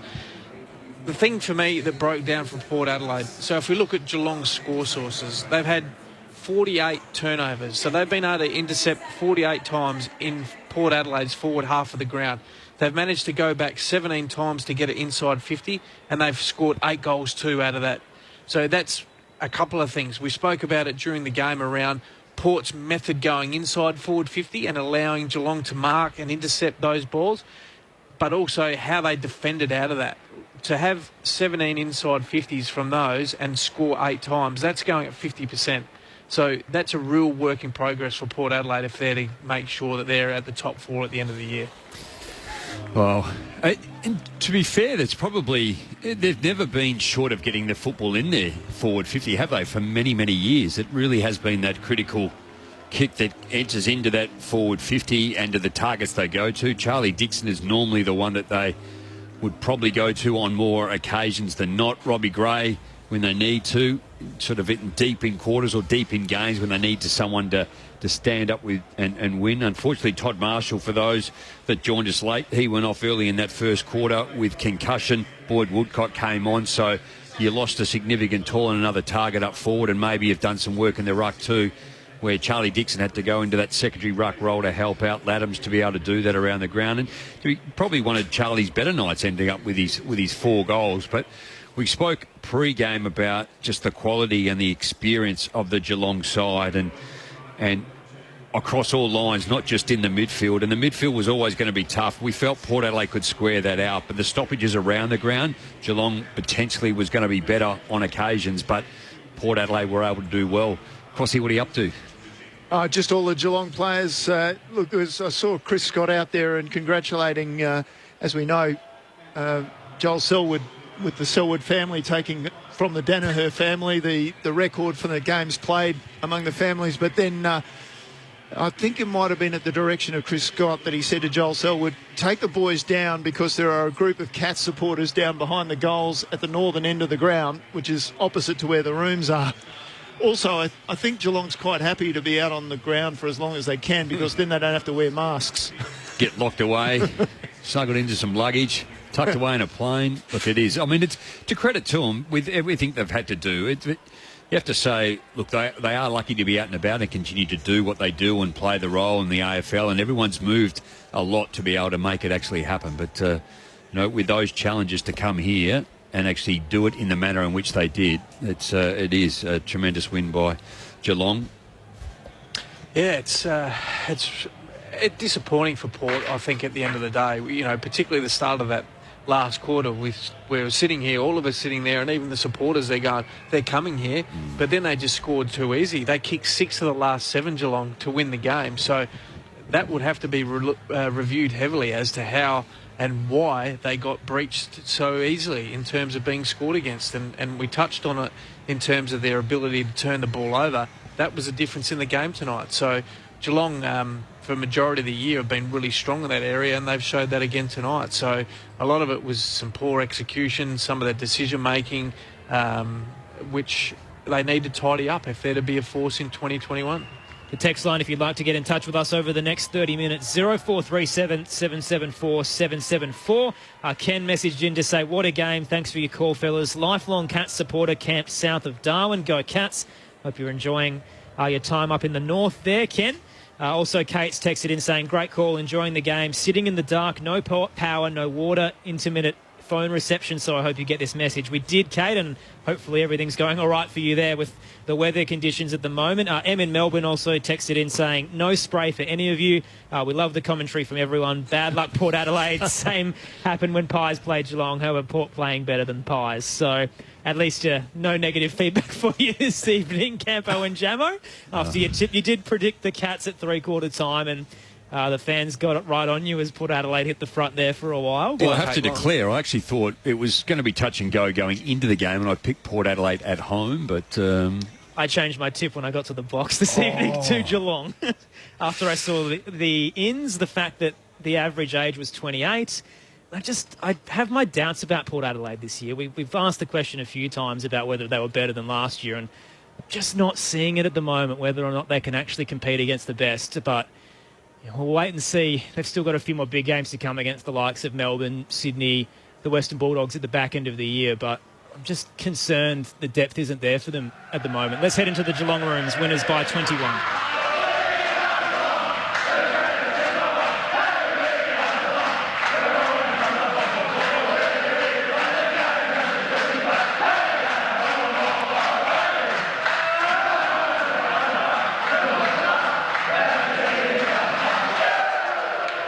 And the other side of that, another reason why I did change my tip, as we've touched on, the depth of Geelong's squad is tremendous. They've got so much experience in it. And you look at the disposals tonight. So Port Adelaide won only by 5 disposals. Ollie Wines has 29, Boak 27. Geelong's best was Tom Stewart with 23. And the majority of their list has over 13 touches. So everyone got involved. Port Adelaide probably had some players that arguably didn't as much as the rest. So they've got top-tier talent, as you were touching on in that final quarter. Wines and Boak leading the way, but no one else is really helping them. Whereas Geelong have everybody contributing at this stage. No one's had a standout performance from them in terms of disposals, but they've all had very good ones. Yeah, it was a real weight of numbers performance by Geelong. Other than, Jeremy Cameron kicked 5. He was really important. Gary Rowan kicked 3 goals too, and Hawkins 4-4. So that trio really dominated ahead of the ball. And then you look at the other end, Connor Rosie had a night out tonight, which is great to see him back in form for Port supporters. He kicked 5, kicked 4 in the first, looked really dangerous, but then drifted out of the game. And Charlie Dixon kicked 4, so he kicked 2 or 3 in that last quarter and looked really dangerous, So they were patchy, but ahead of the ball, but no one else fired for Port's forward line. Georgiades didn't have a great night. Woodcock didn't have a great night when he came on early for Marshall, and Motlop didn't have any influence on the game, and they threw young Lockie Jones forward, and he kicked 1 goal late, but clearly not a future forward in that forward line. So interesting what Port will do from now on. I was probably critical around Marshall, around whether he deserved to get a game tonight. We didn't obviously get to see that, but what we did get to see is them going in with potentially 2 talls and had a look at a smaller forward line. The challenge will be now is, do they go with Laddams and Lysette comes back next week? So do they use Laddams more forward and Lysette comes into the middle and they still have that 3-prong attack? Still, I probably agree that they looked a bit undersized tonight when they got outmarked, particularly when Port went forward. But I still don't reckon their method was right when they went forward tonight. Yeah, agree. On the text line, Nick's asking, do you agree that Port Adelaide is better with young gun Zach Butters in the team? Are they missing his influence? And I think Butters and Dursman are key pillars of the power side at the moment, but you really can't rely on making finals of 2 20-year-olds. Well, they just add to the group. I mean, to be fair, Amon's had a great year. He's probably arguably in all-Australian form for majority of the year this year, but no doubt we touched on it. You need to be at the pointy end of the year, you need all your players, your best players, to be up and going. And do they miss Butters? Yeah, they do, because they miss his 20 to 25 possessions through the middle of the ground. He's a great decision maker. He's clean with the ball. He adds to that midfield group. At the moment now, you've got Amon going through there. You've got Robbie Gray, who is at the end of his career, but he's doing his bit, but he can't probably do much more than what he's doing at the moment. So they're looking for those younger ones. Rosie's obviously we've spoken about in terms of he's had a lot of injuries. He's tried to come back. He's a little bit underdone. Hasn't had a lot of continuity with his training. He's still trying to find that form that he had perhaps 18 months ago, and it's been interrupted for him. And you throw Drew in there as well, and he's I like his work ethic. I think he gives great effort, but he's not an A-grade midfielder in the competition. Woodcock and Farrell are probably the two to drop out.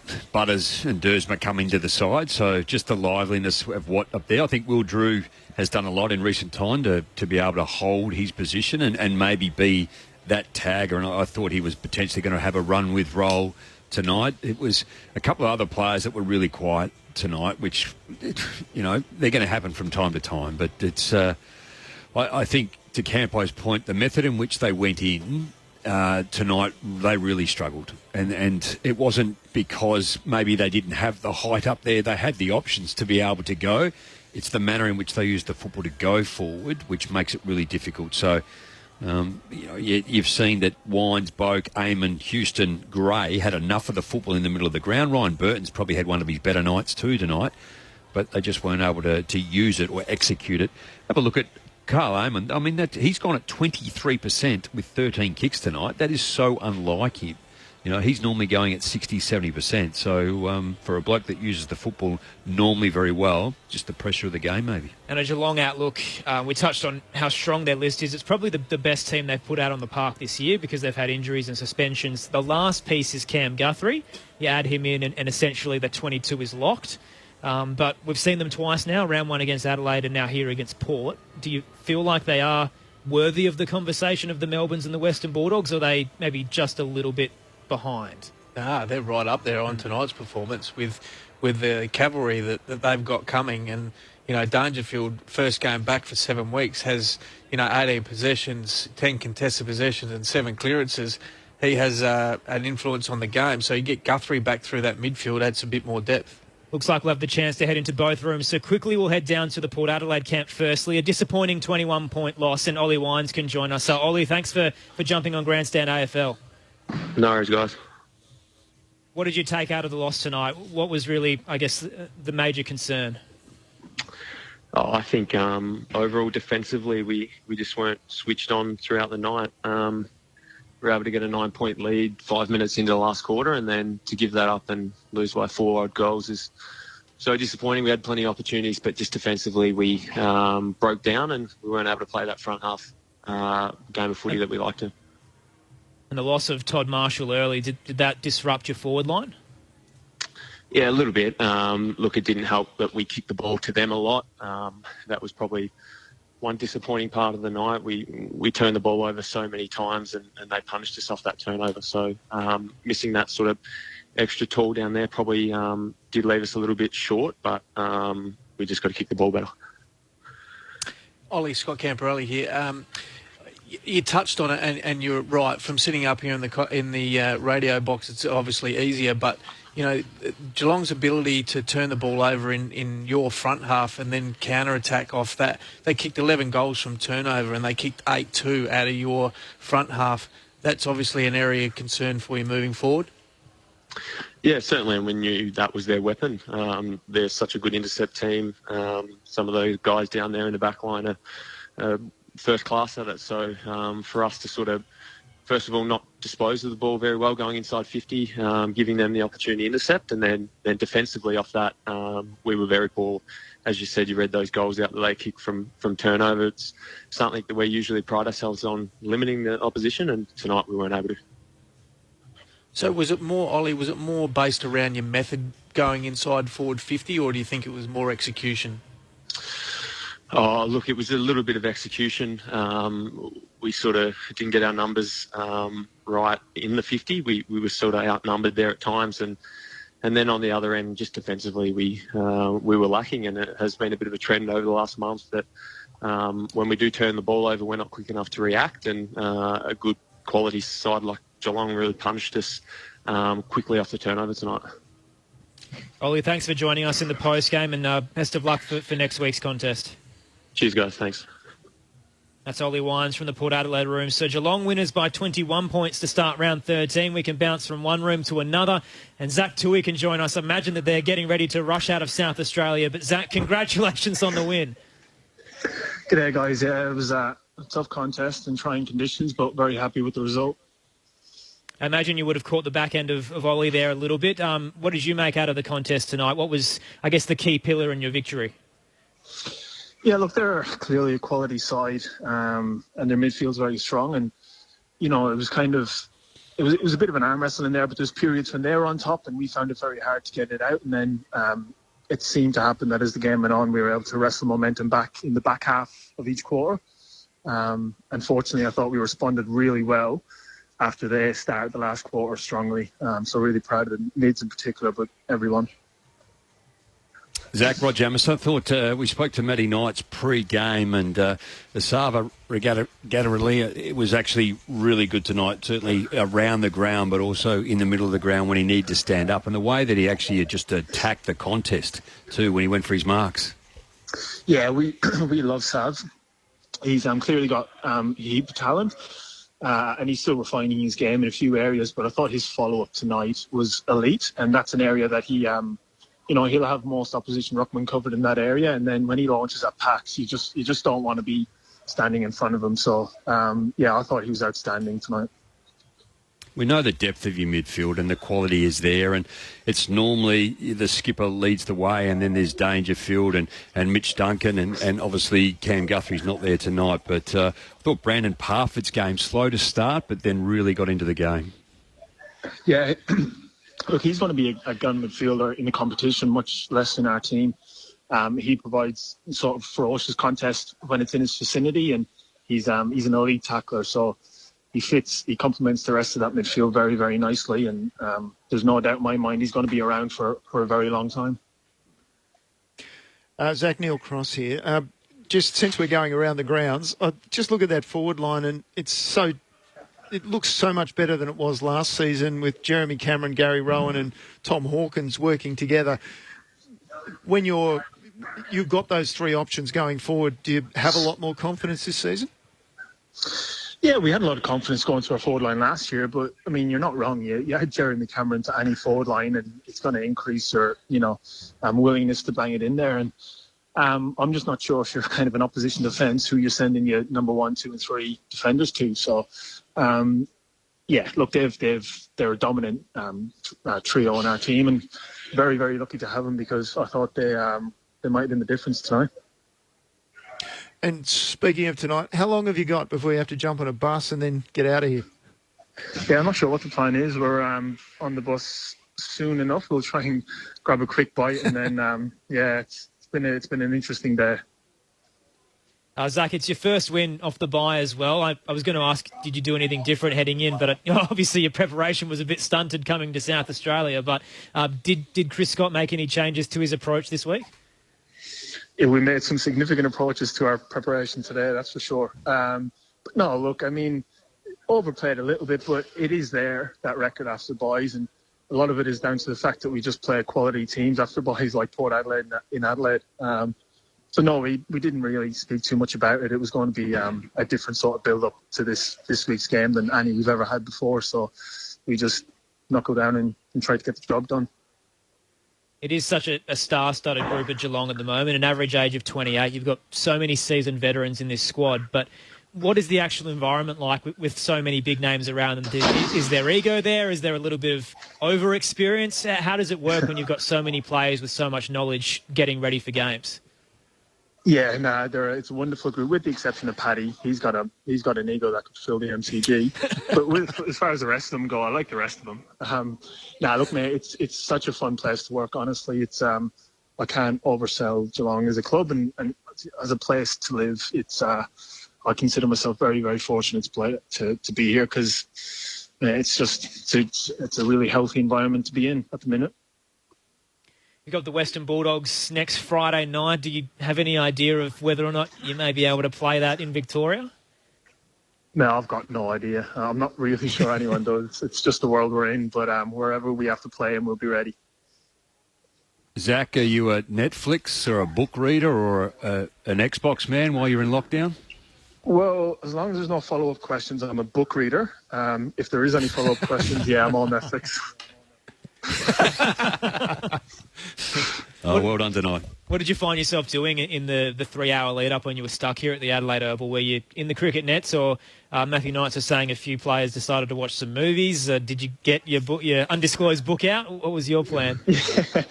Nah, we've got a few guys here who I would have got through a good 15 or 20 quizzes today. That seems to be the flavour of the month at the club, is a bit of trivia. So that took up most of my time.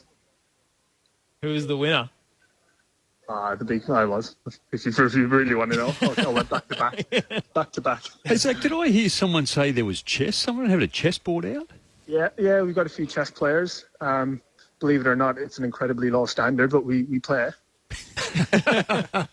We'll say congratulations to book reader and quiz master Zach Toohey then. Thank you for joining us in the post-game. Best of luck getting home as well. Pleasure. Take care, guys. That's Geelong backman Zach Toohey. So a great night for him alongside so many stars. 14 touches, 2 tackles as well, and 4 marks as well in the back line. But Geelong's defence a pillar of their victory tonight, and speaks so well, as we've touched on, a veteran of what is so many in this squad, and there's going to be immense knowledge there. But clearly they're clicking together with the inclusion of Jeremy Cameron, Sean Higgins, Isaac Smith. The culture's still there, and obviously they're well built for a flag tilt. I think their culture's enormous. It's been there for quite some time. The CEO's been at the helm. They've had a couple of presidents. Unfortunately, one passed away recently, but they've been long-standing, and they've managed to keep the consistency of the leadership, and they've kept the quality of, I guess, what is required to perform at a level, and they've been consistent across many years. They've been involved in many big games, and they've gone out and got the right people into the club that have filled the right roles. And if you don't adapt, and Matty Knights highlighted that tonight when we asked around Isaac Smith and Jeremy Cameron in terms of, those big game players coming to the club. And I just wanted to say Esava Radagalia just one more time so I could get it out properly. He's a little tongue-tied, wasn't he? I couldn't get it out. I'm not going to lie, I was pretty concerned about Esava coming into this contest. I was wondering why they kept picking him over Reece Stanley, because if you look at Esava's stats in terms of what he provides. I know that Stanley is older at 30 years of age and Asada's 22, but Esava had 1 goal from 4 games, averaged 10 hit-outs from the 4 games he'd played, and only really had 1 game that brings that average up, which I think he had 19 in. He hasn't had really an impactful year, but he's a young player with talent. Reece Stanley, you kind of know what you're getting, but they keep continually backing in Radagalia. I think Stanley can play most positions. But you do know, I just think the upside of Esava that Matthew Knights highlighted, and again, and you touched on it too, Campbell, like if you've got a bloke that is that big and he can follow up almost like the old traditional ruck rover type, follow up his own work, go forward, crash a pack, take a big mark, tackle hard. And he's 22. It's a lot of ticks, isn't it? A lot of boxes tick there. And he's 198, 104 kilos. He's 22 years old. Like, there's enormous upside there. So, look, again, Matty Knights touched on he's really quite raw, but we've been glowing of what Chris Scott's been able to put together, in his 11th season. And coming into this season, he's going at 69% winning. So he knows his stuff. They know what they want. And, look... Well, they've missed one final series under his...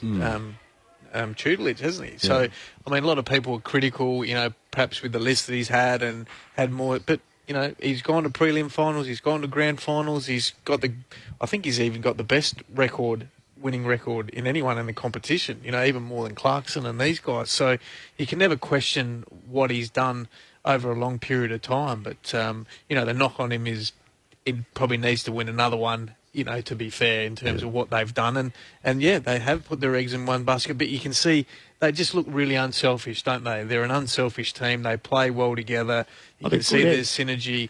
They understand what each other are doing at every point, at every time in the game. They're well structured. They tick all the boxes. They're really good inside the contest. They're great outside the contest. They're a skillful team. They try and keep the ball off you. It's a slightly different game plan to what some of the other teams. It's not the hard and fast, like the Richmond model in terms of field position, get it in quick, hack it forward, pressure. It's a little bit different. It's a different method, but it works for the group that they've got. On the text line, 0437 774 774, Dean asks, how do you explain the tackle discrepancy? So how does Geelong win with so few tackles but so much pressure? Was it just perceived? Well, the tackle one is on the basis that they probably own the ball more. So we spoke about time in possession. So obviously it's an obvious statement. If you're owning the ball, then you don't necessarily need to tackle. So that can be skewed. It's not necessarily. But the general rule of thumb from a coach's point of view, if you're getting smashed in contested possession and ground ball, your tackle should be up. That's generally what the rule is that you sort of go by. So and tackling, once again, is a bit of an effort indicator from the coach's box as well. How can we get to the opposition quickly? Can we turn it over? And don't get disillusioned by the number, because that's an absolute tackle. So some of them are actually half tackles, but the pressure, the turnover doesn't necessarily get generated as a tackle in the tackle column. So what Geelong do is they pressure. They're always at you. You could see Port tonight, particularly early. They had no time and space at all, and that's what Geelong do to teams.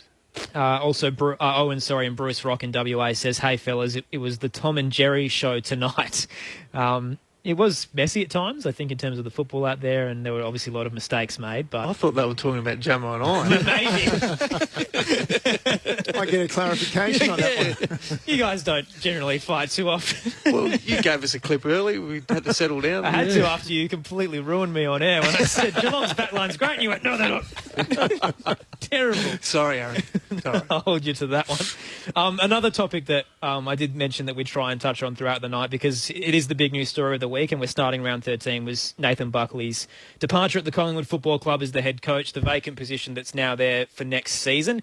I know Chris Scott was someone that had been thrown into the works. I imagine after tonight and maybe even this season that it'd probably take a lot for Collingwood to lure him over. But is there anyone that you have in mind for who should go for the Collingwood job? You threw Matty Knights in there too tonight. I did. Well. I just wanted to ask him to see what he thought. He said he'd put his hand up if possible. But well, and to be fair, I mean, I coached with Matthew Knights at Essendon, so I know Matty really well, and he's a good friend of mine.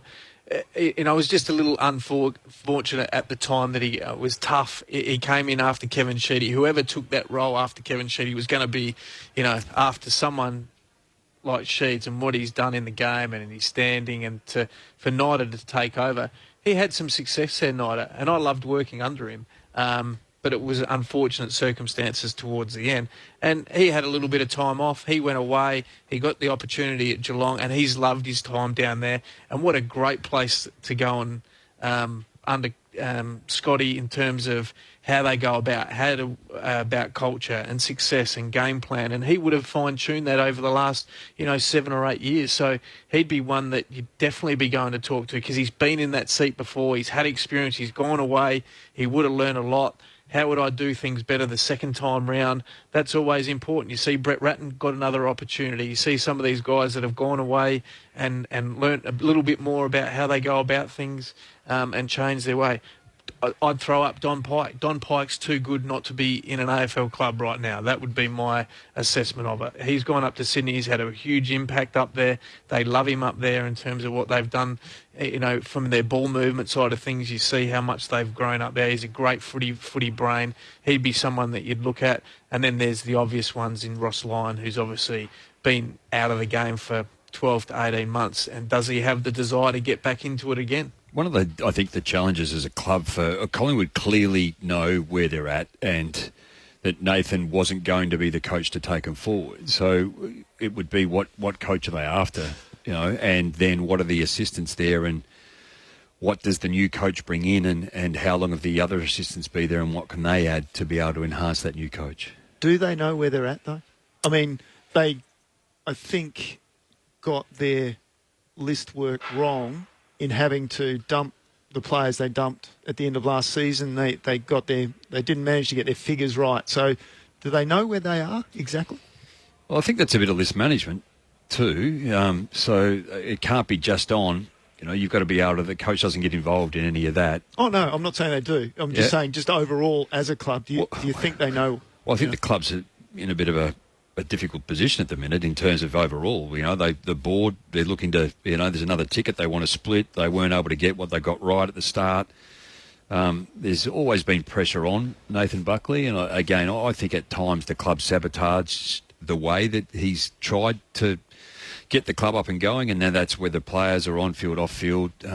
So there's examples of that from a distance, having a look at it. So, look, all reports, he's a solid coach, a good coach, a real student, and if you draw a line through the way that he played, you know, and he's trying to get the best out of it. And I think in the last, probably 5 years, he's changed. 4 years, he had to change. Like, he only got tipped out, I think, about 4 or 5 years ago, and then most of the assistants left and he got a whole new in, and then he just had to really change the way that he went about it, and probably more the relationships, I think, maybe, rather than coaching. And you've seen Damien Hardwick do the same, you know, in recent time. He said that he had to completely change, and they pretty much cleaned out his assistants. So, look, I have some great empathy for him and what he's been able to through, but 28 years he's been involved, you know, and there's going to come a point where time is to move on. Well, Kevin Sheedy, you mentioned 27, wasn't it, at Essendon? So, yeah, it's interesting. And that was just as a coach. Yeah. Correct. Yes. Bucks went from a player straight into a coaching role as well. So,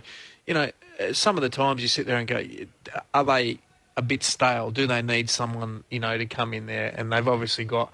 The interesting thing is they've got a lot of pieces of their puzzle that haven't been put together at this point in time. Normally when a coach goes out, there's other stuff around it that's holding it together, but they've got a few pieces that they need to put in place. Aaron Bryans and Neil Cross with you alongside Scott Camporelli and Rod Jamieson. Some big news coming out of the Geelong camp. So unfortunately, as a result of the weather here at the moment, which is starting to get fairly foggy, we've had pretty wintry conditions throughout the week, Geelong cannot board their plane. Stop it. So they have to stay in Adelaide overnight. The whole point of getting them here and the exemption was to get them as a fly-in, fly-out model. So this is going to cause some massive uproar amongst the SA community, who a large portion didn't really want teams coming here because it kind of created an imbalance of people who couldn't come. But well, the biggest question is, where are you going to find hotel rooms now? 100%. Might have to sleep on the plane, sleep at the airport. I mean, I don't know. But the whole point of their travel, so when they flew in, they had to go straight to a bus. Police were the only people to have contact. They went straight to the Oval. They were supposed to have very, very minimal interaction with the public, even though they've come around and celebrated with some fans on the way out tonight. I've got the answer. Yeah. Oh, no kidding. 50 swags down in the rooms. They can't go anywhere, and then they get straight on the bus in the morning. I reckon they'll end up doing something. They can't go to a hotel. This completely changes the landscape in terms of the fly and fly out model now, because the whole ruling of why Collingwood and Geelong got here was so that they could leave straight away. Now that it cannot happen because of weather conditions, there's a new precedent there. Well, teams can stay here. Then again, hopefully the COVID crisis has eased in Melbourne. But, you know, it's like the old days, boys. You'd remember this, when you came home at that time of the morning, you know? Yeah. From where? Yeah, different place, different situation. The orange spot was a little bit closer. You just walk across the road. Oh, I used to see you at the Euro shop down the Jetty Road. That's where you used to be. So Geelong winners by 21 points and spending the night in Adelaide after defeating Port Adelaide. You're 3-2-1 for the ABC footballer in the year, gents. I didn't think you were going to ask, Aaron, so let me just... You had 40 minutes. No, I've got it. I had it done, but well prepared. A coach is well prepared. Apologies to Tom Hawkins. I thought he was outstanding tonight. He was... I threw him up between him and Gary Rowan. I just thought Gary Rowan, particularly, you know, for his game, I thought he was outstanding. 18 possessions. He had 10 marks. 3 of those contested and kicked 3 goals too. I thought he was very, very good. Jeremy Cameron for 2 votes. I thought he was outstanding, particularly in that last quarter. He really turned the game on its head. He ended up with 5 goals and 19 possessions and 5 marks. 2 of those were contested.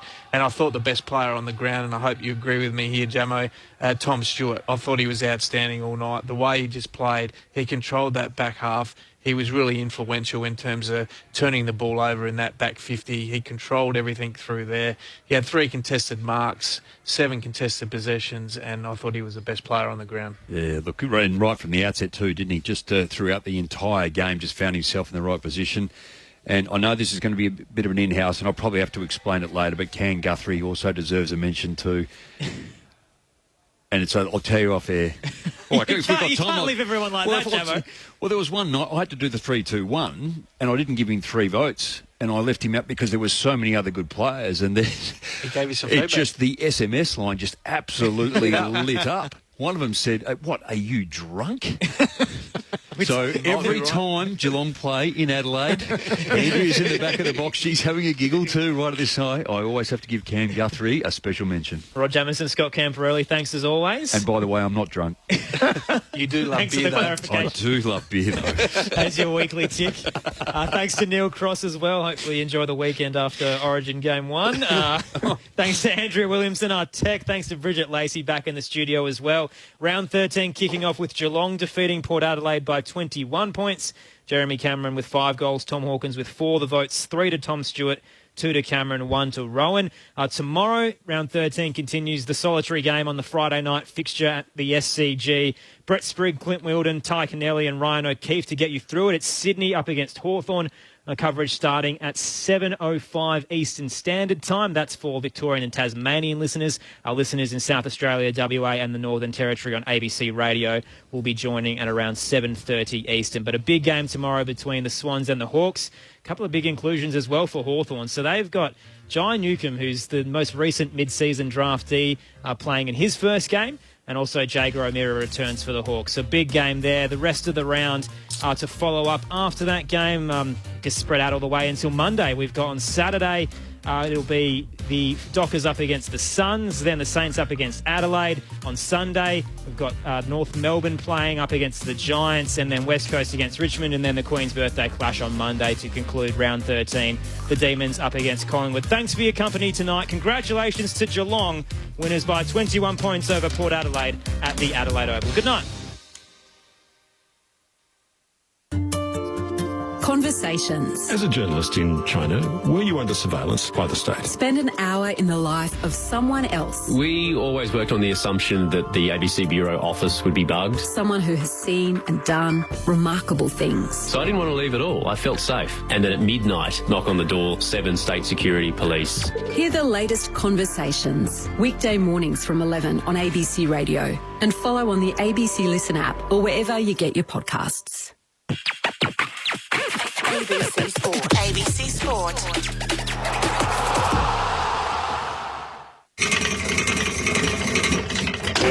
The ABC Sports Vault. ABC Sports Vault.